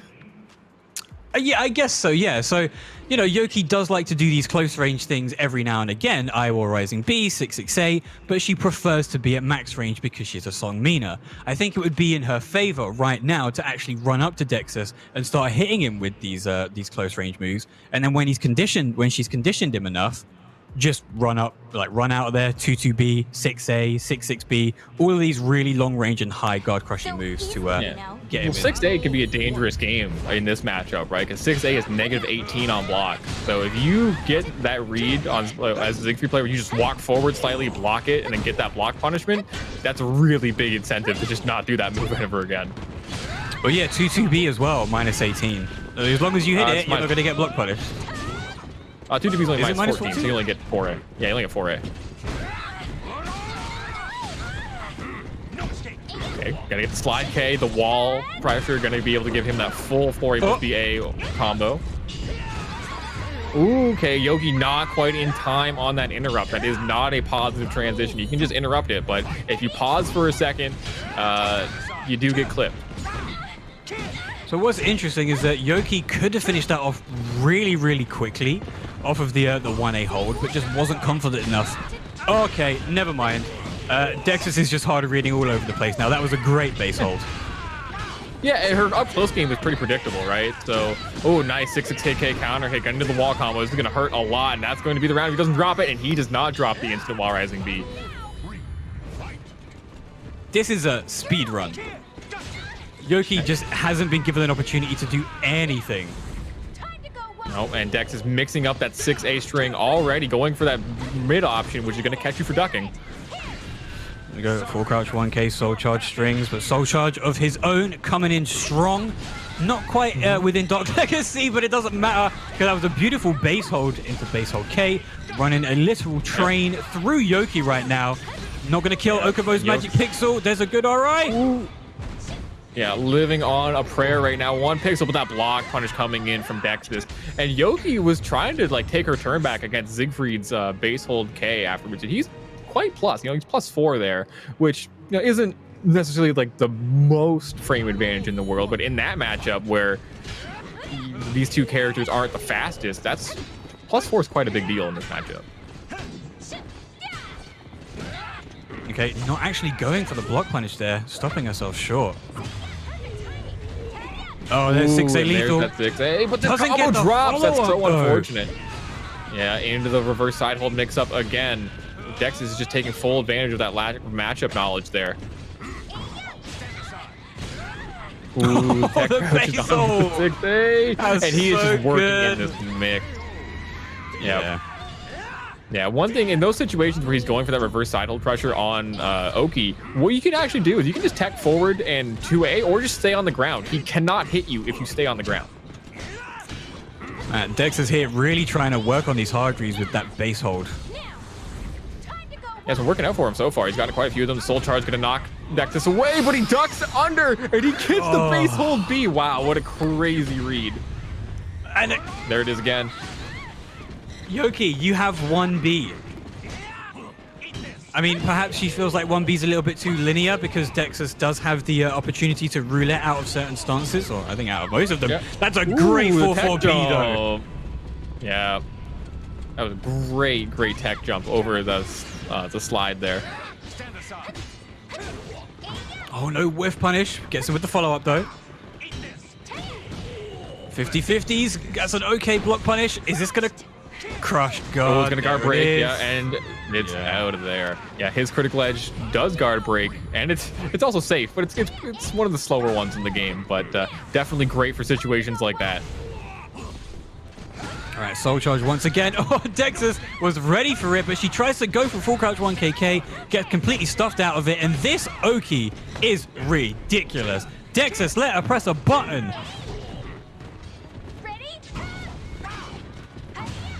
Yeah, all right, very nice dominant spacing. Right now. There's that 6 again. Yeah, not out of this one quite yet. Has Soul Charge gonna try and make something happen, but any stray hit from Siegfried is gonna be more than enough damage to take this game. Oh, it doesn't complete the string, but it's okay. Yeah. So that was unfortunate because Yoki was like really adapting to the fact that Dexus was just base holding anytime she ran up to him. And she was just like, cool, this is how you're going to play it. I'll just sit there and like I'll run up to you and I'll sit there. It was just unfortunate that she didn't then press a button to be able to take advantage of these hard reads that she was throwing out. And yeah, Dexus with the 9K, the jump K that nobody expects to see from a Siegfried is very, very good in my opinion. But yeah, congratulations to Dexus. Commiseration, Yoki. Yeah, his jump K also is more of a unique one because it is a while landing attack, right? So can definitely be a harder thing to deal with, right? In terms of just dealing with that situation, because it's not a standard one that we've seen before where it's a mid attack. He jumps, lands, and then does a low. Same with his jump B. His jump B is he jumps, lands, and then does a mid. It's one of the like kind of an exception to a lot of the jump attacks in this game, just by having both of those be while landing attacks. Yeah, I mean, while landing attacks can be pretty tricky as well, because Maxi's got a few of them where jump A and jump K both have animations that come out after he's already landed. So it is technically a true mix-up if you're not able to react to the jump-ins. And Dexus there proving that even in an offline environment, if he's able to get into your head enough, he can just do these I-30 plus moves, and they're successful. Yeah, definitely. It's when you're in like your head, as you said before, when you have that mental frame advantage, you can kind of do whatever you want, right? Your opponent is just, they're almost like scared to even press a button. So you can go with those slight situations. You're only +2, but they're so worried about getting counter hit by something that they're just going to stand block. And you see like sometimes like with Dexus, sometimes he'll do a light frame advantage attack and then go for that slower option to either apply guard pressure or keep up that advantage. And that's a very real thing. All right, we're going to be looking at the highlight real quick. This was Dexus running straight through Yoki with that wall combo. Okamo's Magic Pixel saving her there. Yeah, double reversal edge is generally a good idea in that situation, unless your opponent likes a sidestep, especially when Siegfried has one of the best sidesteps in the game. As Zubaz was saying, at that point in time when he got with the Wall Rising A, he was just running this Schmix train on her. There we go. Best of 3. 2 to Dexus, 0 to Yoki. Yep, definitely Dexus taking advantage of just that uncomfortability in that matchup. She definitely doesn't like fighting Siegfried, and probably for that reason, right? He's a character that can really exploit a lot of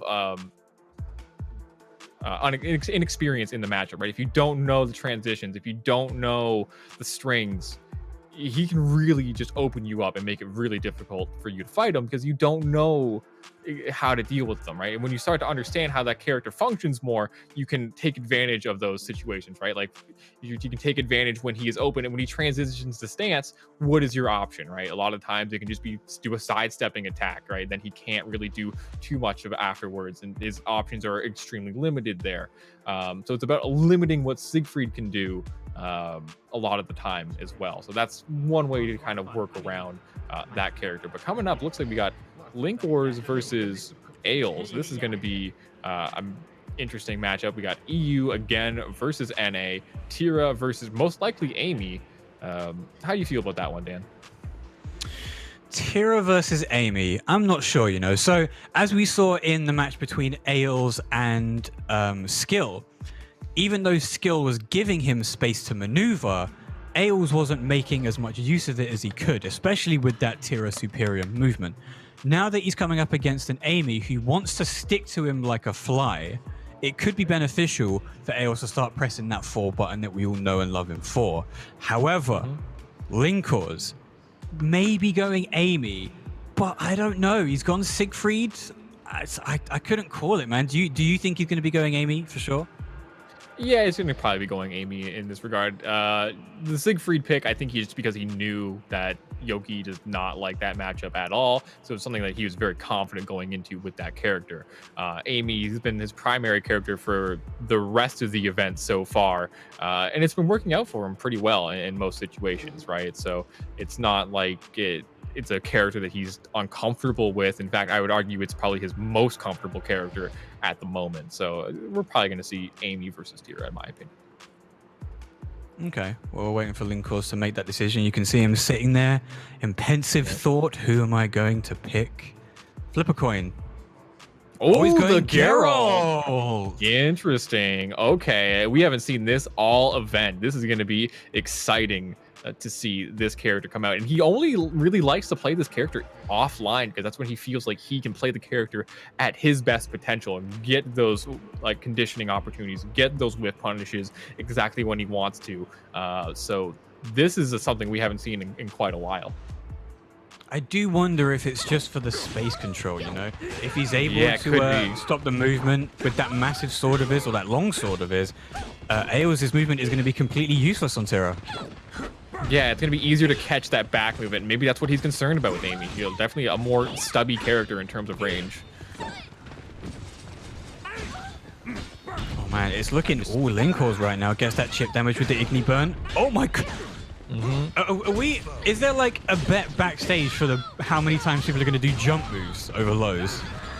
You know what? At this point, we should have a 1x bet just for jumping over lows, right?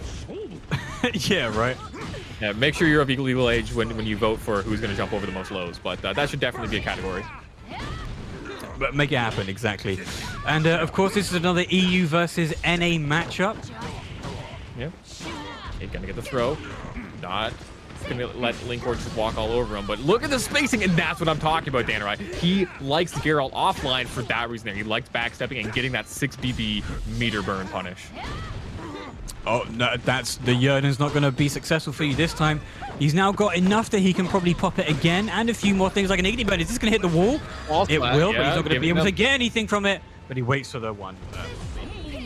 Yeah, the 1B going to secure that round. It's a pretty solid low. It's seeable, but it's kind of on the fringe of it sometimes, especially in those very clutch situations. Oh, wow, goes for the raw armor, but doesn't get any damage on the board. Slide on his face. Ails very nicely done. Do it one more time. Man, the Oki that he's getting from these situations is incredible. Yeah, there we go. The armor coming through. Back BB movement holds. from Linkors. Yep, 4-4 BB. Gonna give him the optimal Oki.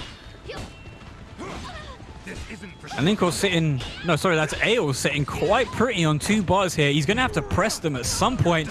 Never mind. Get back grabbed. Stab you to death. See you later. Yeah, Geralt's animations are just very, very pleasant.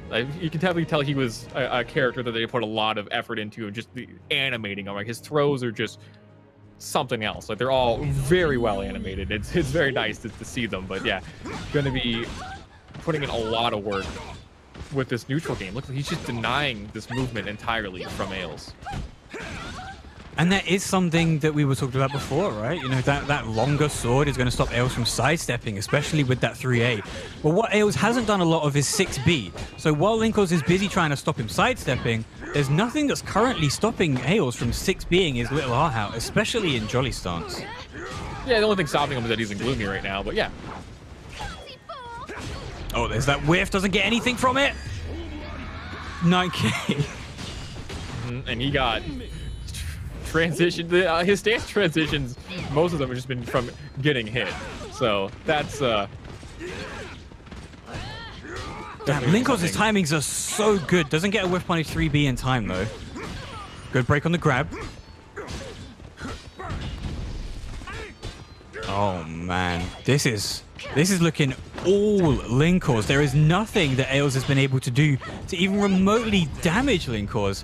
That's a good step, CE. That's 2 rounds.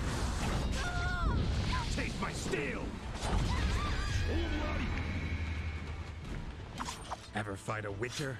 Guess not. Yeah, great critical edge whip punish coming in from Linkos there. It also builds him towards a newer lethal hit that he has for hitting all of his signs, and that is one of them, is hitting critical edge. The easiest way to get it is hitting critical edge. I don't think we're going to see it, but it's definitely an interesting thing that can happen. Oh yeah, for sure. Oh, he uses the Witcher sidestep into a grab. Not going to get the 1B this time, and Ails once again sitting on 2 bars. Going to get your slow threat. Slow threat? You're going to get your throat slit, but it doesn't matter. There's another 1B to finish it off. Man, Ails, that was twice that he had 2 bars, 2 sticks of butter, and he didn't use it at all. No, you got to use your meter, right? That's a pretty common saying for us, is make sure you use your meter because it can really turn the tides of a match. But maybe he just didn't feel confident in where to place it, right? Linkos is being very patient in a lot of ways, so maybe he didn't want to risk maybe whiffing it and then getting into a mix-up situation, but Linkos just was very, very dominant in his space control and his movement control in that matchup. We saw a lot of those back steps that I was mentioning earlier on before. We like to do that back step 6BB and the movement containment was just incredible. Like, that was, if you want to learn how to play Geralt, that's what you watch. Definitely. Right, I think, Zubaz, we are coming up to our final game. It's going to be Dexus versus the Kura. Yeah, so final game for you and I today. Yeah, final game for us commentators. Yes. We'll be handing you over to the next commentary duo, who will be in the studio, of course. But before we do get to that, I want to talk about these 2 players. So Dexus and Kura for this Group A round robin haven't really been that successful so far, at least in the early stages. But now, turning it around, Dexus has been able to make an impact by taking at least 2 games, and he's now sitting, I think, quite pretty in that top 4 spot. Whereas Kura, he's been struggling throughout the entirety of the group. What could he do against Dexus to really bring him back and put him in the running for progression onto the playoffs? Yeah, I think Dexus has won, I believe, 3 games so far, and each one of those he's been very dominant in just applying the mix-up pressure from reverse side hold for a lot of it, and taking a lot of advantage out of people's lack of experience or just understanding of how to counter that. If Kura has that knowledge, it's going to be more difficult for Dexus to do anything, because like against the players that really knew how to deal with it, you saw he couldn't really get much started, right? He couldn't really do what he wanted to do. So I think it's going to depend on how well Kura is able to just deal with what Dexus is bringing to the table. And what exactly could Dexus bring to the table that takes him from the current amount of wins that he's got and just add 1 more on top of that? I think it's, if what he is doing is not working in terms of like the way he plays, like that aggressive mix-up style, spacing out Keelik can actually be kind of annoying for Keelik a lot of the time. Siegfried's better at it than Keelik is. You can get those whiff punish opportunities. Now you have things like Wall Rising B from Keelik that are pretty annoying because it's almost impossible to punish, and it's a pretty good tracking vertical launcher. So there's that going for him, but even still, like, that's 1 move you're pretty open to sidestepping at like that mid-range area for Siegfried, and it's going to be very annoying for Keelik to try and contain that, where Siegfried is very good at containing movement with things like AGA. 3A4 can be something that's annoying to deal with, to just make it so you can't do anything. And if he has a read on your movement and he hits you with a 6AA and there's a wall nearby, that's a lot of damage. So that's something you have to be careful of. And you look the people at home voting for Dexys via 1xBet. Make sure, guys, if you're going to be using that, you are of legal age. We can use that in the link description down below and win yourself some awesome prizes. But everyone's looking to go for Dexys with this one. Pretty favorable, or pretty big advantage to him as well. I think it's a good horse to back at the moment. You know, the win rate is actually in Dexys's favor, so you know it's a good choice to go for. But Kura is Kura. He is one of the absolute best players in the world, one of the best players in Asia, and arguably the best Killick in the world. Sorry, Milos, love you, buddy. Against Siegfried, though, I don't know. It's a really tough matchup because while Killick can enforce some space if he's able to do I Will Rising B quite a lot, and if he's able to get some really good frames on him with stuff like AABB, 66A, I think Dexys is just he's in his flow right now. While he wasn't earlier, he's got the game on lock, and I can't wait to see Kura versus Dexys. Yeah, it's going to be hard, even to like contain movement as well for Keelik, right? His horizontals open him up.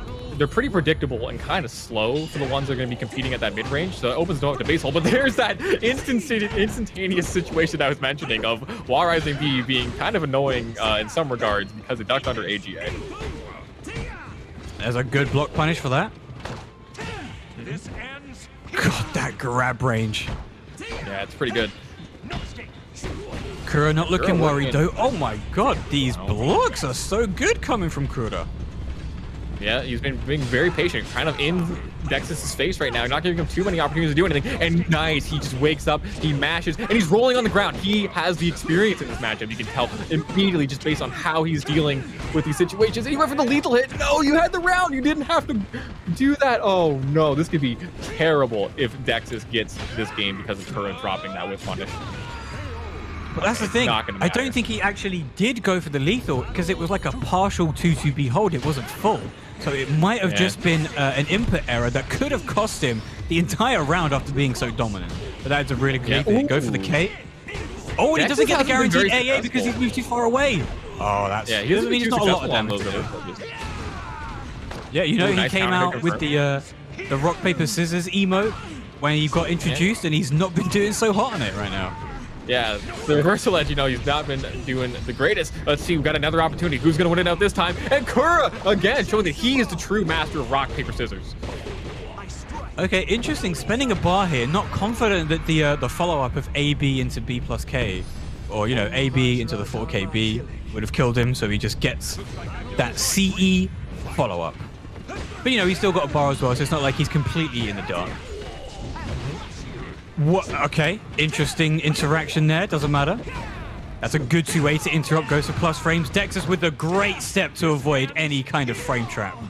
Yeah, using that great grab range as well, but not out of this one yet. Okay, he went for the base hold A. Nice try, Dexys, but okay, the 3K series is going to get the counter hit on the second hit, so able to get it out of there, but old habits dying hard for Dexys in a lot of ways. He actually just tried to 4-4B Dexys' B4. That was a mad lad movement. That's a great step. Going into soul attack instead of going for full combo. Interesting. Maybe thinking that, you know, he's got a round up. He's able to out neutral Dexys at the moment, but it doesn't matter. You're not going to be able to horizontal mid base hold, and Dexys in a really good position here, but this is going to do a lot of damage because he's in guts, and the CE just does a lot of damage anyway. It's going to be, yeah, almost like pretty much like the maximum amount of gut scaling, and look at that, just doing a huge chunk of damage right there. Just waiting carefully, being very patient. Oh no, but too early on it. There it is, the Dark Legacy, the comeback mechanic of the century. Yeah, but Dex is going in for base hold A raw. This is not going to work out for him in this environment, man. Oh, that's the lethal hit for 4K into the dunk. Look at Kura's BPM though, even more chill than Dexys. That's that Dark Legacy.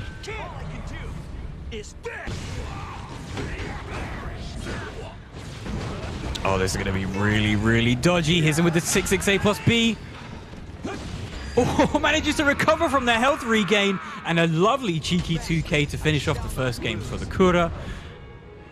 Oh, man. This is back and forth. I honestly couldn't call this one. Like, in the beginning, it looked all Kura. But right now, Dexus is coming back strong.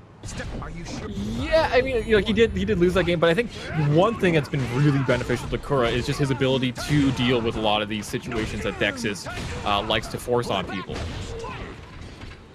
Oh, hit him with the pullback and strike. You know what we haven't seen yet is an OTG A plus B. We got to see one before we end. Come on, Kura. We'll probably see one tomorrow. We'll see one tomorrow more for than sure with likely. Milo's.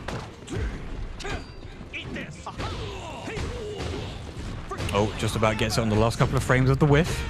Yeah, going into 3-4, applying that guard pressure. That Dark Legacy explosion also going to put on a lot of guard damage.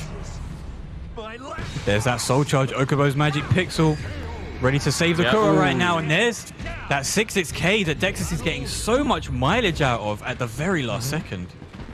Yeah, you know, it's a solid attack to finish off rounds, right? Very, very solid. And it has the string to be extra cheeky. Oh, he stands up at the last second and gets hit. Oh, double IAGA flexing on him. Got those just frames. Okay, yeah, gonna get killed. Yeah, trying to do a little too much with the frame situations that he had. That's a front grab. Going to even up that life bar now, even though Dexus does have, I was going to say, has a bar, but not anymore. Pops it for Soul Charge, wants to end this as quickly as possible. Not going to be able to do it this time, Dexus. You're not online. Nope. It has not worked out a single time. Nice resist impact. Ooh, with the reverse ledge, going to avoid getting lethal hit, but still takes some damage. Okay, now the table seems... I'm literally cursing Kura right now. I was going to say the tables have turned, but no, not just yet, and that's going to be RE safe. Very nicely read by Dexus. Possibly, are we going to see a 1-1? It could be close, right? Oh, nice, though. Gets the crouch cancel block punish. And there's that 1A. Hits him with the front one. Oh, just a bit too slow on the block punish, but there's reversal edge. He's already got 2 bars, but he's trying to go for the guaranteed. Is he going to get AA here? No, and he's just a bit too far away once again. Maybe it's a specific Sig-3 thing. I'm not sure. Could be, yeah, maybe it's like an angle thing just because of the option he went for. Dexus was not stopping holding down 2 for anybody, but it doesn't matter because there's that hop kick that the Kura missed last time against, was it Shenchan or Linkos? And he gets it this time into the CE. Yep. Putting a round on the board. Yeah, I think it was Party Wolf, but yeah. It was Party Wolf. I apologize, yeah. But yeah, able to stay alive, get up around. He's going to get the block punch. Oh, he does. We're winning all the trophies today. God, the guard damage. And there it is. It's gonna hurt. 5K block punish, yep, -12. I like that he backed away with it. That is, we haven't seen that from Dexus too much, right? He's actually playing a little bit slower, playing a little bit more defensive, and I like that. Because I think he knows at any moment Kura could turn the tide of battle, especially with having Killik in Soul Charge, just like we're doing now. Yep. One hit away. 6-6B catches him. Oh, that's kind of disgusting. There's the RI.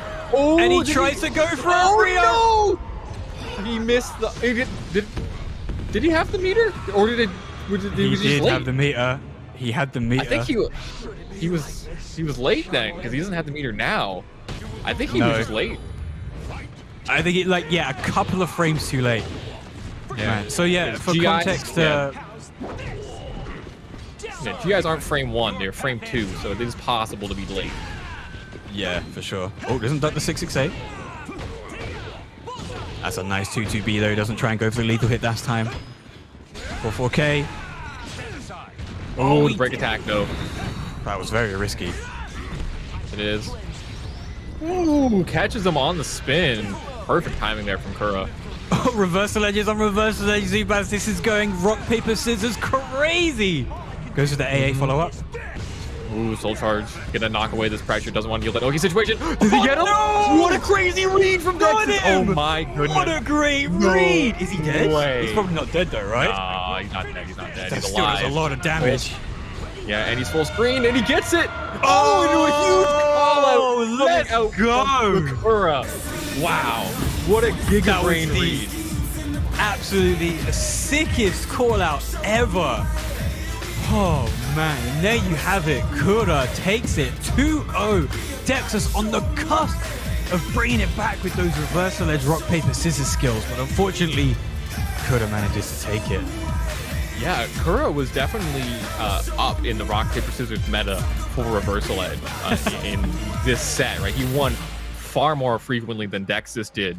And also just had that neutral control and the ability to negate the mix-ups that Dexys was going for. He had great matchup knowledge on how to counter the situations that Dexys got a lot of against other players in this event. But you know, he was teching forward, he was hitting those 2As, he was staying on the ground when Dexys would go into reverse side hold on Oki, and really just limited the amount of times that Dexys was able to play the game that he wanted to play.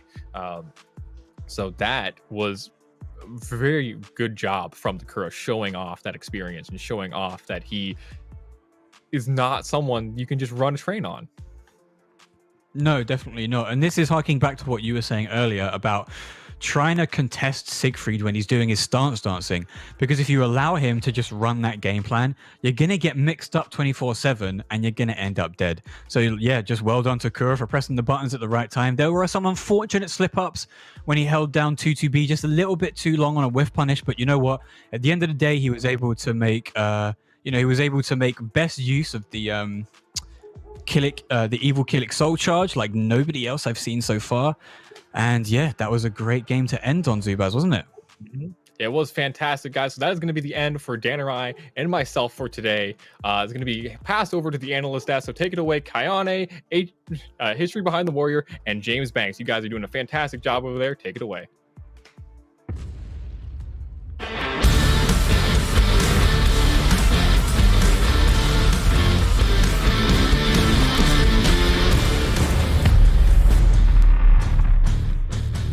One chance. One dream. One match.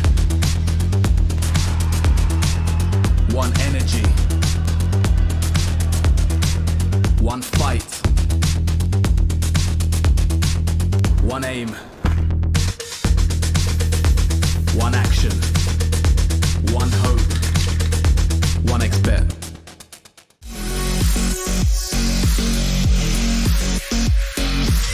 Follow events with Dash Fight. Keep up with the event schedule. Observe standings and brackets. Watch VODs and highlights. And keep an eye on your favorite player. Follow events with dashfight.com.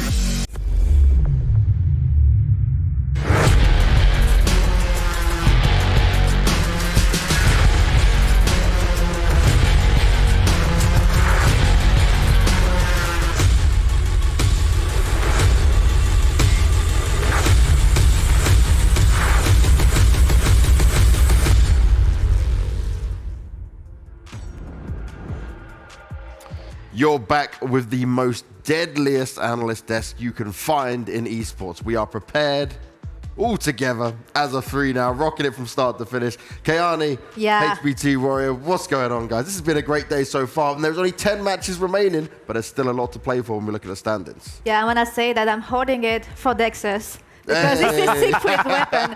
And I'm so proud to hold it for Europe, because he has done so well in these matches, and especially that one that we have seen between Dexys and Kura. Even if he lost, that was so amazing, because, you know, Dexys is still his first offline tournament, and it's quite crazy to think about it, because Kura has been on the SOULCALIBUR scene since SOULCALIBUR 2. He has been competitive since SOULCALIBUR 5, and he is a top 8 finalist at EVO Japan. And that match was easily one of the best that we have seen tonight. So I'm really proud to see Dexys' improvements. And the more we advance in the tournament, the stronger he becomes. So I'm really glad to see that. we're going to start with this game here of Linkors taking on Party Wolf, right? And these are two of the heavy hitters in this group so far. Been performing so well, and they certainly did put on a show for us. Oh, definitely. They went head to head, and they just...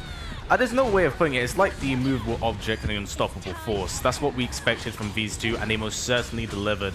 It just came down to the hardest of reads between each different player, and it was back and forth at every single turn.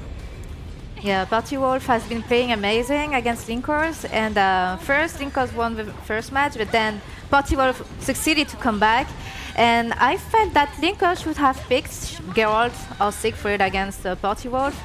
Maybe he should have picked Geralt, yeah, I think so. He tried to do that after that against Isles, and I think it was a good choice to pick Geralt because I think he hasn't enough offline experience on with Amy. So I think that it would be better for him to pick Geralt for the next of the tournaments, maybe. Maybe that's some sort of rematch we can get later on when it comes to it, right? Now, the game you guys just mentioned there, Dexus taking on the Cora. That was something special. Okay, yeah, Dexus wasn't able to get a win in there, but the thing I want to touch on here, you keep saying this, right? Dexus, first offline event. First of all, look at his heart rate. Nothing changes. The man is just stone cold, you know, just completely chilling. But also, he's able to hold his own. I don't see any cracking under pressure.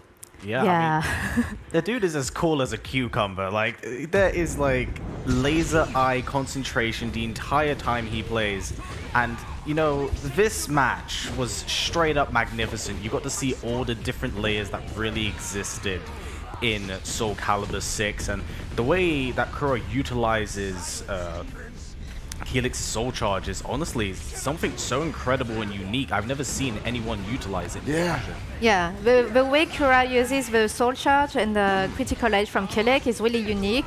And this reverse impact uses that he had, it's especially unique. I haven't seen any player using that this way in the tournament. And the anticipation, the adaptation he had against Dexus was incredible. But both players have played amazing. And that was really one of the sickest moves of this tournament, for sure. That was a really big call out as well, because the one thing we've seen with Dexus, that when he can get things going, he can snowball someone, just 50-50s with Dark Legacy, but I feel like the big problem there in that matchup was that he relied too heavily on Dark Legacy, and Kuro's like baiting it, he's calling him out for it almost every single occasion, and it paid off. It did pay off indeed, but what right now is paying off for Party Wolf is he is taking no L's. He's almost guaranteed to qualify through unless he loses every single game up in it. Poor Els, he's just still struggling with this fight. It's he's really not finding his groove. He is really struggling, especially because, you know, since the beginning of the tournament, losing against Chen Chen was really difficult for him, then losing to Dexus after that.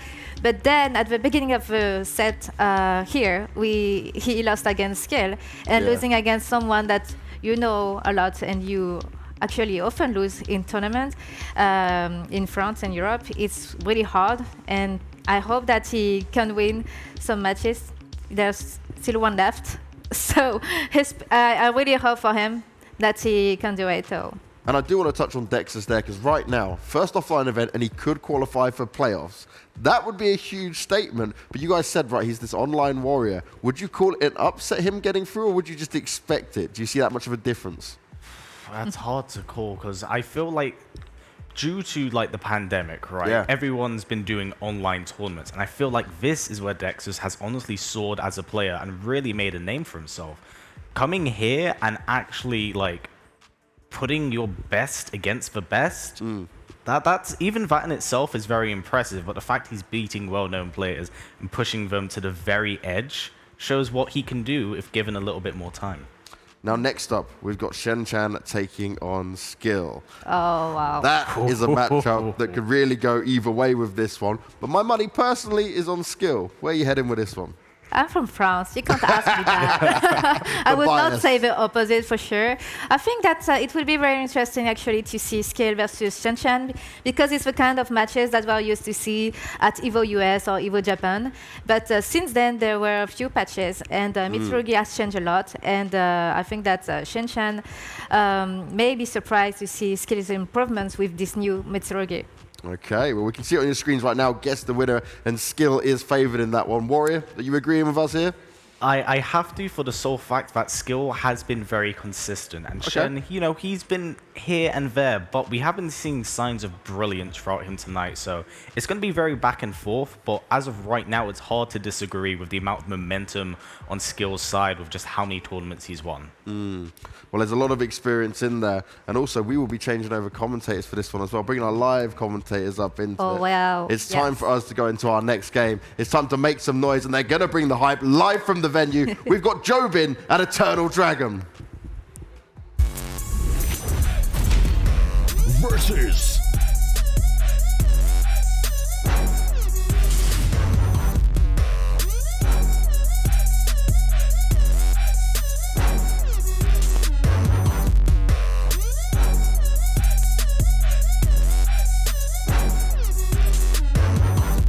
fight. Hey there, everyone. It's me, Jobin, and I'm joined here by Eternal Dragon. Great stuff, all that we've seen tonight, and want to give a huge shout out to the commentators before us. Great stuff, Danaray. Great stuff, Zubaz, and we're really excited to carry that torch. How are you feeling about the game so far tonight? And the games have been excellent so far. People have been saying before, like, oh, the groups are going to go this way, but you know what? The results don't kind of show exactly how people expected them to be. The match we have coming up next, Shenchan versus Skill. This is a very important match because Shenchan is kind of at the bottom of that qualifying area, and Dexys is there as well. So he needs to really win this because every win is going to count. You do not want to go to head-to-head when it comes to results. Skill, definitely not a person you can, you know, think, oh, okay, you know, I have to just beat one person and I can get through. It's going to be tough. So we're going to have an electric match. I cannot wait for this. And I like the fact that in these later matches, people are going to start counting the rounds like, oh, I need to win this, I need to do that to try and win. So I am excited to get into this next match. I cannot wait. Absolutely. And especially that's one thing I kind of spoke to Shenchan about earlier is, you know, initially when people saw the group, saw kind of how the ranking system work, it's going to really come down to taking a hard look at things and counting those rounds, counting each calculated match, determining your matchups. And when it comes to hardcore calculations, Skill is a player whose every move feels so calculated. His movements, his mastery of Mitsurugi, just really the optimal things that Skill does is going to be really interesting to see when it comes up to Shenchan's like overall control and neutral. His Cervantes, you know, as HPT had said earlier, hasn't really quite demonstrated like signs of brilliance. And, you know, at moments of that, I do believe that Shenchan has actually done a lot of solid plays tonight. He's made incredible moves. And overall, I'm really, really excited to see how he's going to level up here against Skill himself. That's right, I agree. Skill is shown like, it's not just a solid play within the neutral, it's when it matters, when he's got no life left, when he needs to have every read that matters, he's got the knowledge, he's got the awareness to go, right, they're going to go low, they're going to mid. He knows how to hang on to every little thread of, you know, to keep his life in this game. So we're going to get in, I imagine it's going to be a very kind of tentative, kind of neutral-based game as well. And as kind of said earlier, this is like an old school match. These guys are used to playing offline and previous tournaments. So let's get into this. Skill versus Shenchan, Mitsurugi, and Cervantes. All right, and we're going to get right into this. The one thing, you know, we've always wanted to see is just how effective this wall game is going to be. Obviously, Cervantes has such a strong wall game, and Shenchan obviously going for optimal positioning. With the walls having the potential to break after, you know, 3 hits for those of you who don't know at home, it's going to be really interesting to see just how Shenchan can keep that pressure on and consistently lock him down. Speaking of that, he's just got the wall combo there. Nice, good chunk of damage. What's the Oki? Doesn't look like he quite gets it, but Shenchan taking the first round there, an absolute scramble between these two players with 1 hit on the wall already. Moving into this next round here, it's going to be really interesting to see just how Skill's able to adapt and stop Shenchan from just this oppressive gameplay he's throwing out. Right, pushing right to the wall edge, precarious position for Skill. Excellent, and that should be a ring out. Yes, it is. Get out of there. Very smart stuff by Skill as well. Optimal spacing and really keeping an eye out for stepping and punishing there. He really felt that Shenchan was getting incredibly aggressive and took the necessary steps to make mind of that, make the quick adjustment, and go for the easy ring out when he was at a health deficit. That's right, next he's got Shira Blade now. Excellent punish, the 12-frame punish, very quick in that stance. There it goes again. What's the mix-up? Dots. Nice! Ooh, great GI, 1 hit away. Shenchan gets the lethal hit, follows up with a combo, both of them sitting at 1.5 meters. Here we go. How's Skill gonna deal with this? Gets the block. Oh! The jump K to take it. It was very smart of Skill to go for the jump in case Shen-Chan was going to go for a quick float in order to end the match. And Shen-Chan coming into this with 2 bars of meter. Let's see what he does with it. Definitely going to try and want to take this round without spending any meter at all. Good start, though. Definitely. Nice. Solid stuff here by Skill. And one thing, like you mentioned earlier, Skill is doing such a good job of this calculated gameplay and fishing for a lot of pokes like we had heard earlier. Solid throw, and Skill, just absolute monster right now. Almost at 2 bars of meter, and Skill's the player we've seen hold on to the meter till the very last second, or gain on the last second. This could be the round 4, which it is. Nice work from Skill. Takes it 3-1 over Shen-Chan. That was a little back and forth match in the early stages. You mentioned about the wall coming to play very early on. Savant is very strong in that situation. So this is where, again, the pressure starts to mount up. You know these results are really counting. You're down a game against Skill. Is there anything that kind of stood out that you thought he needed to adjust in that game? So for me personally, I don't feel like there was anything Skill had to essentially adjust himself. His natural adaptation throughout the match is something we've seen consistently throughout the night. Throughout his tournament history, that's something he really, really excels at. For Shen-Chan as well, when he had that back up against the wall, was pushing, Skill, and really had that pressure on, that's something that Cervantes is so strong with, with unbreakable throws, leading into wall combos. It's something that really allows Cervantes to dominate and makes it something that Skill has to stay cognizant of. So overall, I think if Shen-Chan is able to kind of keep that oppressive gameplay up and, literally keep Skills back up against the wall, I think he'll be in a much better spot. Nice work. Good. Uses the 2-8 to go underneath the high. Goes into the break attack. Cancels the stance. Doesn't want to follow up. Great catch there by Skill as well. One thing Skill's been doing incredibly well all night is using the various stances that Mitsurugi has in order to tech duck highs and even get into better positioning to try and catch a lot of the step that Shen-Chan loves to do. Nice work. Good. GI fakes it. Oh! GI back. He went for the delay. He actually canceled it. Thought that was incredibly clever. Skill, one thought ahead, and was able to make the read, delay it, and get a re-GI as well. So smart from Skill. Looking really comfortable in his position now. Absolutely. Oh, good punish by Shen-Chan there. Skill just trying to keep him out. AA. Is it trying to keep it simple now? Just 2A, 2A. Yeah, doesn't need to overextend. Punishes that. Want to see hell? Great stuff there. And this is going to be the round for Shen-Chan, I believe. So one thing I noticed there that was really, really interesting that Shen-Chan does and when other players play Skill. Skill is normally a player who doesn't commit to a lot of situations that are going to put him in a space to be punished. So he must have been feeling incredibly confident in order to fish for that. That being said, just the experience that Shen-Chan has being the veteran player, he's always going to be able to look out for that and get the appropriate punishes and leave himself in the optimal situation. Absolutely. Good start. Shen-Chan keeping it simple. BB, they clash. Catches him stepping. Nice. There's little back steps when he's going into the stance. Is really throwing off players' timing.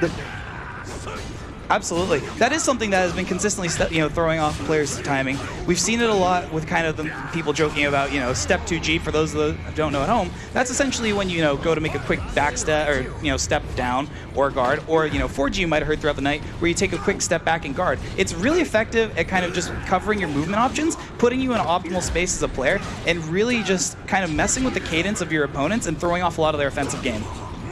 Right. Similar situation. Against the wall cut straight into the critical edge. This is going to do chunks. Look at the red damage. Oh my goodness. This is going to be one hit away for Skill to take the set. Good option. He needed to spend the meter. He's about to die. Gunshots. Good stuff. One hit away here. Single B. And the knee to the face. Man, what a good match. Wow. That is going to be so important for the results in this group. The fact that Shen-Chan wasn't able to take it, excellent work to Skill. He is the winner. The other players are going to really start be thinking about, do you know what, I can sneak into this top 4. I agree. And I want to really bring attention to something that Shen-Chan does really well is no matter how much he's down, this is something we've noticed amongst a lot of veteran players. If you're down and out, you're at right up to the wire, he's a player who doesn't get frazzled. I say that time and time again. We've seen that with, in past tournaments from veterans like Kyiv. We've seen that earlier with, same with Skill. They just don't get in their own head. And the ability to kind of stay composed throughout that entire situation is something that, from my perspective, is going to take players a long way. Playing into what you said in regards to the group play, the round management, at this point, I think this is a lot of these competitors' first time in the round robin format and playing each other in various situations. They haven't quite taken into consideration the fact that it's not about just winning your game. You have to win the rounds and now think outside of it.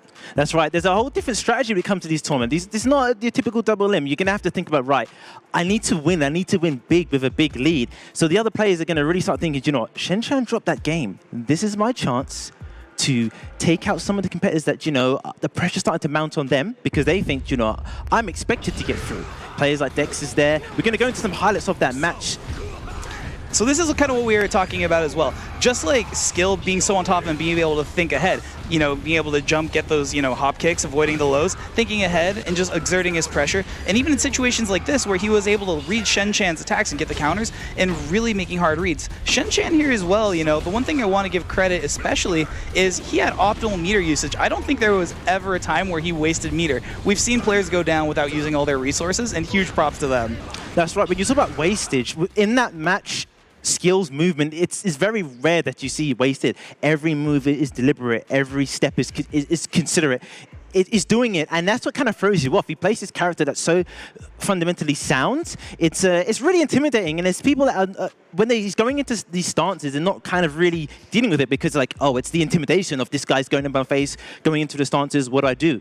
So, let's see how this next match unfolds. We are going to have PartyWolf versus Yoki. Ooh, I'm actually really excited for this one, you know. Yoki's demonstrated all throughout the night that they have the capability to hang with these top players. Although they haven't quite gotten, you know, a set to themselves, they've been demonstrating that the fact they can keep these top players on their toes, exert their pressure, and like, honestly, like for me personally, there's someone that I want to see do really well. Hailing from New York, the scene there is so strong, and overall, like the skill floor for the players is incredibly high. And they come out of here and have like demonstrated time and time again why they deserve to be here. And now as we move into that, PartyWolf is such a strong player. How do you feel that Yoki's going to hold up in this situation with Mina potentially playing into Killick or Cassandra? This is going to be a truly uphill battle because PartyWolf is on fire in this tournament. You know, I'm not saying it to disregard his skill, but people are like picking. Oh, I think this is going to happen. PartyWolf comes like, nah, I'm going to be sweeping people. I'm going to be making it through. So it's going to be a really tough test for Yoki, but that's when the pressure is not really on. You just about now, I just need to play my best, do what I do, and like you said, it's not like it's been an easy run for these players. The match that she had with Linkors, tough. So it's going to be a really good test of her skills. You know what? I may have dropped a few games, but I'm going to put on a show. I'm going to make guys remember my name, know who I am, and show them what I can bring to the table. So I'm really interested to see how this match unfolds. It's going to be a truly battle of the ranges. You've got Songmina with her long weapon, and you've got Cassandra with a shorter style. So she's going to have to try and close the gap, use certain moves that try and close the gap as well, and just try and use your spacing and movement to get in. Definitely, and I think especially one thing to keep in consideration as well is that although Cassandra does have a lot of short-range options, her mid-range and long-range options when she has, you know, her empowered form, you know, Divine Force, it's going to be really, really intense. So now Cassandra and PartyWolf have the ability to contest a lot of that pressure Mina is able to put out, and I think that's going to be a huge deciding factor. Is PartyWolf going to be able to consistently stop Yoki's, you know, long-range game, and is Yoki going to be able to resist a lot of the pressure that Cassandra can put out? All right, we are going to Desert Stage to ring out, so definitely going to be a threat with Songmina. Nice jump over the 2A. Good stuff there already. PartyWolf already being careful of a lot of those potential risks for Songmina. Songmina does have the capability at mid-range, just like that, to get some solid knockdowns and large combos. Yoki already about to hit one full bar of meter here, and PartyWolf not really letting them to get the opportunity to close that gap since that initial hit. Nice, doesn't break the ground for, but excellent punish on the low. Flips her over. You're open, but he missed. Good stuff by PartyWolf. Being careful to step the verticals, and is able to capitalize on some of Yoki's mistakes there and really come out on top. Look at the heart rate. PartyWolf was on 180. He's a cool 89 right now. It's just showing that, you know, I'm sitting pretty, I'm doing well. There's no pressure on me. He's just got to play his game and kind of use this as like a, you know, see how I can last in these long formats. Absolutely. But, you know, much to Yoki's credit, like, they've done a solid job really staying on top, and at no point in time do I feel like they haven't been able to exert this pressure. We've seen them consistently getting their, you know, guard gauge setups. Sungmin is a character that really excels in breaking a character's guard gauge. As you can already see, PartyWolf's gauge is already in the yellow. And carrying on through, Yoki's done a very good job of utilizing all of her soul charge abilities, and similar situation as Shen-Chan, has great meter management. Nice work. That's it. Spends the meter to use the soul charge. Shield. Tried to step. Get bashed in the face. This is going to be tough. Coming down to last hits here. Is Party Wolf going to be able to take it? Oh, just so. Quick low there to end the round. Yoki coming into this with another bar of meter. And again, this is kind of what we've been seeing, is if Yoki's able to keep that pressure on, and as a player that's done a great job in New York and coming out here to show their stuff, it's been really solid to see how she's able to hold up, utilize the soul charge here, and really keep that pressure and overall her game plan intact. Great stuff to her. Party Wolf responding with his own soul charge in response. Nice AJ gets a decent combo there. Step again. Bad situation for Yoki. The guard break is imminent. This is going to be tough. Potential hit here. Oh, no. One more hit. Gets the block, still in it. Yoki, soul charge, doing everything they can here. They're one hit away from break attack, potentially. Oh. Delay on the strings and 3-0 to Party Wolf. What I'm noticing, a lot of Yoki's playstyle in all the match, relying a lot on 2A, which it is a solid tool, but I'm seeing a lot of clashes that aren't going in her favor. I'm seeing a lot of players kind of predict that, so I think she's going to have to start mixing up the timing with using these key moves. Ooh, big damage to start things out there. And I agree with your assessment entirely. Great use of AGI by Yoki there. Solid evening out the damage, and great block by Party Wolf on that low. Once again, solid movement by Party Wolf. Great throw. Gets the shockwave. It's going to lead into a pretty nasty setup here. Healthy amount of damage. Great block by Yoki and punish as well in response. And great step and launch. Yeah. He didn't want to contest the full crouch just in case he finished the string. Break attack while you step in. Gets caught. Great stuff by Yoki, utilizing 2A there in that attempt to keep them at neutral and stop them from stepping. One hit away, and the break attack is going to go ahead and stop that GI. Round goes to Yoki. Solid stuff here, but Party Wolf, once again, not one to be frazzled. He's sitting easy, as you mentioned, and let's see if he's able to close this out, or if Yoki's going to be able to go ahead and keep bringing these home. Nice, good duck on the string there. Party Wolf back in the driver's seat. Tries to predict the duck. Doesn't quite get it. Still maintaining advantage. Stuffs Yoki's attempt there. Nice. Gonna spike him down. That's gonna be grounded. Ooh, nice. AGI. Great GI there by Party Wolf. One hit away for Yoki and gets caught. Unfortunate, but currently 1-1 here in the round count. Let's see how they're able to take this through. One thing that really impresses me as well, with Party Wolf's mastery of Cassandra, everything he does is also very deliberate, and when he fishes for a lot of these hard reads, I think in terms of Cassandra players, he's one of the best ones out there, as well as just his overall mastery of, Divine Force, and the times that he opts to go for additional, plus frames, and when he actually chooses to opt to use them in favor of, damage instead of extending his pressure is really, really impressive. He's got great game sense. That's right, Yoki backing up. Trying to predict the string. GI not working out. Throw, not broken. Great spacing there. Ooh, jumps to the low. Good stuff by Party Wolf. Yoki's got to be careful. Her guard gauge is in the yellow. Correction, in the red. Great punish by Party Wolf. Nice. Well, again, in that situation, that last scenario went down to a 2A. She's defaulting to 2As, and Party Wolf predicting it and either jumping over it or using a move that's going to have a clash. Definitely. Party Wolf here, once again, keeping that pressure on. Great GI by Yoki. Gets the follow-up. Goes ahead and opts for some spacing options there. Solid choice. Good block there. Great launch. Party Wolf opting to take the hit versus the guard gauge damage. Very interesting. He's got a round to spare. Makes sense. Yoki responding with her own soul charge. Blocks. Quake. God. Big break attack. Big damage here by Party Wolf. This is going to be intense. Still just living. Gets hit by the full screen Divine Force. One hit away. Gets the block. Oh, and Party Wolf able to secure the round and the set. Man, talk about a close match. One thing I really wanted to highlight there is essentially what happened with Yoki's game plan. When she's able to exert that pressure like a character like Seungmina can really do so consistently, it was really interesting to see just how well Party Wolf was able to deal with those unique issues. But once again, great stuff from New York's Yoki. How do you feel about that, how that went down? Yeah, I was seeing it in a game plan. When she was in Soul Charge, she wasn't really opting for any 1Bs. I don't remember seeing that move utilized really in that match. I don't know if it was specifics, but when she was mixing up her timing, though, with the full crouch 3K, that's when it was making him second guess stuff. Before, she was getting a bit predictable, the timing. So it was just about move selection and when to do these moves. And we talked about the range difference between these characters. Party was able to just kind of run in, and when she was unsure, she was defaulting to these 2 ways. So you might get the hit, but the reward isn't that much when it came to those scramble situations, especially when he was going, okay, you're doing that, I'm going to jump over it. I'm going to do something to deal with that. So good job to Party Wolf. Man is on a tear. Like, can anyone stop this guy? Absolutely. And we're going to cut some highlights there. And again, kind of what you mentioned with a lot of that game sense from Party Wolf in those scramble situations, he was very conscious of them and able to make a lot of hard reads, such as jumping over these lows, being incredibly careful about a lot of these situations. And just there, as we're seeing, a lot of catches right here. Yoki was able to make the hard read. Party Wolf coming through and doing a solid job. And as you can see from a lot of these clips, a lot of this really highlights Party Wolf's ability to excel in these scrambles. It was something that was so consistently done, and from my perspective, was just really, really the sign of a more experienced player.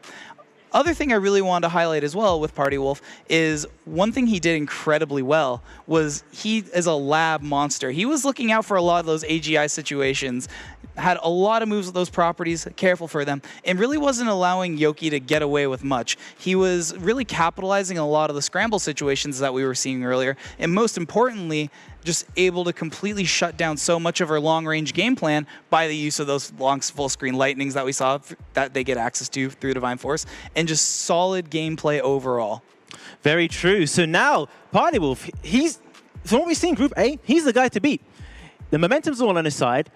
Pretty much guaranteed into top 8. I think I got it in front of me, but it's impossible for him to not make it now. So all the other players are going to start wondering, how much Cassandra knowledge do I know? Because it's been a talking point with the players behind. How much knowledge do you have a certain character in your region? You know, and people know him for Killick, but Cassandra is who he's rocking with, and that is who's doing the damage. So I like the fact that this is completely opened up, because I'm not saying they were writing him off, but you would say, oh, who do you think is going to make it out? Oh, Skill, you know, Shen-Chan, but Linkors as well. Party Wolf is doing that work. Speaking of Linkors, he is up next. Yep, indeed. We've got Linkors up next, and again, Shen-Chan back on the stage. This is going to be a relatively interesting one, as these two are once again, long-time staples of the SOULCALIBUR 6 scene, and for some of them, even longer. You know, one thing we want to see as well here is what kind of character pick are we going to see out of Linkors? Are we going to see Amy? Are we going to see Siegfried? Are we going to see Geralt? We could see any number of things, as well as any tertiary picks he has in addition. But I think one thing we need to understand is no matter what Linkors picks, we're going to see the same level of consistency from Shen-Chan, and it's going to be a good match that will keep him on his toes. That's right. The Amy, I would say, everyone could probably agree, has been his consistent. He's the one, he's most comfortable with the character. She's a strong character, and the way he gels with the character's playstyle and overall usage, I don't think it's a character thing. So I want to see him stick with the Amy in this situation. Shen-Chan's going to be pretty much feeling the heat. You know, it's going to be tough. You've got Linkors coming up, and you know that you need these wins, because there could be a tie. You could just sneak it through, but Linkors is the next guy you're fighting. Man, I'm going to be sweating, boy, thinking this is the guy I got to play next. And I really want to see. Linkors doesn't have his heart rate on there, because we know that he's known for his nerves, but I think that when he's nervous, he seems to really shine. The nerves may appear that it gets to him, but we've seen he's been shaking. He's been kind of thinking, you know what, it's getting the best of me, but he's been pulling out these wins. So this is going to be a really good match. Like you said, classic players, veterans in the scene. I cannot wait. They are selecting the stage. Let's go. Shen-Chan versus Linkors. Absolutely. And I think one thing to kind of notice here is something we heard earlier as well, for the consistency's sake of keeping it in tone. Linkors is, when he's not able to get multiple or all 4 roses for Red Rose with Amy, it's really been oppressive for him to come back. So commentators earlier mentioned as well, for those of you who don't know at home, Amy actually has various mechanics. Once she stacks up X number of roses of red or white, eventually they can give different properties, different abilities, and most importantly, access to new moves. So that's something that we've seen. When Linkors is stopped from getting those roses with Amy, it makes things incredibly difficult. That's right. And speaking of roses, he's already got 1 on the board. That's 2. Great stuff already by Linkor. Starting out strong. Shen-Chan exhibiting, you know, some awesome movement off the wall, just like Vans. Great check there. Doesn't allow him to step. And just like that, Shen-Chan's able to control the pacing of the match. But, you know, with Amy, all it's going to take is just one solid launch off of a 2-2B. It's a move that steps as well as launches. It can be incredibly difficult for Cervantes to deal with at times, just like that. Oh, but he doesn't get the follow-up after that. Misinput, uncharacteristic from Linkor's. Nice, just poking away. Good check there. Coming down to the wire here. It's going to be interesting. 1-3B. Oh, the spinning wheel kick. Rob Bam, damn, okay. Smart choice in order to go over the low there. You know, something that I actually want to bring up is a lot of the times, one thing we've seen in the chat is, man, these rounds don't really go to timeout often. SoulCalibur, it's pretty rare that matches get so close to like that. And when it does, the pressure's on. And once again, Shen-Chan, great with dealing the pressure, then able to make a split, you know, split-second choice and land that kick. Great stuff. Linkor's. There we go. He's got the 4 red roses. This is where she's going to get some good properties on her strings. Also sitting on 2 bars of meter. That's a very dangerous spot to be with, especially with Amy. Gets caught with the lethal hit. This is going to be a lot of damage potentially. Great defense from Linkor's. Not a good spot. You don't want to be with your back against the wall with Cervantes. You know he's looking for that throw. Good awareness for Linkor's to sidestep to get out of there. Absolutely. Look at this patience. Oh! The movement there was so clean. You see that little backstep out, just come in, gets him with the BB. Nice work. Absolutely. And again, Linkor's still sitting on 2 bars of meter here. No need to really use it if you don't have to, I guess. It's nice having 2 bars of meter sometimes. You know, that being said, what I want to see from Shen-Chan especially is able to keep that pressure on and continue oppressing Linkor's from gaining any more resource. You know, a lot of the times we hear competitive Amy players say, if you don't go for a red rose, you're not playing competitively. But Linkor's already has all the red roses he needs in this situation, and it has the meter to burn and really put Shen-Chan in a rough situation. We've seen them use the full empowered moves to their advantage earlier and just the damage that comes out of it, and we'll have to see how Shen-Chan deals with it. Brilliant. Oki there on the solo tech, and he's going to get the round with 1 white rose as well. Absolutely. 1 round away here. How are you feeling about this one so far? Pretty much it's all in control. There's nothing sort of spectacular happening where it's like, oh, it's this big thing. It's just very solid play from Linkor's, controlling the pace. Nice work. This is going to do damage. That's loads of damage. Oh, and actually manages to stuff the meter usage. Still a ton of pressure on from Linkor's. Great low.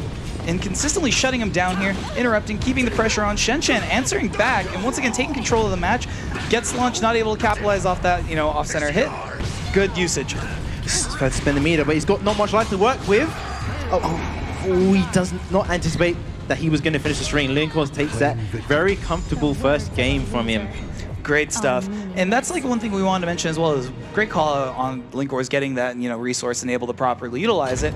And this is going to be an interesting spot for Shen-Chan as these, you know, the rounds kind of close down. Like you mentioned, being conscious of the rounds in the round robin format is super important. Each of this matters, and up to Shen-Chan at this point to be able to, you know, bring this back. It's going to be a lot of adaptation. Maybe he needs to swap stages. It's really up to him. But one thing, oh my goodness. My hand. Linkor is showing off the power of the speed force there. Really shaking things up. You know, he mentioned earlier about his nerves and like why he doesn't feel comfortable with a heart rate monitor on. And that's something that is really important, is being aware of, like, you know, even as a player outside the game, it's like, you know, I don't really want to show some of this. Like, it adds a lot of pressure on me. And something we mentioned as well with dealing with like external factors in this format is taking away any little potential factor that could make this even more difficult. These players have already been here for a significant amount of time, and being able to, you know, balance things out, manage your energy, and keep a calm mental game is so important. It truly is an endurance test as well. And like you said, it's a mental warfare. You don't want to give anyone any inch to think, you know what, I smell the pressure, I smell the fear, time to capitalize. Absolutely. Linkor's already getting 1 red rose. Good pressure there as well. Already got Shen-Chan, 14 seconds down, a little under half health. Good pressure there. Great stuff by Shen-Chan, maneuvering that for a potential ring out situation and getting the hit off the ground. Knockdown again. Evening out the life score, a lot of pressure, and look at the spacing between. Yo! Right in the nuts. Big GI, the lethal hit, solid stuff. That play absolutely was nuts, I agree. Nice work, goes underneath the high. Using those I-10s, and watch your toes, mate. Absolutely, solid stuff here. How do you feel about how Linkor has been starting out these rounds and really opting for his pressure? Yeah, he's been getting the life leads early on, and then it's up to Shen-Chan to be the one to come in and think, you know, I need to start committing to something now as well. Nice, look at that, beautiful. Chunks of damage, his life bar just melted away. Excellent Oki pressure. Great damage there. Good patience by Linkwars. Shen-Shan's got to be careful here. Breaks the throw, good stuff, he's still in it. Goes for a 2-way to check, stop the movement, doesn't finish the string. Nice 9K in case of the low. Another interrupt. All it takes is one more hit, and Linkwars is absolutely surviving in these scrambles. Oh, is this going to ring out? Oh my god! Goodness. Shen-Shan with the clutch, he say, I'm not out yet. You know, I said Linkwars was surviving these scrambles, but Shen-Shan thrives in them. That was very impressive stuff. Coming into this next round, it's going to be imperative that Shen-Shan continues to keep that impression up and not allow Linkwars any chance. For the momentum between these two players, it's been absolutely wild. Great defense there by Linkwars again. Nice, again, this is what we saw before. The damage. What's the Oki? Amorales spin. Good stuff by Linkwars, going for the soul charge, wanting to secure the round. Again, look at the spacing by Shen-Shan, such patience as well. Ooh, good defense by Linkwars and solid return. Shen-Shan's spacing is so good. Just the way he moves around the stage and really is fishing for a lot of these overextensions by Linkwars is incredibly clever. He knows he needs something big. He's got the meter. All he needs is a C or a big combo to get himself back into it. And now he's in the kill range. One C will end it all. Like same ways with Linkwars. All it's going to take is one solid combo from both these players, and that's going to be the match. You can smell it. They're both waiting for this key whiff. Right, he has to spend it. He's not got the life to deal with any more pressure. Click, clack, gunshots. Oh, one hit. Oh! Strings. Got him with the strings. Nice attempt there. So in that empowered state, Amy just becomes an absolute monster. And Shen-Shan doing his best to hold up here. The one thing he's been doing super well in this match is just not letting Linkwars keep the momentum for too long. He's able to really hold his own, and that's something that not a lot of players have been able to do against Linkwars tonight. Great soul charge. Yeah, Linkwars is getting the life lead with just these little pokes, and then Shen-Shan's going to have to do something big to come in. Look, he's getting beaten up while he's in soul charge, just so oppressive. And then he pops soul charges like, nah, you're not getting your turn back. Keeping the pressure up. Oh, Shen-Shan unfortunately not able to use any of that soul charge there. Returning the favor to Linkwars though. Blocks the wall rising, great stuff, returning the damage. It's one hit away. Good soul charge, doesn't want to hold any mix-ups. He's got not life to deal with anything though. And Linkwars doesn't need to do anything, he doesn't need to commit, just small stuff, just waiting his turn. Indeed, all it's going to take is one more hit from Linkwars here. Shen-Shan doing everything he can to get the guard gauge back in the yellow. Looks like it went all the way out again, but really doing his best to keep that pressure on. Ooh! And he goes under the high, and Linkwars takes it over Shen-Shan. Man, what a match. Linkwars taking a sigh of relief there. Good stuff by both of these players.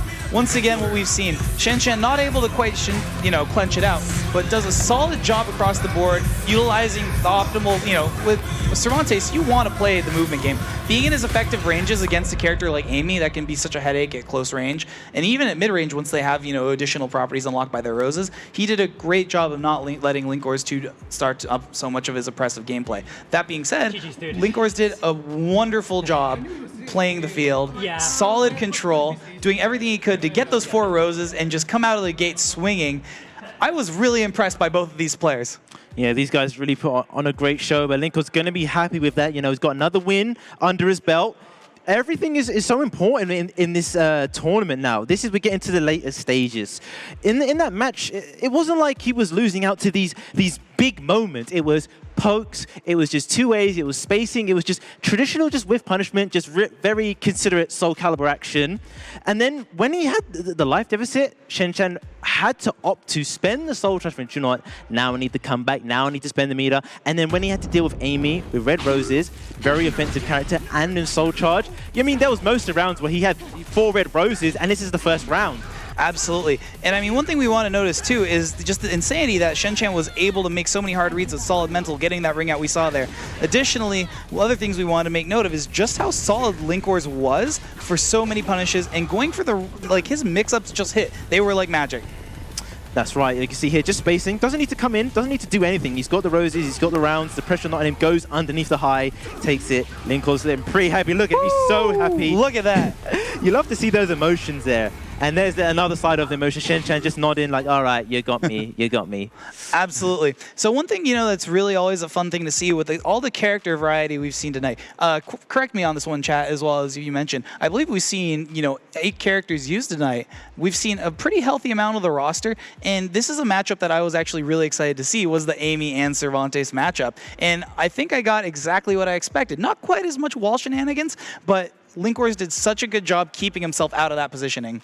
Yeah, that's right. You can really see the difference as well, where in the tournament there's a few there's players that use a variety of different characters. We talked about this earlier about the difference between each regions, where some of the players are coming in this and going, oh, I know this character, I play this matchup, but you're playing something in a different region and it's not the same. Everyone plays differently. The way Kura plays his Killick, and later on in the other group we'll see Milo's. It's very different styles, and it's about how you perform on the day. Styles make the fight. So it's like, oh, if you go in it with this like, oh, I know this, but then their timing's different, their mix-up is different, their spacing, they play the character in reverse of what everyone says you should play it. It's going to really throw things off. So the character variety has been great, and there's more to come as well. We are going to have Skill versus Dexys. This is a matchup I'm interested to see. You see this often in the online EU tournament scene, and Skill has come off on the top most of the times. Dexys has got he's got the skills and he's got the ability to take it, but it's offline. Skill's been playing, he's been on fire, and I've seen in some of the matches where the difference of experience, where Dexys was doing the bubble with Siegfried a few times, Misukura was using the resist impact to just deal with it. And I think that's the difference, where if it's not working and you carry on doing it, it takes a bit longer if you think, oh, right, I can't do that. But in this tournament, first to 2, in this group stage, you don't have enough time to do that. Skill is going to punish you hard for these mistakes. So Dexys knows, I need this win. We saw that Shen-Chan dropping those last 2 games kind of opens at that bottom end of the qualification. So Dexys is going to need it. But Skill, this monster, a world champion, is in front of you. It's going to be a difficult uphill battle. Is there anything that you're kind of looking forward to in this sort of EU match, Mitsurugi versus Siegfried? This is a match that we see quite often in the EU. So before I touch on the character specifics, the one thing I really want to see is Dexys. This is his first offline event. This is his first offline event. Have you seen the wonderful production job? Just how high the stakes are? He's handled himself so well, and I just want to give credit where credit's due. That is really impressive. And going up against the likes of Skill, someone who's had a very decorated past, solid wins across the world and board at this event, and just in general, it's going to be really interesting to see this. And I think in particular for this matchup, how we've seen Dexys play, we know he loves his reversal edges. That's why he calls himself the rock paper scissors professional. It's going to be really, really unique to see how Skill deals with that. And seeing that the monster that he's gone up as Skill, he's probably going to feel more confident in this just because he's played him quite a lot anyway, even though it is Skill. Let's go. Dexys versus Skill. Great AGA to catch there, and solid response by Skill. Going to be whiff punishing consistently, as we've seen from him in other matches. Nice. Just out of range. Gets another interrupt there. Dancing just out of the range and canceling, goes for the throw. Got to be careful for Dark Legacy. Hope you folks at home have your bingo cards ready. Nice way. Just back away, gets him with the bubble, stops the knee. Stiff kick to the face there. First blood goes to Skill. Everybody's got a mix-up till they got kicked in the face. Teeth gone. Nice work. While raising 8. This is really an interesting match between these two players, where I thought it would be a little bit more neutral-oriented. It's actually a pretty consistent scramble fest and just blow for blow. It's going to be interesting to see how Dex is able to deal with this overwhelming pressure from Skill. I know Dexys really hates that 1KB from Mr. He's constantly like, I hate that move. Nice reverse edge, but no, the single B is going to be able to be reverse edge safe and Skill up 2 quick rounds. Absolutely. And this is already kind of coming close to the first game here. Skill making a lot of hard reads, and especially with Dexys just shutting down a lot of his game plans. There we go, the first landed reversal edge of the game. Nice, goes in his favor. He's got the meter to work with. He's probably have to spend it early. He doesn't want to have to come back with no life. Great GI in response. Skill opting for the soul charge, wanting to just finish things off here. Very good choice. Doesn't quite get the punish. Good soul charge in response by Dexys. That's a good option. Meter for meter, you see it burn in there. Gets him in the case IB. All it's going to take is one hit. Just outside of Dark Legacy, and goes in for the punish. That's what I was talking about before, the bubble.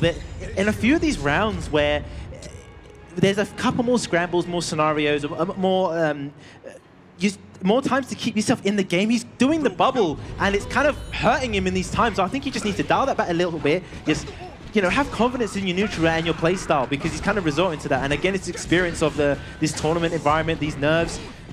Absolutely. One thing as well that Skill's been doing incredibly well all night was jumping so many of these lows and really putting that fear. It's like, you probably shouldn't go for the low because I'm going to go high. Great breaks as well by Skill. I don't think he's been hit by a single throw yet. Potential ring out situation here. Nice, gets the throw. What's the mix now? Goes for the low kick. Good punish from Skill. Excellent back step. One hit away. He's still in it. Good block from Dexus, and he does the right punch, because sometimes he recovers in a crouched state, and if you do the wrong punch, it will miss. So Dexus knows that, gets it with a stiff mid kick to the ribs. Great stuff by Dexus.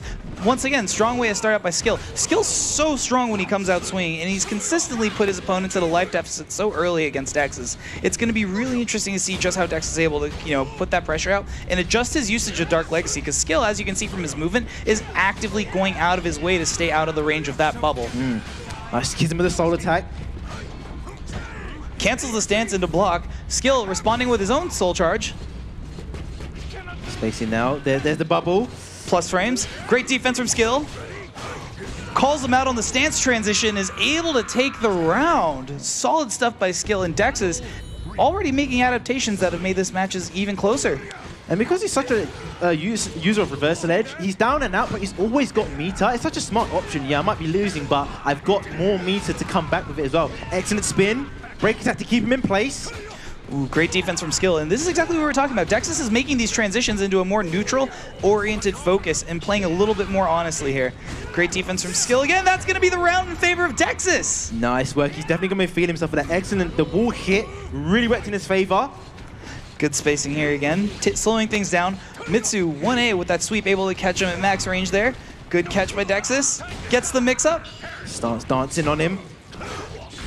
Great interrupt there, taking the round back. Skill, pressure's on. Both of them about to have full bars here. Great use by Dexus. Spend it early. Shoulder bash, yeah, he's looking for that wall hit. Nice patience there from Dexus. Gets big damage here. This is gonna hurt. Great defense from Skill. He's got the meter, taking momentum back there with a soul charge. It's up to Dexus here to really seal the deal. Not wanting to lose his turn, opts for another soul charge to continue things. Oh no, I can see that coming though. Right. What's the mix up now? Is he... Ooh, man, I could see that. He was like, right, I just need this one move. He finished the string. Skill was like, yeah, I'm waiting for that. What if you wanted to win the round, but Skill said no? No, man. I don't know what's going to happen next. 2-2, Dexus. He's in soul charge. What's it going to be here? Oh, ooh, interesting. That could not have whiffed at a better time. Honestly, he's back in it. Oh, goodness. All it's going to take is one more hit here. Solid stuff from Dexus. One more hit for the combo is going to really take it home, especially in the soul charge state. Oh. No, not quite. Oh my god, excellent. Skill actually launched him, but he finished the combo to get the mix-up opportunity when he dropped it on purpose. Excellent work from Skill, man. Solid play. Shout out to Dexus though. He went toe-to-toe with him. Like you said, we expected maybe a bit more tentative face spacing. They were right up in each other's faces, just slinging metal at each other, right in each other's grill. So he's going to be happy with that though. We talked about when it gets to the later stages and it's about the rounds, the fact that he took that many off Skill, it's going to have an effect later on when they start looking at the scores. So it was a tough opponent, but you can see that even having such a monster Skill in his pathway, he was way more comfortable in that matchup compared to like when he fought Party Wolf, just because they play regularly. They're in the EU scene, and he plays against Skill and this character frequently. So great work to Dexus, but Skill is the man in that game, and he takes it. I'm pretty sure he's going to be qualifying now. Hopefully we'll get a look at the scores later on, but yeah, he's looking solid, as he's probably one of the picks that people saying, if anyone's going to make out, it's going to be Skill, and he's showing that he's the guy. Absolutely, and you know, one thing I really want to comment on this match in particular was in all of these scramble scenarios was just the ability for Skill skill to take control and shut him down so consistently. We're seeing it a lot, but one thing we're going to see as well potentially in these highlights is Dex's ability, once he returned to neutral, to start controlling the pace of the match. And again, just like this, the mastery of skill to be able to step back out of bubble range and punish. Similar situation here. Once again, skill not letting him play. What if you wanted to play neutral, but skill said no? Only for Dexus to come back, start mixing things up like this, and getting solid rounds. This is definitely going to be a confidence boost because, you know, people are saying, you know, this is online warrior, doesn't deserve to be here. Even when he first came into the EU and UK scene, people even said those things, but he was winning tournaments. He was busting people up. So now, he's more than proved himself that, hey, I can hang with these guys offline, and this is my first offline.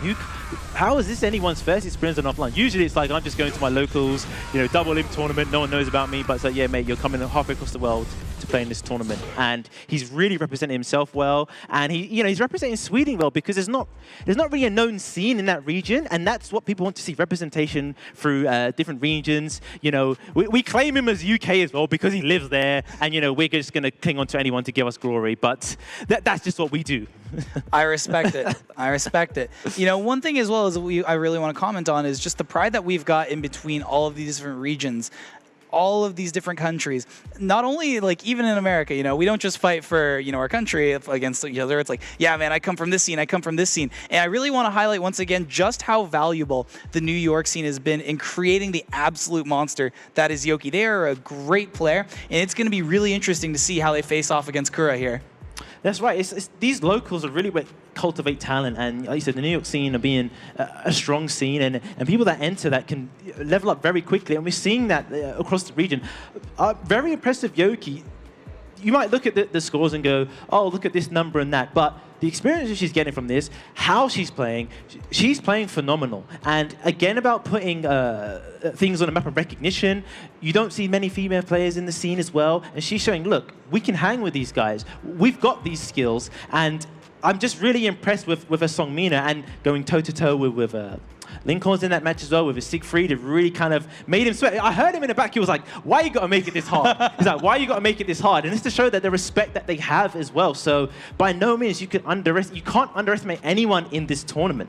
Absolutely. You know, kind of one of the other things we mentioned, hailing from so far, is Kura. He's come out and really put a lot of people off. One thing we heard in the training room, I've heard it from multiple players, just say, man, I've practiced against Kura, now I got to break these bad habits. I'm doing so many things just because his pacing is so unique, how he decides to break down his matches, and he's very non-committal with the approaches he takes. He doesn't often expose himself, but when he does, pays off in spades. We saw his matches against Dexus earlier.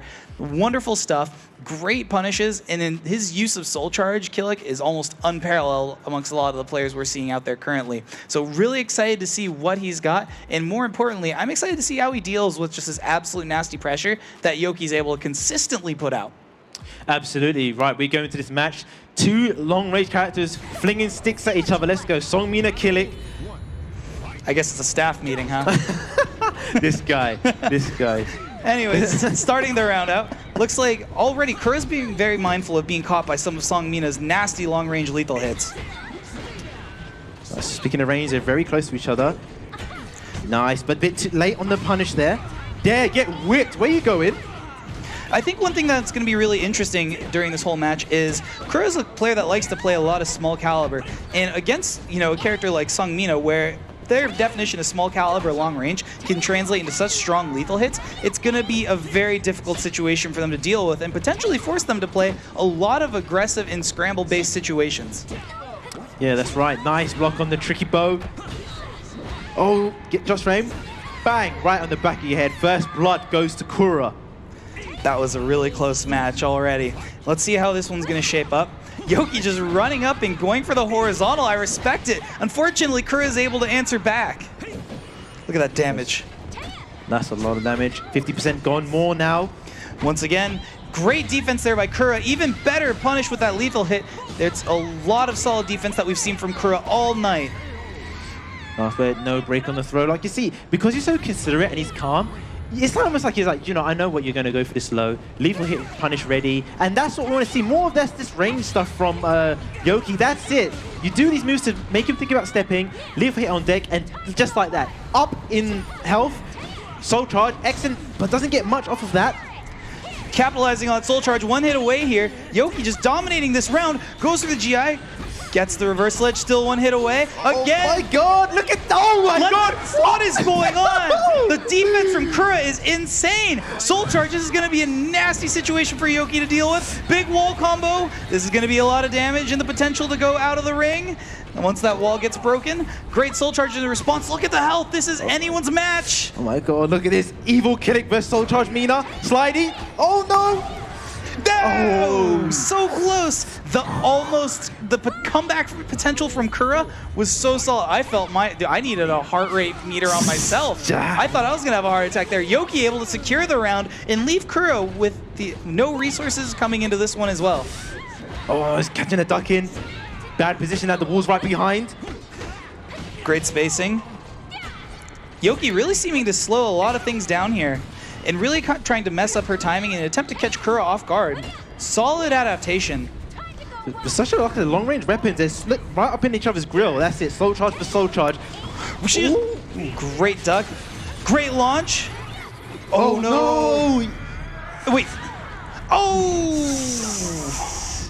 And Kura is gonna just go ahead and land that nasty damage and take the first game.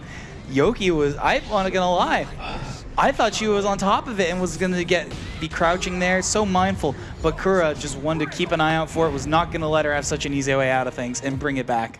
He was really scouting that. I know you want to crouch down. He was getting the thrust frame input there as well. Man, that round, we got a showcase of nearly every single Soul Calibur mechanic in about 5 seconds. Resist impact, guard impact, reversal edge, Soul Charge. That is Soul Calibur. And testament to these players, the reactions to do that back to back. That was amazing, man. What a round. How do you feel about Kura's defense? Hit me with it. Man, his defense is so solid. Playing against him myself, seeing how he is, like you said, he's non-committal. He's just going to wait, back away, use his spacing. He's not going to run up in your grill and use loads of these crazy mix-ups and loads of just raw parry, stance, monument, or whatever. He's going to wait for the moment and not waste any moves. And we're seeing that in his gameplay. I want to see Yoki space a bit more. When she was spacing and kind of trying to play the range game, she had a bit more success, but now these like long-range weapon users are right in each other's grill, and he's kind of getting the best, just stuffing her there. Absolutely. And I think the one thing as well we need to really make note of is Kura, now that we've got this stage a little bit more open with ring out potential, if you look at how he's actually jockeying for position in an attempt to keep her, with her back against the wall and just put additional pressure on her, he's doing a great job, and it's one more thing for her to have to be conscious of in this matchup. Right, good position for Kura, working on a perfect. The slowest perfect. Oh, I spoke too soon. Cursed it. You just had to do it. One thing as well, with Kura being so solid in this matchup and Killick having so many strong options up close and ways to just go ahead and push his gameplay, solid pressure, solid mix-ups, it's going to be really difficult for Yoki to really keep a lot of that gameplay and scramble situation she seems to thrive in up close in this matchup against Kura with his defense and with Killick's kit. Nice. Look, push him all the way out now. He has to come in now. He has to commit. Great defense there from Yoki. Gets a throw break. I don't think I've seen Kura get thrown once all night, actually. No, his reaction's been so on point with throw break in. Good Soul Charge. Taking a step back, reconsider stuff. Gets the sweep. Yes. Gets the poke. One more hit. What's it gonna be? GI. And oh no, the ring edge is there. Back. Oh. Take a swim. Remember, stay hydrated at home. Stay hydrated off the stage. God. What do you guys say? Into the drink? Yeah, this guy, he's learning, Oh my goodness. So overall, one thing I really want to call out here as well is Kura, when he uses his meter management, we've seen him opt for going into Evil Killick so much. We have seen him use his meter to extend the combos where applicable, but in this particular matchup, seems like he's been consistently saving it in an attempt to really put that pressure on Yoki. She does such solid defense, but to be honest, most people, when they're dealing with Soul Charge Killick, things tend to break. Great block there on the low as well. Oh, nice. We've punished with the soul attack.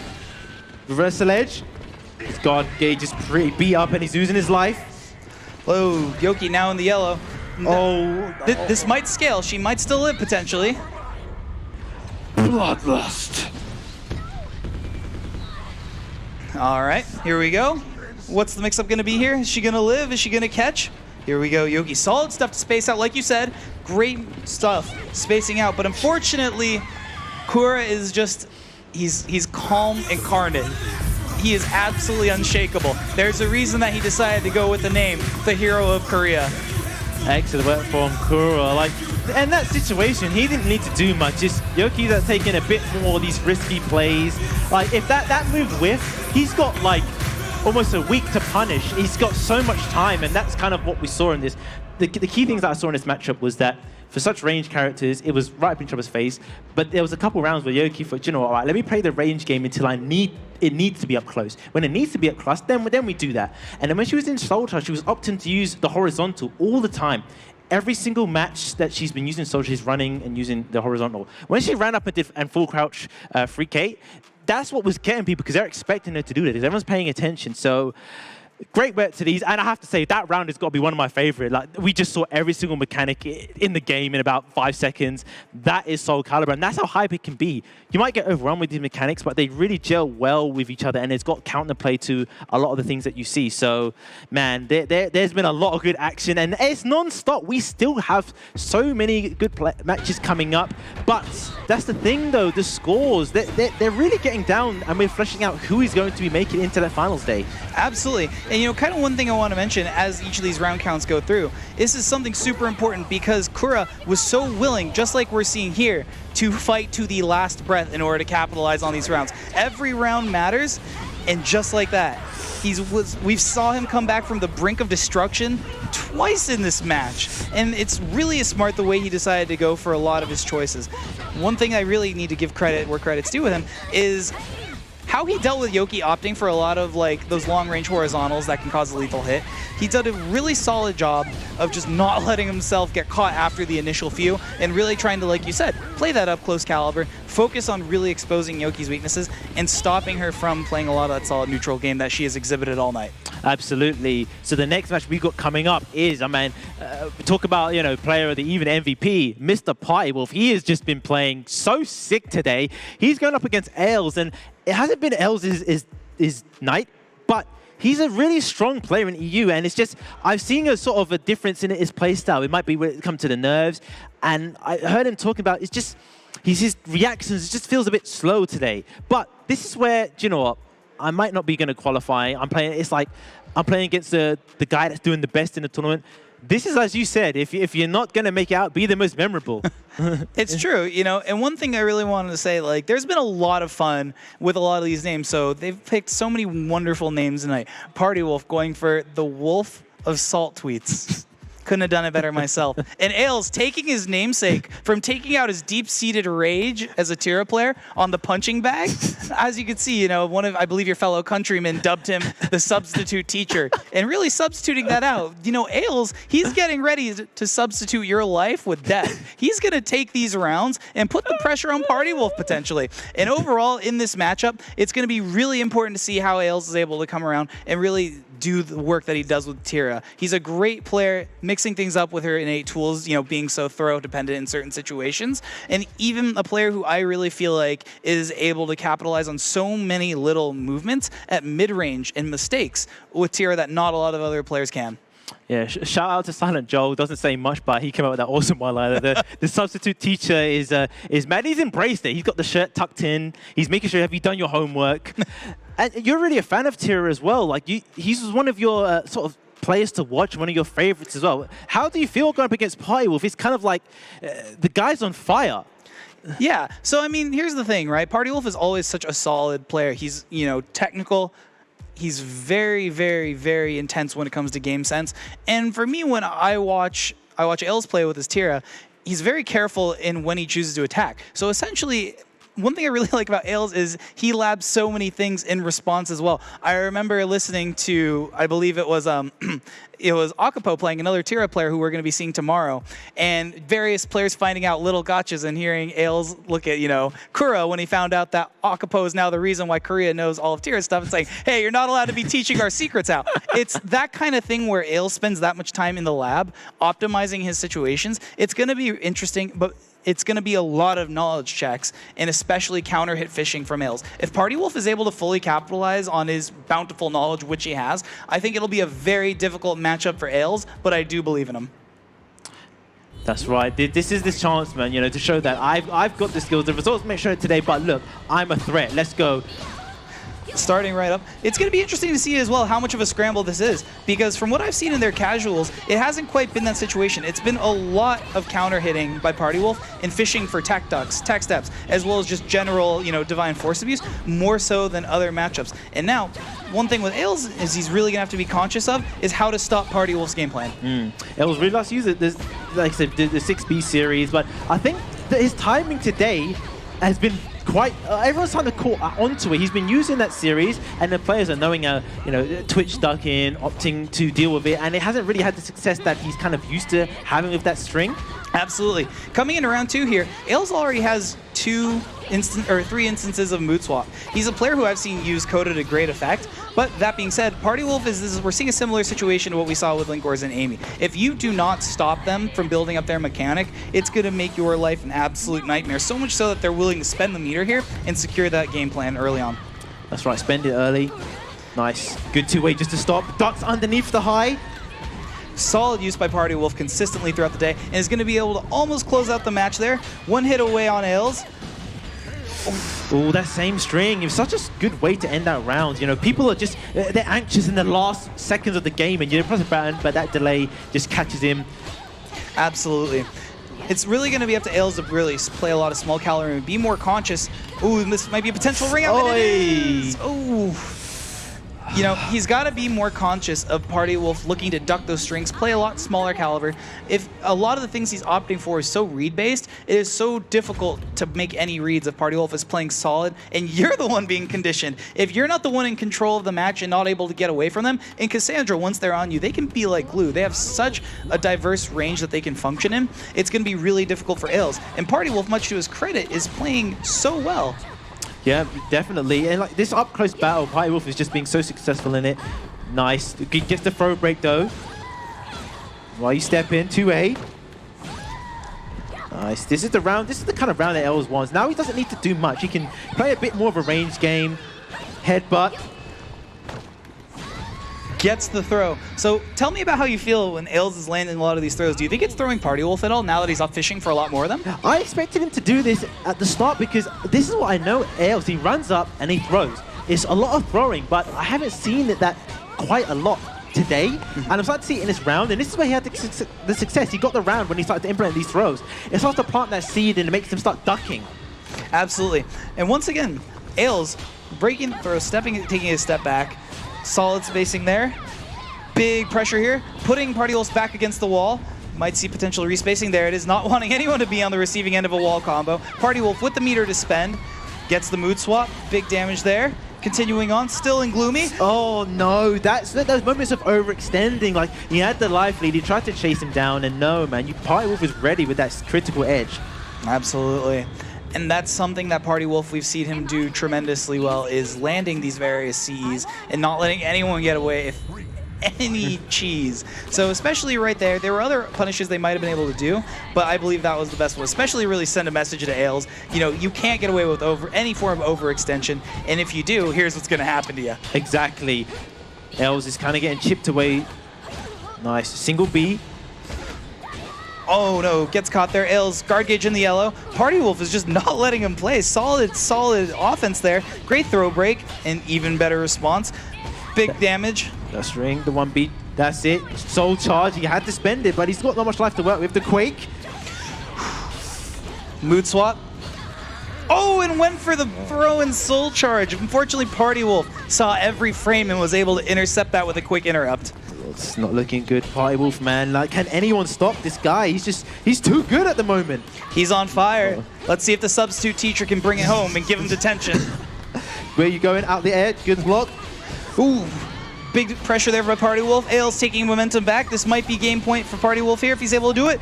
Red guard gauge, Ails, solid soul charge to take it back. Yeah, he's definitely, he's trying to break that. Got Divine Force as well.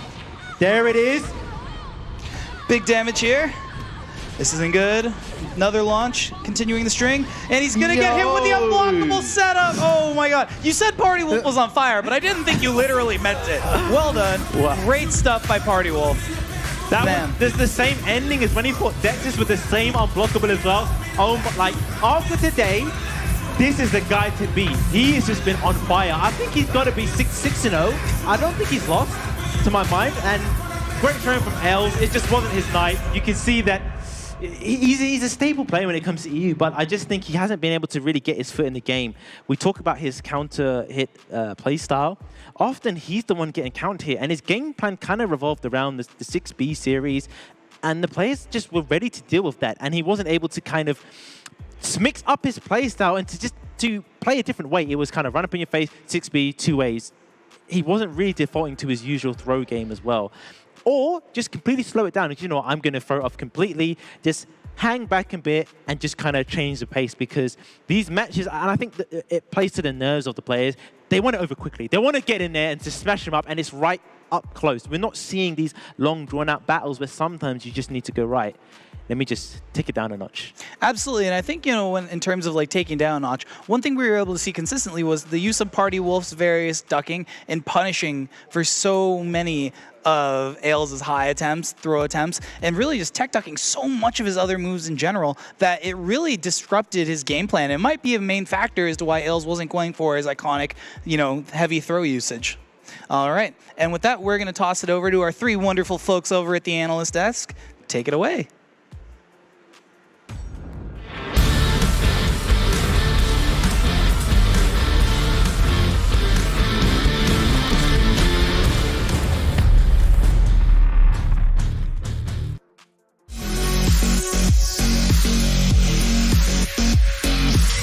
Follow events with Dash Fight. Keep up with the fan schedule.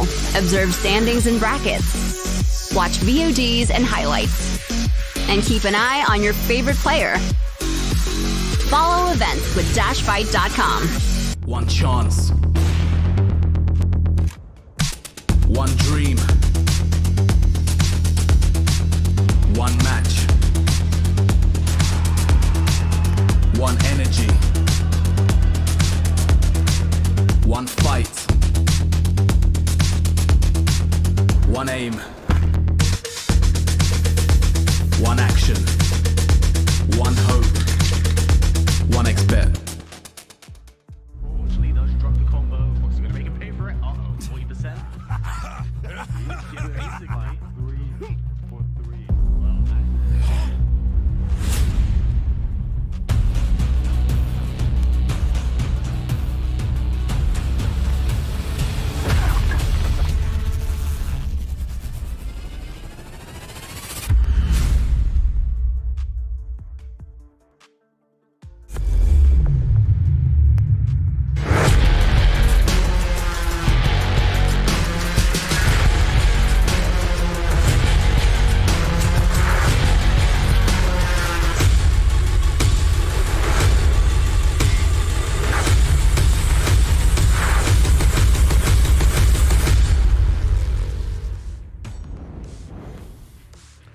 Only 4 games remain for us to close out Group A and find out which 4 players will make their way to the playoffs. One player we do know that's made it, though, 100%, is Party Wolf. Wow. He's the unstoppable force within Group A.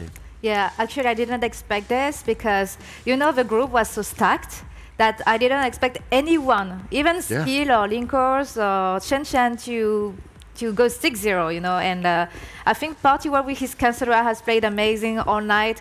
His mental was really here, and we could see that at the end of the matches, he's like 86 BPM, which is really calm, really confident, and really relieved. So we have to say congratulations to Party Wolf tonight. He's played amazing.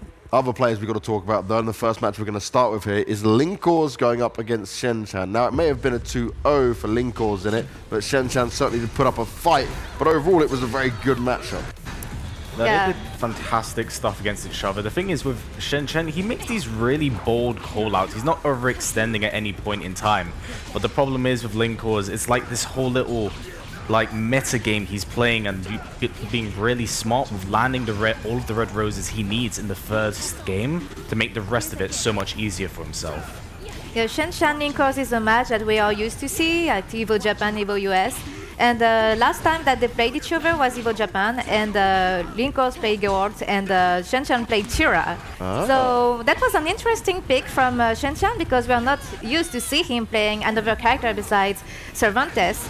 And here I was expecting him to play like a pocket character like Tira, but I guess that he didn't have the time to train enough on her, even if she has been buffed this year.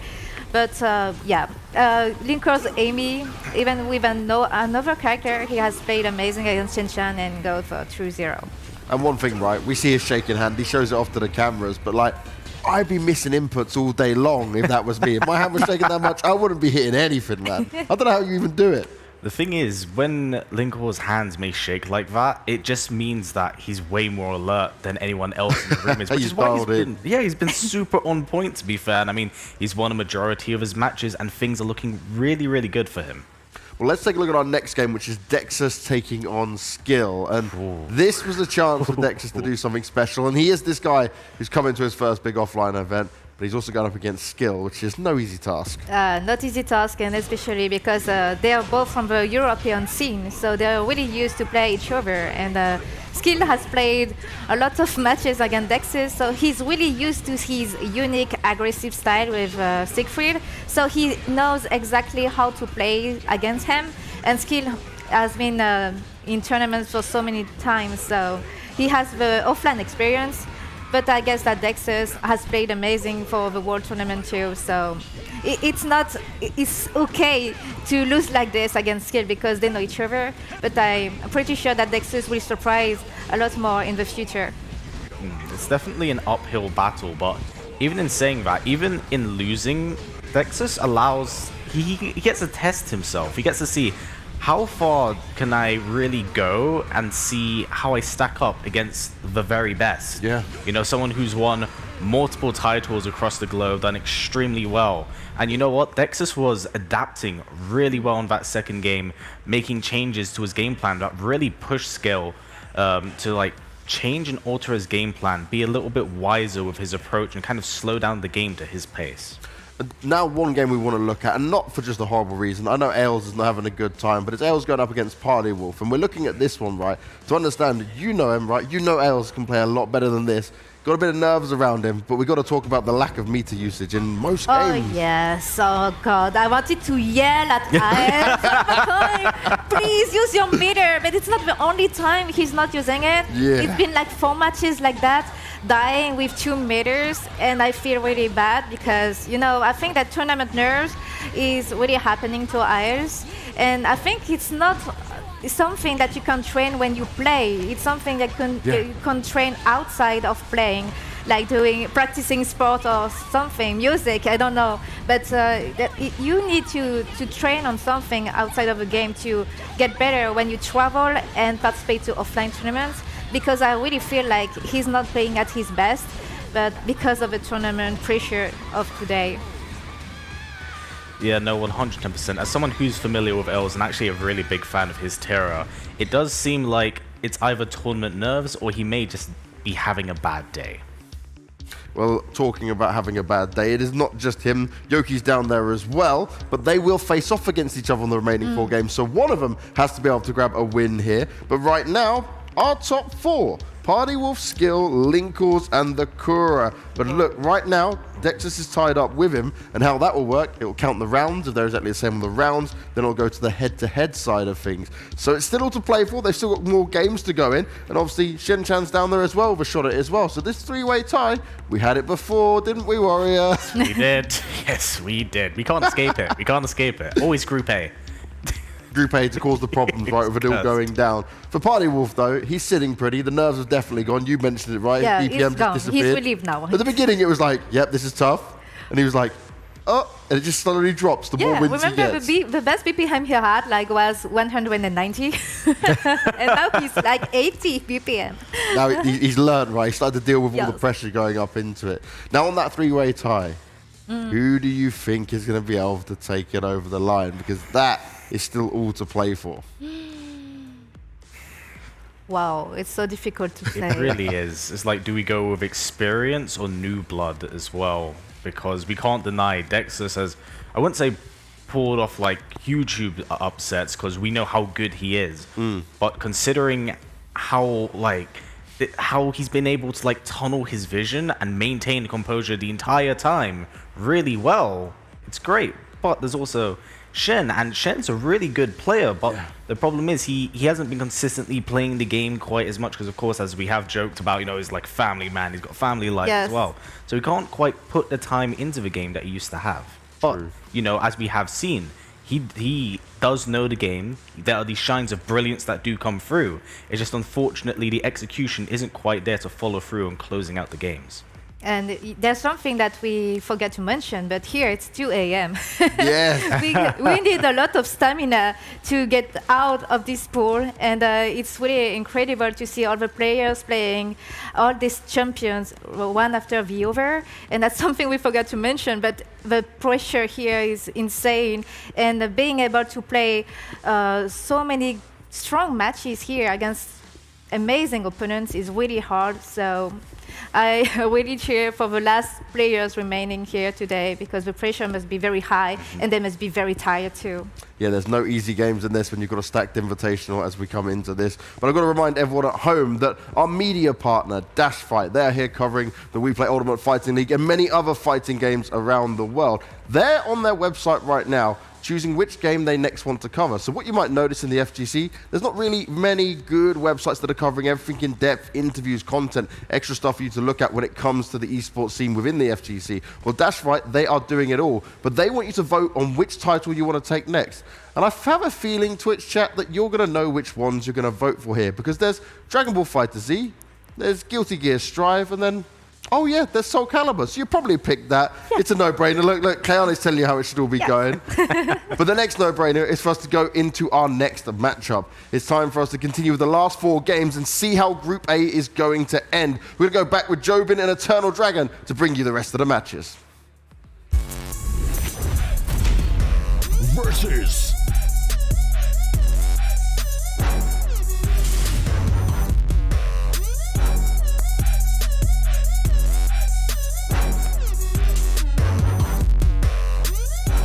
Fight.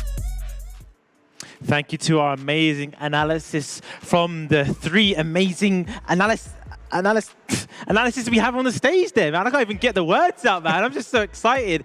So we have potentially a 3-way tie because we saw Shenchan, Dexus, and Kura. Now, this is what we talked about the rounds really matter because the games are not getting easier. It's not like, oh, I've played the hard ones and the easy ones are coming up. They're not. Linkhorst versus Dexus. So he really needs this win because if he doesn't get this win, he's going to have to rely on any other guys losing. And you don't really want that. You want it to be in your hands. So this is going to be a tough match for him. I've been seeing them playing casuals and, they've been playing some Siegfried mirrors and things like that. But I don't think we're going to see that. We're going to go and see the Amy. That is where I think it's going to be the most toughest matchup for Dexus. There's not much Amy experience that you get in EU, and the skill level is not going to be on the level that we see with Linkhorst. It's going to be an uphill battle for him. There's not going to be any easy matches here for him. How do you think this is going to play with the pressure is on Dexus to really perform? And Linkhorst is, he's kind of in a great position, but we see that he gets a bit nervous, and you don't want to drop any games because you might slip out because there's 4 more games left. You don't want to take it easy, take your foot off the pedal, think, oh, okay, do you know what? I've got this match coming up. I should do well. The pressure is all going to be on both these players. Yeah, I think especially between these 2 players, given that Linkhorst has such a storied history with Siegfried, as well as Dexus, kind of an up-and-comer here with Siegfried as well. Seeing their matches in the practice room was really, really interesting because between the 2, they actually had an extended series of games against each other. I know who won between the games. I'm not going to tell you guys at home. You can ask them on Twitter, give them some engagement, or they might see the Siegfried mirror here today. Don't know who they're going to pick, but like we mentioned earlier, Linkhorst has such a strong character pool to choose from. We could see Amy, we could see Geralt, we could see Siegfried.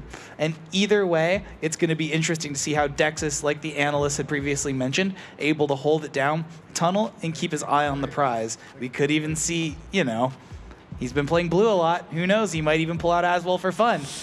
We never know with this situation.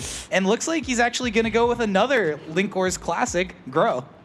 All right, so I did actually hear him talking about, he has a growth for specific matchups as well. So definitely not opting for the mirror, but you said they played an extended match.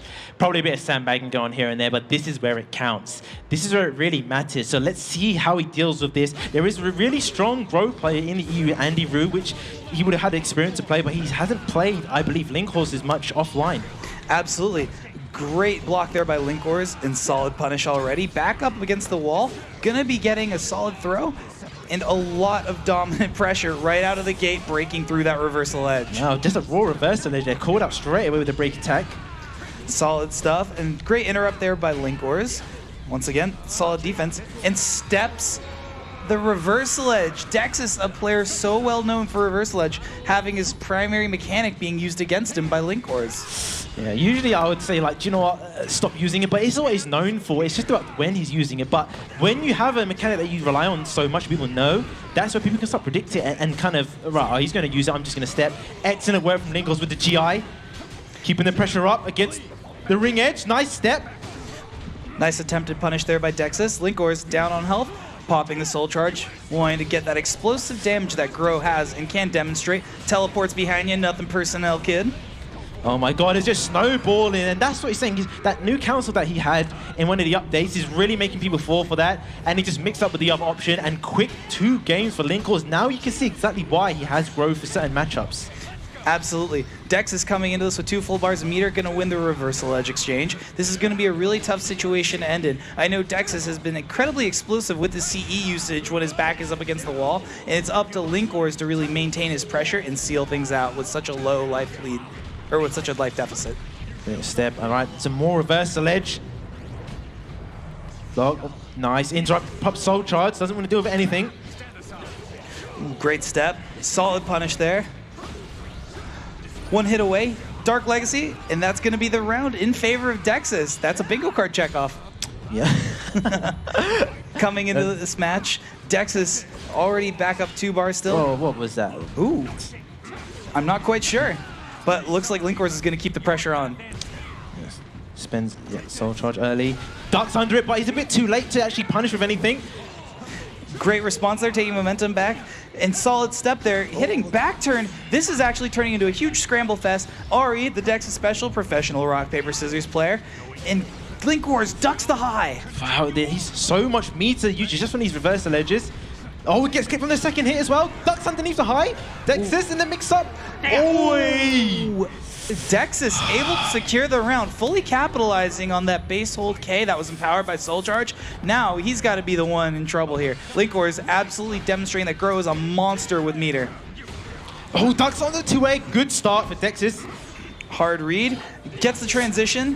Linkhorst putting on a lot of pressure here. Big damage. What's Dexys going to do here? Blocks the potential mix-up situation.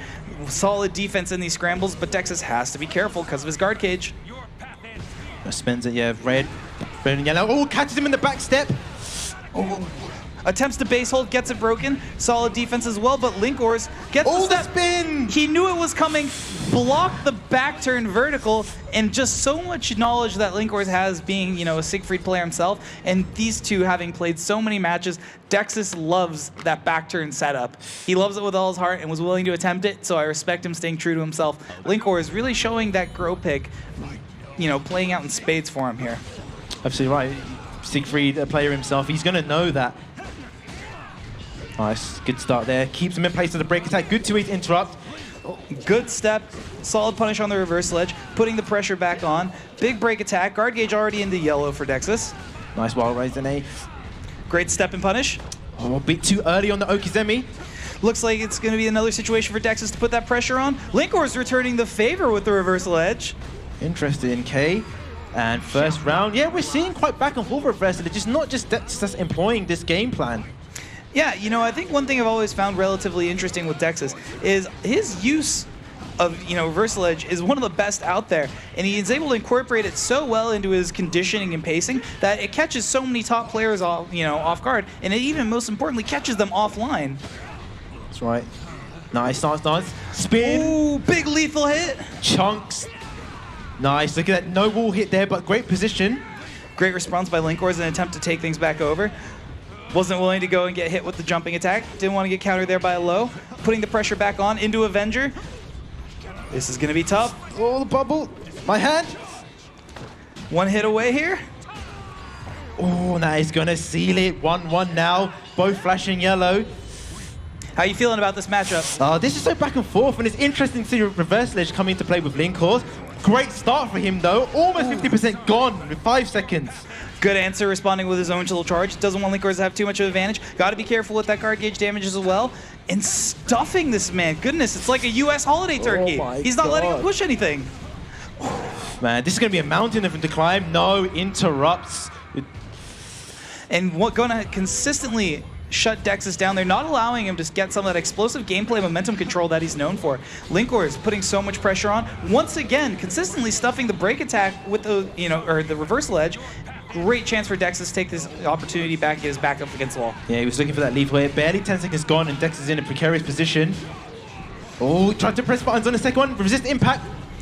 Doesn't quite get it there. One hit away. Guard gauge in the red. Has to be careful, but Dark Legacy is available. Good soul charge. Right, what can he make of this? He's going for the bubble again, and he catches him, stepping lethal hit, and Linkhorse is going to take that 3-1. Man, you mentioned earlier just how Linkhorse has had the pocket grow for situations like this, and we saw it there. It's funny because, Linkhorse had to grow since as long as I can remember in the history of this game through various points of time. And really, him bringing it out felt kind of like a return to form and brings a genuine smile to my face. Maybe a little bit of a frown to Dexys after that loss, but he still has the potential to put on a good show. That is right. This is the mark of a top player. You can hang with your main the whole way, but I need to have certain characters with certain matchups. If I want to have a chance to make it into this top 8, to do the best that I can, you're going to need that in these times where you're not so comfortable in certain matchups. Tough situation for Dexys now, because we talked about that tie. He's going to be eagerly watching these other matches, and he's going to be rooting for certain people to lose. You actually can, I need this person to lose. And it's about the rounds as well. It's not just about losing. Ideally, he's going to want 3-0 sweeps, but we're talking about great players in both sides, and it's not going to be so easy. And this is where the stress starts to increase, because this is not in your control. It's about control. If you don't have control, this is where you think, I'm in a bad situation. And speaking of bad situations, that's something we saw Dexys put in a lot. In Linkhorse consistently keeping him in those bad situations where he wasn't able to get consistent gameplay based around the stance transitions that Dexys so loves to use. And one thing that we've consistently seen as well that Dexys is able to do is starting to catch a lot of these players after that match against Skill. He's made adjustments to his Dark Legacy bubble and really put the pressure on players like Linkhorse there. The reverse ledge stuff with both players, it in a way hindered Dexys sometimes, but Linkhorse was employing that same strategy, and just the back and forth, he shut him down at every single moment. When he knew he was going to do it, he was getting stepped. When he knew he tried to step, he was getting hit with a lethal hit. It was just, a complete teardown using a certain character to deal with a matchup as well. Absolutely. And just one thing as well that we've seen from Dexys is his overall adaptation and great use of Soul Charge to really maintain the advantage. And like we've seen consistently, Dexys has put on a wonderful showing, and I want to remind everyone at home, this was his first offline event. There are players who've been, I believe Shen-Chan says he's been to like 50 to 100 offlines in his life, if I remember correctly, in his whole lifetime. And that is absolutely surreal that for Dexys' first showing, he's able to hang with well-seasoned veterans. So good stuff. There's a lot of people that would have heard, but now they can see he's real, he exists. They can believe. Like, his results online, people said things about it, but he's proving himself here, and he's doing really well in these matches.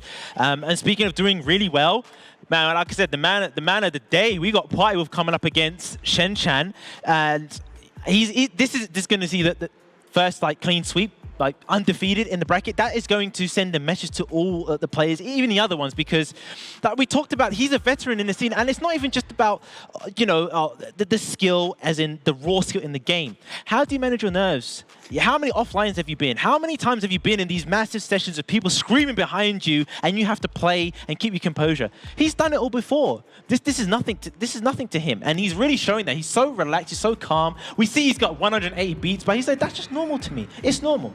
One thing that also really, for me, always makes me incredibly excited to see Shen-Chan play is, I don't know if you guys have noticed, the man is eating one of his favorite candies on stream. He probably has it right next to him already. You know, one thing you always hear is Shen on Twitter, apart from his wonderful Cervantes player, he's always so willing to eat sweets on stream. So that's why his gameplay is so sweet, because he always has that little packet next to him. You probably saw him eating earlier. But Party Wolf being on fire as he is, it's going to be a really interesting situation to see how Shen-Chan's able to manage with that pressure. We know that Party Wolf has the experience against Cervantes due to the numerous Cervantes players in the US that he's faced off against, as well as just in general facing off against Shen-Chan over the course of Soul Calibur 6, and going to be a really interesting match. Now, in this particular situation, it's really going to be up to Shen-Chan to see how he deals with Party Wolf's overall oppressive pressure from Divine Force that we saw was able to shut down a lot of players throughout the night.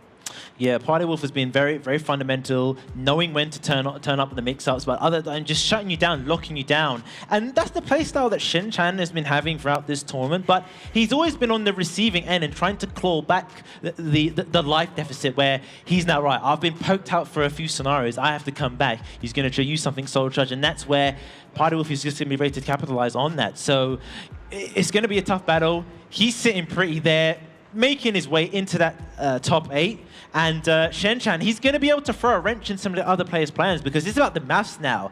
How am I going to get out? I need him to lose. I need him to win. But he can start to kind of, do you know what? I've had my fun. It's time to start ruining people's nights.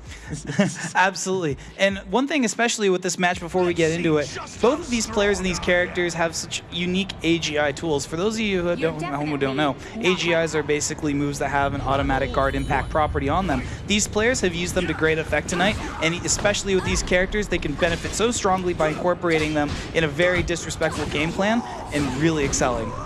That's right. Good situation for Fireball, but then he just gets grabbed by Shen-Chan. Keep himself back in it. Nice low, they trade. Ooh. Nice cancel there by Shen-Chan. Not finishing the string, and once again fishing for an AGI like we mentioned earlier. Woo. Oh, the fake, I love it. Nice work, he's gonna get the wall hit. Bap, bap, bang! Gunshot to your face. That was, you know, solid wall damage, and something we mentioned earlier with that match against Linkors. Cervantes has such devastating damage with these wall combos. The last thing you want is to allow yourself to be put into a position like that. Oh, big lethal there. Party Wolf, great situation, good block on the 1B. Just using the 2A, goes underneath the high. Look at this turnaround, man, he just got perfected, man. The momentum, there's no momentum anymore. Party Wolf saying no. Awesome stuff there by Party Wolf, bringing it back like the first match never happened. Interesting spacing there. Gets caught out by Shen-Chan with that sweeping low. Solid stuff, and once again, great use of Shen-Chan for for movement management to get Party Wolf in a highly unfavorable position. Yeah, look at that tech trap there. Good scenario, excellent GI there. Doesn't break the throw there, so gets the block as well. Party Wolf, solid soul charge, and it's got to be a lot of attention and care put into the defense by Shen-Chan here. So, just poking away. He's got the life. He doesn't need to do much. Saying that gets caught stepping back. Oh my god. The Oki, the jump throw, he breaks it. Still in it. One more hit away here potentially. Who's it going to be? Shen-Chan with a step and pokes them in the toe. Great stuff by Shen-Chan. And that's the thing we've said all night. You need to be careful of that Divine Force Cassandra Lightning Bolt. It's a shocking attack when you get hit by it. Nice. Beyblade. All this pressure. 2-8 interrupt. Shen-Chan sitting on 2 bars of meter here. Let's see what he does it. Interrupts the shield throw. Great stuff. Gets the big stun. Wall combo. Ooh, this is going to hurt. Look at that damage. It still has the meter to spare.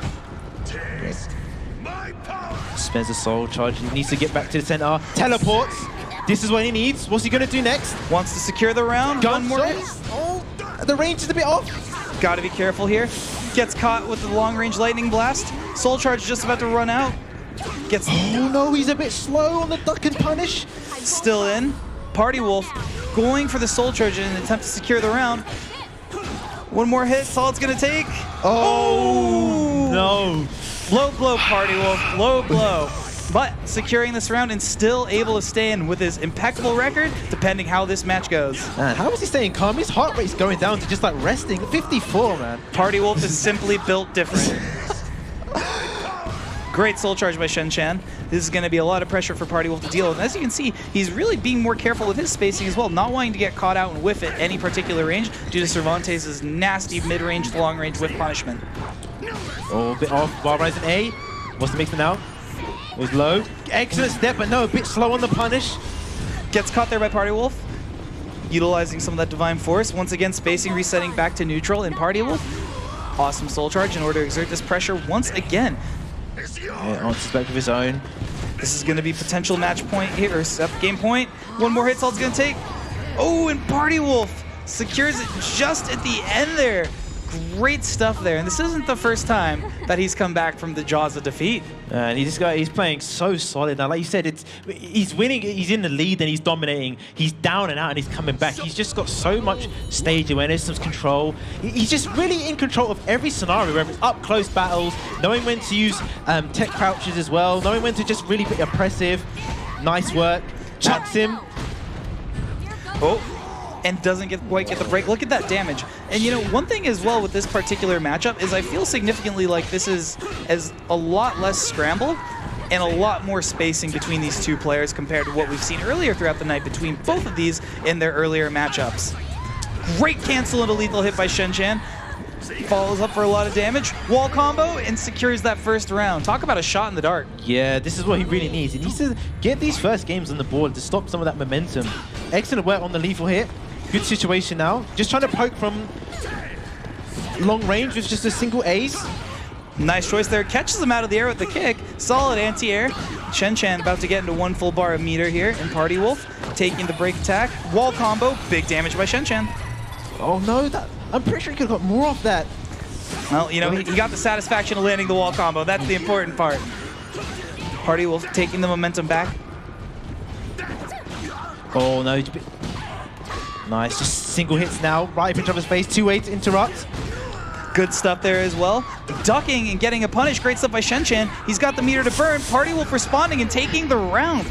Once again, you cannot count Party Wolf down and out. He's been consistently utilizing Cassandra's moveset to get those ducks, launches big damage, and really put the pressure on his opponents consistently. And Cassandra's a character that can do that so well due to Divine Force at all ranges, somewhere that Cervantes now has to be careful with for long-range attacks himself. I'm not sure why he didn't spend the meter to try and get damage on the critical edge. He got the launch, unless he's really trying to save it, but that would have put him in a better scenario than he is now. You know, it's an interesting choice there, but the one thing I really want to call attention to is his ability to stay toe-to-toe with Mr. Wolf, who's been tearing it up all night. And that's something else that really needs to be paid attention to, is these amount of lows that Party Wolf has been consistently blocking and jumping over throughout the night. Nice, single A, bar rising.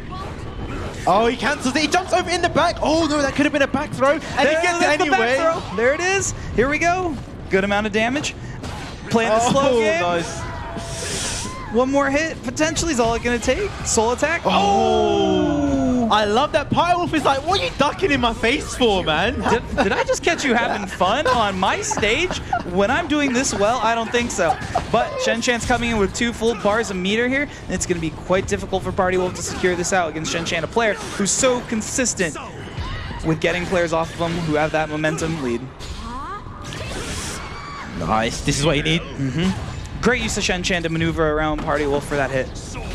Give him a couple seconds to compose himself. What's he going to do? He's got one more round to take this now. He needs to do something. Is he going to be the one to stop Party Wolf from having a perfect record? I don't know. He recently got the dad buff upgrade, so he's got protagonist power right now. If anyone's going to do it, it's going to be Shen-Chan.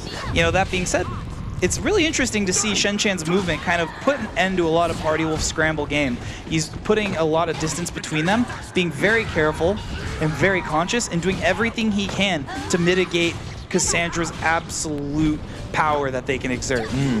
I'm seeing a lot of crouch mix-ups as well, just going up in each other's face, just crouching, just holding block. They're just really trying to get each other to flinch, looking for some sort of movement.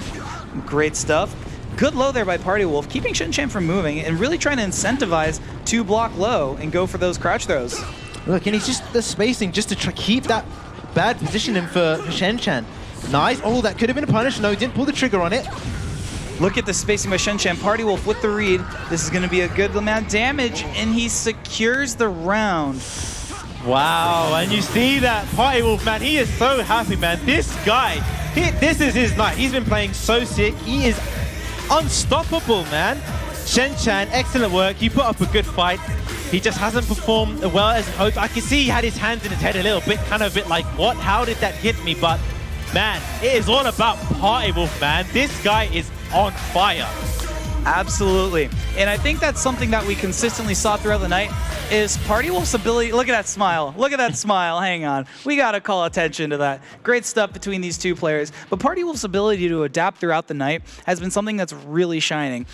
From what we had seen in the training room, with him really abusing a lot of divine force on his opponents, to as they kind of learn throughout the, their casuals, really making the changes to where he is now with just solid plays, consistently fishing for those ducking attacks, getting punishes, and really shutting down his opponents and making the hard reads on Shen-chan. Right at the end there, he knew Shen-chan was going to try and step behind him again, and that one fatal mistake was what ended up ultimately costing him the set.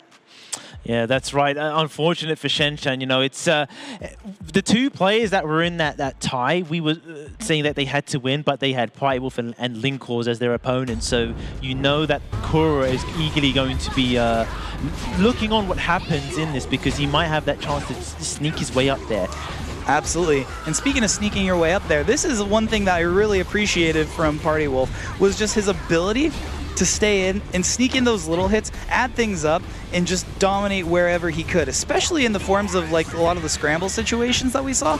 Shen-chan was able to hold his own, but unfortunately when Party Wolf was able to put him in those high moment, high pressure situations, he just unfortunately wasn't able to come out on top the way he had previous matches. He's got such strong resolve. Whenever he's down and out, we've seen him come back, you've seen him dominate rounds.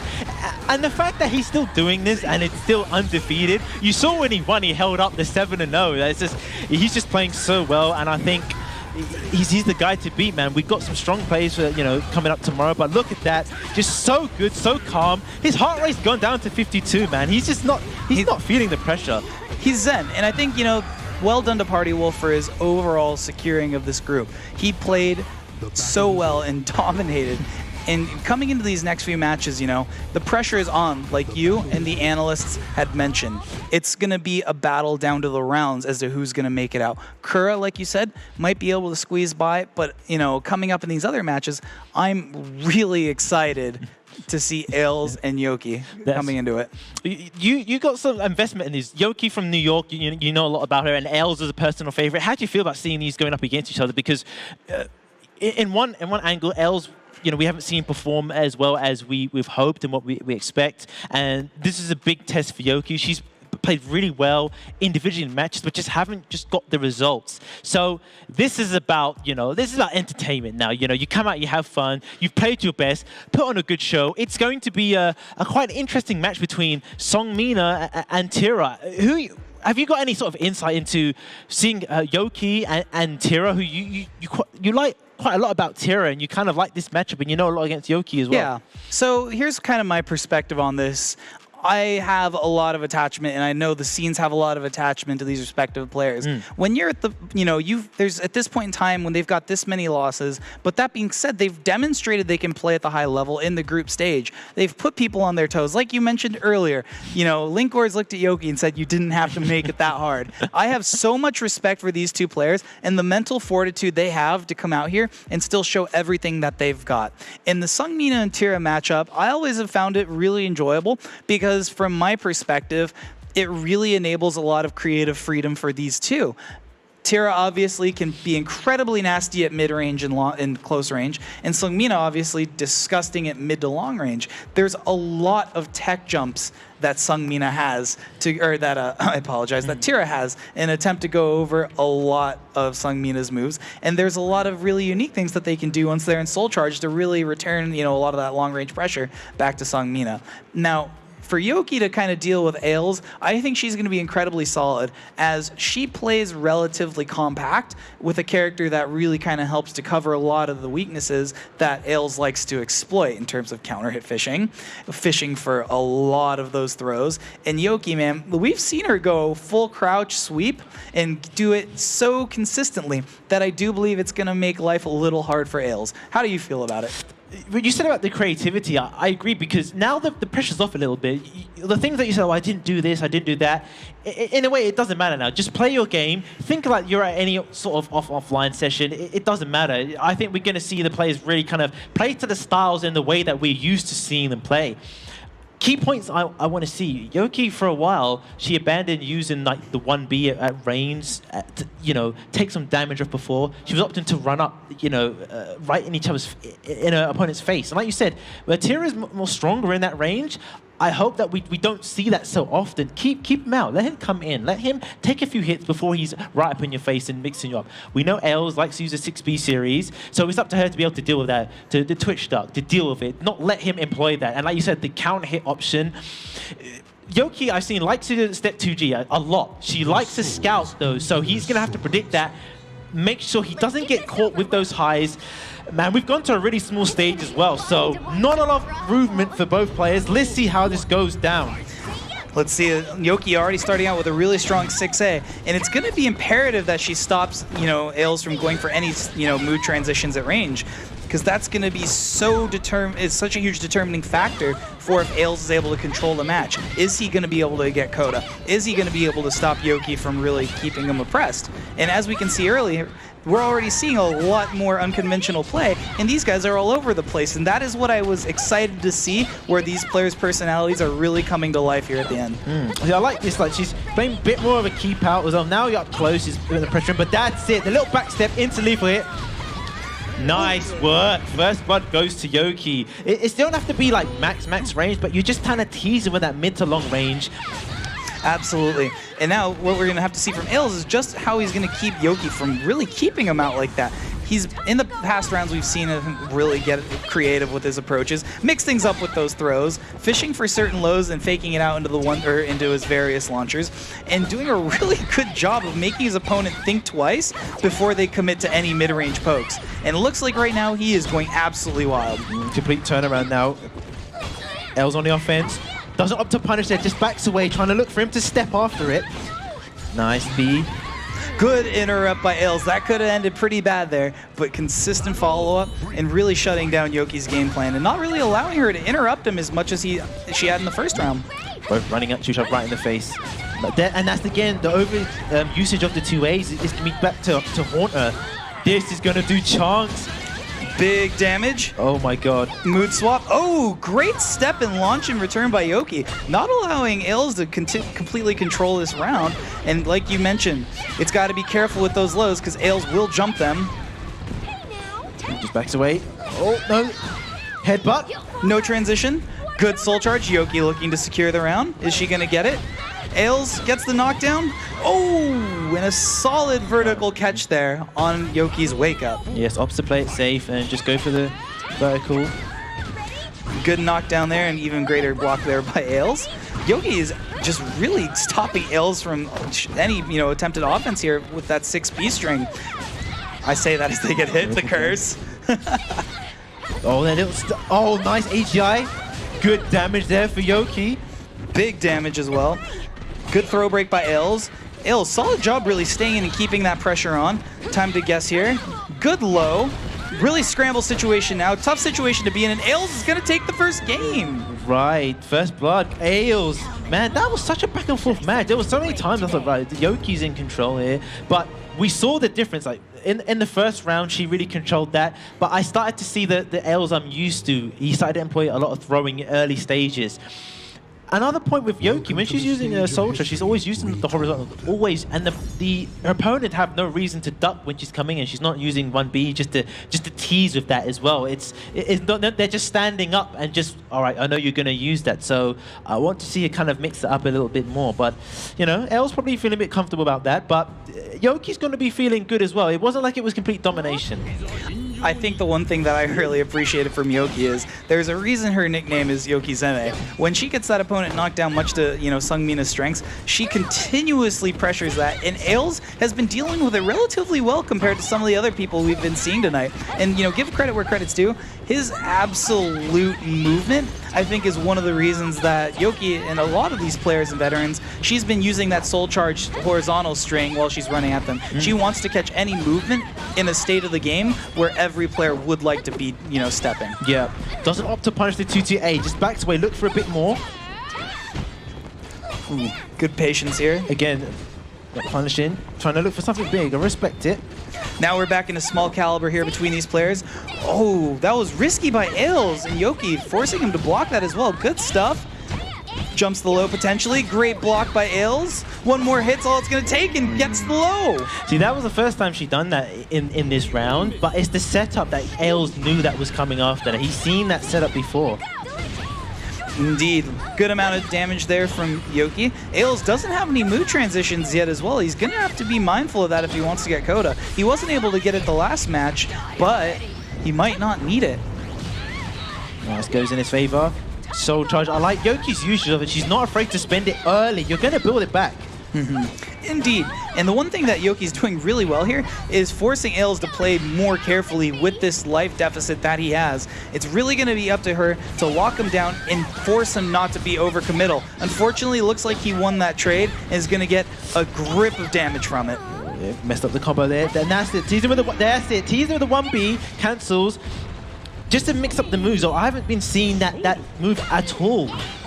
Nice. Good stuff by Yoki here. Goes for the forward people's K, which does have properties on AGO that could potentially catch Tira. Unfortunately, no luck there. Good response by Yoki in evening out the damage and dropping Ails' guard gauge into yellow. A little chunk of guard damage. Look at the respect. The 2-8. Nice work. What's the Oki? Ooh, this is a tough one. Guard gauge in the red. Yeah, Ails knows he's not trying to do anything after that, so he's just chasing him down with the 6B.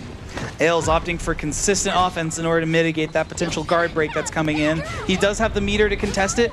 Ooh, mood swap, big damage here. One more hit. Nice work, Ails. He's in a good position, 2 rounds up. He's got the red guard gauge and not much. I don't think we've seen him going Coda for not many games today. Not quite, you know. Ails, I believe, isn't a player that goes for Coda consistently, such as others like, you know, we'll see tomorrow. But solid soul charge by Yoki, trying to bring things back. All it's going to take is just one more big hit in order to break that guard gauge. Nice. Not a good spot for Ails. Gets caught on the wall, but I believe is out. Yep, take a swim. Nice work. Excellent work. This is the momentum chain that she needed now. 2-2 going into the potential final game. Excellent step and punish from Ails. Great stuff. Great CE punish and, you know, solid, you know, use of meter by Ails there. We haven't seen him really do that much, but now we're going to get it twice in one round. It's an absolute treat. And that's going to be a healthy amount of stance transition as well, leaving him at 5. Brilliant step. 2 hits and she almost dead. Had to spend it early now. Oh, overextend, man. He didn't need to overcommit like that. This is a bad situation for Ails to be in. Guard gauge in red. No wall combo. Full screen 1B there. Come on. Oh my god! Oh, Yoki! Yoki secures the round, Oh. showing the substitute teacher that they don't need to follow your rules. You're going to be gone tomorrow anyways. The pride of New York visiting right now. Yoki is absolutely killing it. The composure that Ails just did one move that he didn't need to do with such a massive life. He landed 2 CEs and he ended up losing the round. That is going to be a major boost for Yoki, and Ails has got to be kicking himself after that. Absolutely. And now he's starting off so dominantly. Yoki already at half health and really tossing a lot more throws than he has in previous rounds and trying to focus all of his efforts on making Yoki duck so he can get those 3Bs potentially. Tira doesn't have a lot of threatening low options in comparison to the rest of the cast. Nice, just a little back step after. Ooh, tried to catch him ducking. Just a little bit out of range for that. Knocked down the ground, gets caught again. One more hit. Interesting scramble. Oh, unfortunately, Ails takes that first one. Unfortunately for Yoki, great stuff for Ails. Remember, both of these players have not won a single set in this round, and it's going to be a big deal for either of them to secure this group win. Definitely. Nice, catches the back row. Good stuff there. Interesting pacing by both of these players. They're being incredibly respectful and significantly more defensive than we've seen them in previous games. Just like that, nice. He finally gets the counter hit. Good stuff there. Again, headbutt. Ooh, Yoki getting hit and Ails taking the round. Yoki's going to be coming into this with almost 2 full bars of meter. Let's see how she's able to do it. Will she be able to bring it back, or will Ailes continue on this warpath that he's on? Go for soul charge. Nice. He knew. She ran up to him. Bang! Look at that. Huge damage. Gets the command throw. We saw him try that once before. Unfortunately, it's docked. One more hit. Oh, it's going to take an Ailes. Securing the match. With a perfect. You can see he's really happy. You see the fist bump. Ailes. That was more how I'm used to seeing Ailes play. He was able to read the timing and get the counter hits. He relies a lot on the 6B series, and you see that he'll just stand in your face, do a single one, and then do it again. He actually got the most success in there, and I know he's going to be maybe slightly disappointed that it took him that long to play how he's usually played, but nonetheless, it was a great match between these two players. Shout out Sioki as well for putting on a good show, and just showing that you can look at the score and draw your own conclusions, but every game she was entertaining, she brought it, and it was not an easy game for anyone by no means. Absolutely. And I really want to go ahead and double down on that before we get into the next match between Kura and Skill, that both of these players have had an incredibly difficult set of games tonight. Remember, these are all top players from around the world. And to be able to hold your own, go toe-to-toe, take rounds with them is so impressive. So for everyone at home, I really want them to give a huge shout out to these two players, both Yoki and Ailes, for demonstrating what they had on a big stage. And just like here, what we saw between these two players was absolutely awesome. Ailes played out of his mind, and Yoki exhibited significant defense in really tight situations. Both contrasting players. Ailes is someone that in the previous games kind of really holds on to his meter, but Yoki uses it effectively straight away. She's going to use it. She's going to build it 2 or 3 times within the game. And look at that. That was what she needed to bring her back into this. And this is the round where Ailes was in the lead. That was 2 CEs that deleted her life, and he overextended once, and he ended up costing himself that game. Absolutely. Just a few wrong guesses against Mina, or any character in this game for that matter, can do a lot of damage to you. And just like this, one wrong guess was all it took for Ailes to get the game and his first win in this group stage. All right. So coming up for the next game, we've got Kura and Skill. I know you're excited. It's a Mitsurugi player. And then the hero of Korea himself, Kura. We talked about this three-way tie that we saw when the scores were up earlier. So we've seen the first 2. Now it's Kura's turn. And in the matches of Shen Chan and Dexus, they both lost. So now they're hoping that Kura is going to lose as well, because it's going to open up that last place and those last 2 spots in that group. But now he's got to face Skill. It's, again, no match is going to be easy. I think we haven't seen we haven't seen Kura play as well as people might have thought he would. Struggle at times, but he played amazing in a set against Dexus to show that he's got reactions too. Don't count him out. You not doing so well in a tournament like this is no fault to say, oh, you're not good. It's a stacked tournament with just the top players from around the world. Skill, he's on fire. We could say a lot about him. I really think this is going to be a battle of patient play. You've got Skill playing Mitsurugi, and Kura known for a very conservative style of killing. And this is the type of matchup that I really like seeing. We saw a very aggressive in-your-face style with Ailes and Yoki. I think we're going to see aggression, but a different sort of controlled aggression as well. Very considerate steps, backstepping, forward-stepping, 8-way run. That's how this is going to unfold. Absolutely, and I think one thing we've mentioned as well, Kura does not like to commit heavily to a lot of his approaches. He's very non-committal, goes for a lot of small caliber, and Skill to the same extent is the same way in a lot of situations that we've seen tonight. It's going to be very patient and reliant on really capitalizing on opening your opponent up. We've seen both of these players do that to great effect. We saw Kura do it earlier in the night. He was able to open Yoki up after a series of intense, like you said, we saw every mechanic in the game in 8 seconds, but at the same time, we've seen Skill able to completely open up the most defensive opponents. He opened up Dexus under so many situations, was very conscious of stepping so many verticals, always made sure to capitalize on jumping on those reverse ledges, and I think it's going to be a really intense game between 2 longtime veterans in the scene. That's right. We got France versus Korea, so we get into the last matches of today. Mitsurugi versus Killick. This is I love to see this sort of like classic characters, just a man with a sword and a man with a stick. Are we gonna forget that the man with a stick turns into some giant demon thing? Are we just? This is hardly fair. But speaking of hardly fair, that's a really intense way to start up the match here by the Kura. Nice dark into Relic. Good spacing here by both these players. This is kind of what we mentioned. It's going to be a lot slower, a lot of non-committal, and very heavy spacing gameplay. And it's going to be up to the winner here to open their opponent up. And as we can already see, Skill is doing a solid job of doing this. Nice rise the knee. Exon stops him, gets him duck in, just frame. Bang! Big damage overall there by Kura, putting him back in the life lead. It's going to take one more hit to end Skill. Skill choosing to empty jump in just in case to avoid some of those lows. Very smart option.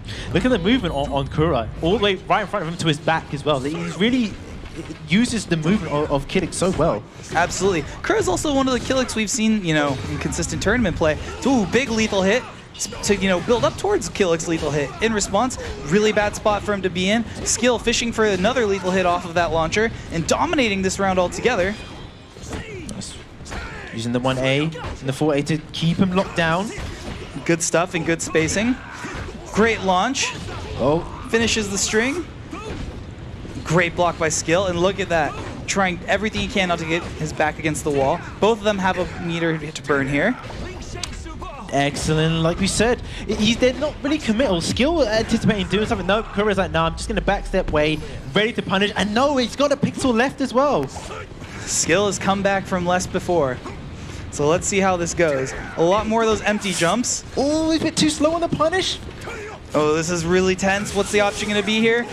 Great shot there by Skill, capitalizing it. Oh Soul my charge. God. This is not good for Kura whatsoever, but all it's going to take is one more hit for Skill. Look at the spacing. Fishes the two-way. God, it's Skill, man. Why are you so sick? How does that make you feel as a Mitsurugi player? Oh man, that's beautiful, man. That is beautiful. You love to see it. Now bringing things in 1 round to 1 round here between Skill and Kura. Great stuff. Great positioning there as well, and solid punish. Nice. Yes, I like using the 4A, but not to go into stance to anticipate the retaliation and gets the lead for hit. Big chunks of damage. Solid spacing again. Skill still at full health. Really with a huge life lead and a bar of meter. He's a player that will look out, just like Kura, for those major CE punishes. Nice, trying to use a monument parry. Oh, Kung Fu, what is this? They're just showing off for fun at this point. Oh, single B, knee, low, he's dead. Wow, solid use of those kicks there. Great choice. And I think especially with Skills doing a great job of really opening Kura up and what we talked about earlier. And let's see if Kura is able to really maintain a lot of that resilient defense that he's shown throughout the night. He's sitting on 2 bars a meter here, and it's going to be a big deal if he's able to land, especially one solid soul attack and put that pressure on or go directly into soul charge state. He's got a lot of resources to work with. Oh. Skill. Oh, catches the back step. Answering with his own soul charge. Not a good spot. Breaks the throw. That could have been a lot of damage there for Skill. Oh, that's going to be a ring out. And that's the thing, like, you're just running up to someone and just delaying your time. It gets them to duck. You don't need to like do some crazy stuff. It's just that gets in your mind for, oh, I need to duck. And that's it, you're out. Absolutely. It's a lot of damage already to start off within the first 10 seconds of the match. Already half health. Skill incredibly dominant at the beginning. Still has 2 meters here to burn. Good stuff. Nice, spends it. How's Kura going to deal with this? A lot of pressure we've seen. Nice, good. He was almost out of range for the 1KB. Not quick enough to get up to punish it, but he opts for soul charge of his own. Running right in. Is Skill going to be able to catch us? Goes for the knee. Ooh, it's another scramble situation. Good step there. Oh, nice lethal hit. Big lethal hit. Lots of damage here. Goes for the launch. Catches up. Oh, no. A bit too slow, but the AA nerf damage, that would have killed him before. He's still alive. Meter running down. He has no more health. What's he going to do with it? Big cancel. My God. Is Kura able to secure he's able to secure the win on Skill, still in this. Literally, once Killick's life is all the way down and can be no longer drained as a resource, at that point is when his soul gauge starts going down. At the last possible second was exactly when he was able to use the last little bit of the soul charge to finish off with that move before the low. Kura, absolute madman. I'm thoroughly impressed by his ability to stay consistent. This is the kind of match that we said we're going to see. Very fundamental base. It's a fast-paced game, but we're seeing this spacing, we're seeing the stepping, and I love the fact he just did the same thing to him. Skill came back when he had a pixel left. Kura did the same thing. Skill was twitching, cancelling into single B. He's just thinking, you know, I'm just going to do single B. You're going to run into it. Kura, just the composure to keep himself in this. He stole that from him as well. Great stuff. Solid follow-up there. Catches Skill. Wasn't quite expecting it. And we're going to be moving on to a new stage here. Let's see if this brings any changes. Doesn't get punished. BB. Good stuff. Kura spacing him out at max range there with that foray. Ooh, good clash setup there. Good interrupt on the low. Not letting him get anything started. Big launch. Oh, no. Just AA there. Nice. Catches him with the 6B series. Catches him ducking. All it's going to take is one more for Skill. How's this going to end? Nice step. Oh, he gets the BB punish. Excellent work. Great stuff by Skill there in order to take that first round. This is really impressive. And like you mentioned, this is playing out pretty close to how you had said it would. There's a lot of small caliber going on and so much movement that this is really going to be broken down into a battle by, you know, death by 1,000 cuts in this situation. We're not seeing, outside of a few select examples, a lot of major lethal hit chunks. And when it is entirely coming down to a battle of small caliber to end it. Yeah, apart from Soul Charge, it's mainly just spacing, fundamental little pokes here and there. Nice words. Either back in, they engage, and they back away. Pops the Soul Charge there. What's Skill going to do? You know he's looking for one of those. Oh no, they're twitching. The read, guaranteed. Solid use by Kura there, stuffing him out just so he can't capitalize on the last bit of meter. Kura has a bit of meter himself, but doesn't need it to end the round. Wow, man. Skill did not use any of his meter, and fair play to Skill to not overcommit. Some people get too desperate to try and use the meter when they see it draining out, but Kura just was like, no, I'm just going to lock you down. How do you feel about this matchup overall? I think it's pretty even. Like, you know, there's stuff that they both can do. They capitalize. When I play this matchup, I don't feel like I'm really much disadvantaged fighting Killick. It's like basically just goes how you play. Interesting. And I really think that Kura has been doing a very good job utilizing the Soul Charge state throughout the night. Ooh, big damage. Is this going to kill? Little bit? I don't know. Heads or tails? I think it's going to kill. He's dead, man. Ooh. His life is melted, and this is key for Kuro. He was in that three-way tie. He's one round from winning, and I think this might actually seal the spot in top 8. Absolutely. Let's see if Kura is able to do a skill. Starting out with this Soul Charge, really wanting to lock things down. Oh no, K-Side B, man. It good when it hits, but when it misses, boy, man, you're just waiting for weeks for him to punish you. Good stuff. Jumps the throw as well, and that was a solid lethal hit by Kura. You know, capitalizing on that really risky move like you had mentioned. Kura still has a meter here. This could be game point for him. Still has that solid spacing. Like we mentioned earlier, really fishing for who can open up who up. Non-committal attacks here. Significant use of that knee. That's paid off in spades tonight. Oh, BBB, right? Spends it now. Is Kura going to answer back with his own? Oh, catches him. Yes, he gets a new extension. Ooh, what's the option here? Yep, good choice by Kura. Soul Charge, take a chance to step off. Oh! Gets him ducking, and Kura takes it 2-0 over skill. That is so important for him. Absolutely, my heart, man. Get me that heart sensor. I need that right now. Kura showing why he's such a veteran in the scene. And we've seen him so infallible with his defense, his solid mental game, and it is just consistent in his approach, locking skill down and beating him in a lot of his own game for spacing, neutral control, overall meter management, and most importantly, he went and turned to an absolute terror. So when you said, oh, it's just a guy with a staff, it's just a guy with a sword, are we neglecting the fact that the man just went absolutely wild and literally embodied energy through his body? That Soul Charge was so good. Man, this is demon time when he actually starts to transform into Soul Charge. So, man, that was it. Like I said, that three-way tie, he was actually able to break the dead. Like, he actually took it over skill. We talked about having such strong opponents to try and gatekeep it to get an in. But Kura, he had a slow start, but he was able to pull out the win. Amazing stuff. Guys, we are going to join our amazing analysis. Stand by where we head over to James, Kayane, and HBT Warrior.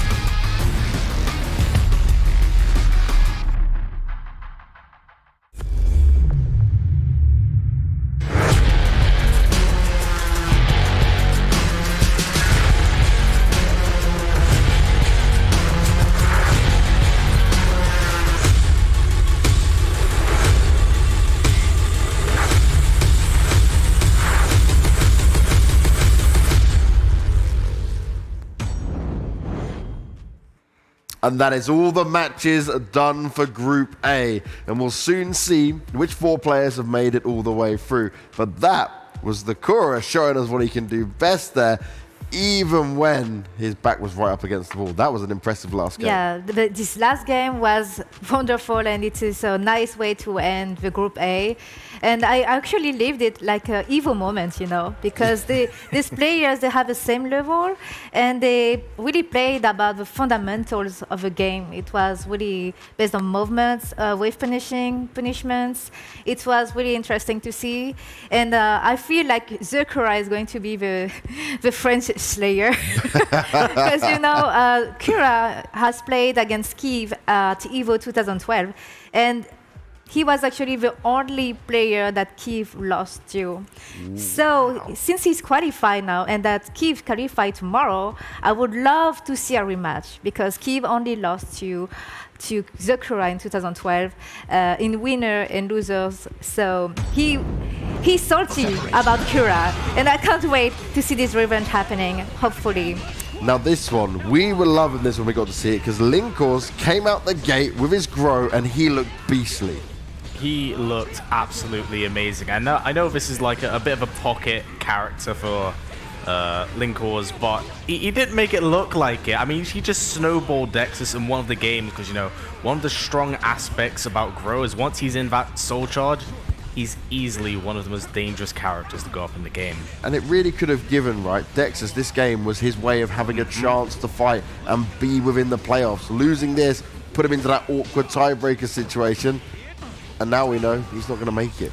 Yeah, unfortunately, but you know, Linkors plays Siegfried himself and for a long time now. And I know that Linkors didn't want to play Amy against Siegfried, so he was really ready about his strategy against Dexus. But I didn't expect him to play Grow because the last past days he just played Amy, mostly in casuals. So it's always difficult to pick one character for a specific matchup, but it's always amazing to see Linkors playing Grow because it's such an anime character. Yeah. It's so stylish, and yeah, Linkors plays him, and it's always amazing. Now the next one, right? Shen Chan taking on Party Wolf, and honestly, okay, you may look at the scoreline and think it's one way, but Shen Chan, he really took it to Party Wolf. There was a great chance for him to try and get this. Yeah, honestly, I couldn't have put it better myself. Like, as we saw with each and every game, and it seemed like these last 4 games, everyone went all out. Like, they really pushed themselves to the limit because every single game we had here was super close. Yeah, Shen Chan actually is really based on neutrals games, but it's really hard against Party Wolf's aggressive game style with Cassandra. And see, he was so sure to be top 1 in this group, so we could see that he was 50 BPM. It's a record there. Maybe 49 I've read, but it's amazing how peaceful he was. He's like meditating in the back or something, you know, lowering his heart rate. I was wondering even if he was breathing. He's lying his way all the way through it. But Shen Chan really gave it his best effort, right? You have to give him massive props for at least being able to fight like this against Party Wolf, who's been so dominant. Yes, Party Wolf today has been truly amazing. 3 of my 4 predictions have made it. So it was Skill, Linkors, Kura, but I was totally wrong about Isles, unfortunately. And Party Wolf, I think that nobody expected it to be a 7-0. Right. To be fair, this man has been grinding a lot on his stream, and he's been playing a multitude of different characters and finding someone who like really embodies the way how he likes to play. Because of course with Cassandra, you know, she's got that 10 frames, she holds the button, she's plus, and I think because of that he was able to kind of guerrilla bully his way and force his opponents to like, yeah, you're gonna respect what I'm gonna do, and if you don't, then I'm gonna get my charge, I'll go into soul charge, and then you're gonna have to deal with some of my just ridiculous damage. Now, I do want to take a look at one final game that we caught there, the Kura, right, coming in and managing to get the big win over Skill, because it was such a fantastic game to look at in the end there. And it was one of those ones that had us right on the edge of our seats. You were screaming once again, Karen. Yeah, I was always screaming. These matches, I told you I loved it, like an Evo moment. It's incredible to see these 2 players having such a big experience on SOULCALIBUR, you know, because Skill started SOULCALIBUR with a 4, and Kura started SOULCALIBUR 2. So they both old SOULCALIBUR players fighting each other. It's beautiful because it's all based on footsies, spacing, punishments, and I don't know, I feel emotional seeing these old SOULCALIBUR players. They have a long time history in the scene. So I'm so happy to see these matches because it's really rare to see Sakura traveling abroad to fight European and American players. So I'm so happy to see him qualify, to see more games from him. And that is the thing. These are your 4 players from Group A making it all the way through. Party Wolf, absolute dominance, 7-0 up on there. Linkors and Skill, 5-2 each. And the Kura, he swept his way in at the end. He got that win and steps above Dexus and Shenchan. So he's sitting pretty. They now will have to wait for the playoffs on Sunday. There is the 2v2 tournament on the Saturday as well, but they will be keeping a keen eye on that Group B there for sure. Oh wow, that Group B, you have 3 EVO champions. You have Kyiv EVO champion from in Japan. You have also Utoto from EVO US and Blue God, the last EVO Japan champion, and that was the last offline tournament. So it's really stacked here, and I'm so happy to be able to see Setsuka, because Setsuka from WOZ, you know, WOZ is really famous to play Alpha Patroclus from SOULCALIBUR 5 and now maining mostly Setsuka. And I can't wait to see her because it will be the first tournament that we'll see her offline. And Setsuka is a kind of character where you need to be really reactive.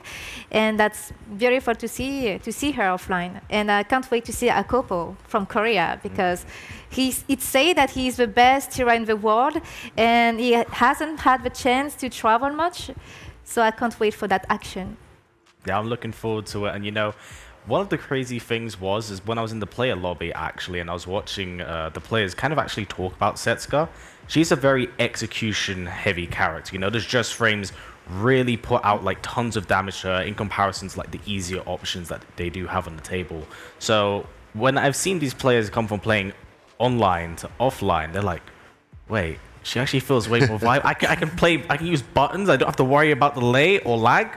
Okay, I'm really excited for this because I'm a big fan of Setsuka and what she brings to the table. Well, let's get ourselves ready for that games going on tomorrow. We are done and dusted here for the opening day of the SOULCALIBUR side of things for the WePlay Ultimate Fighting League. Thank you for rocking it with us from start to finish, but make sure you're back tomorrow for Group B to see who the final 4 players will be in the playoff stage.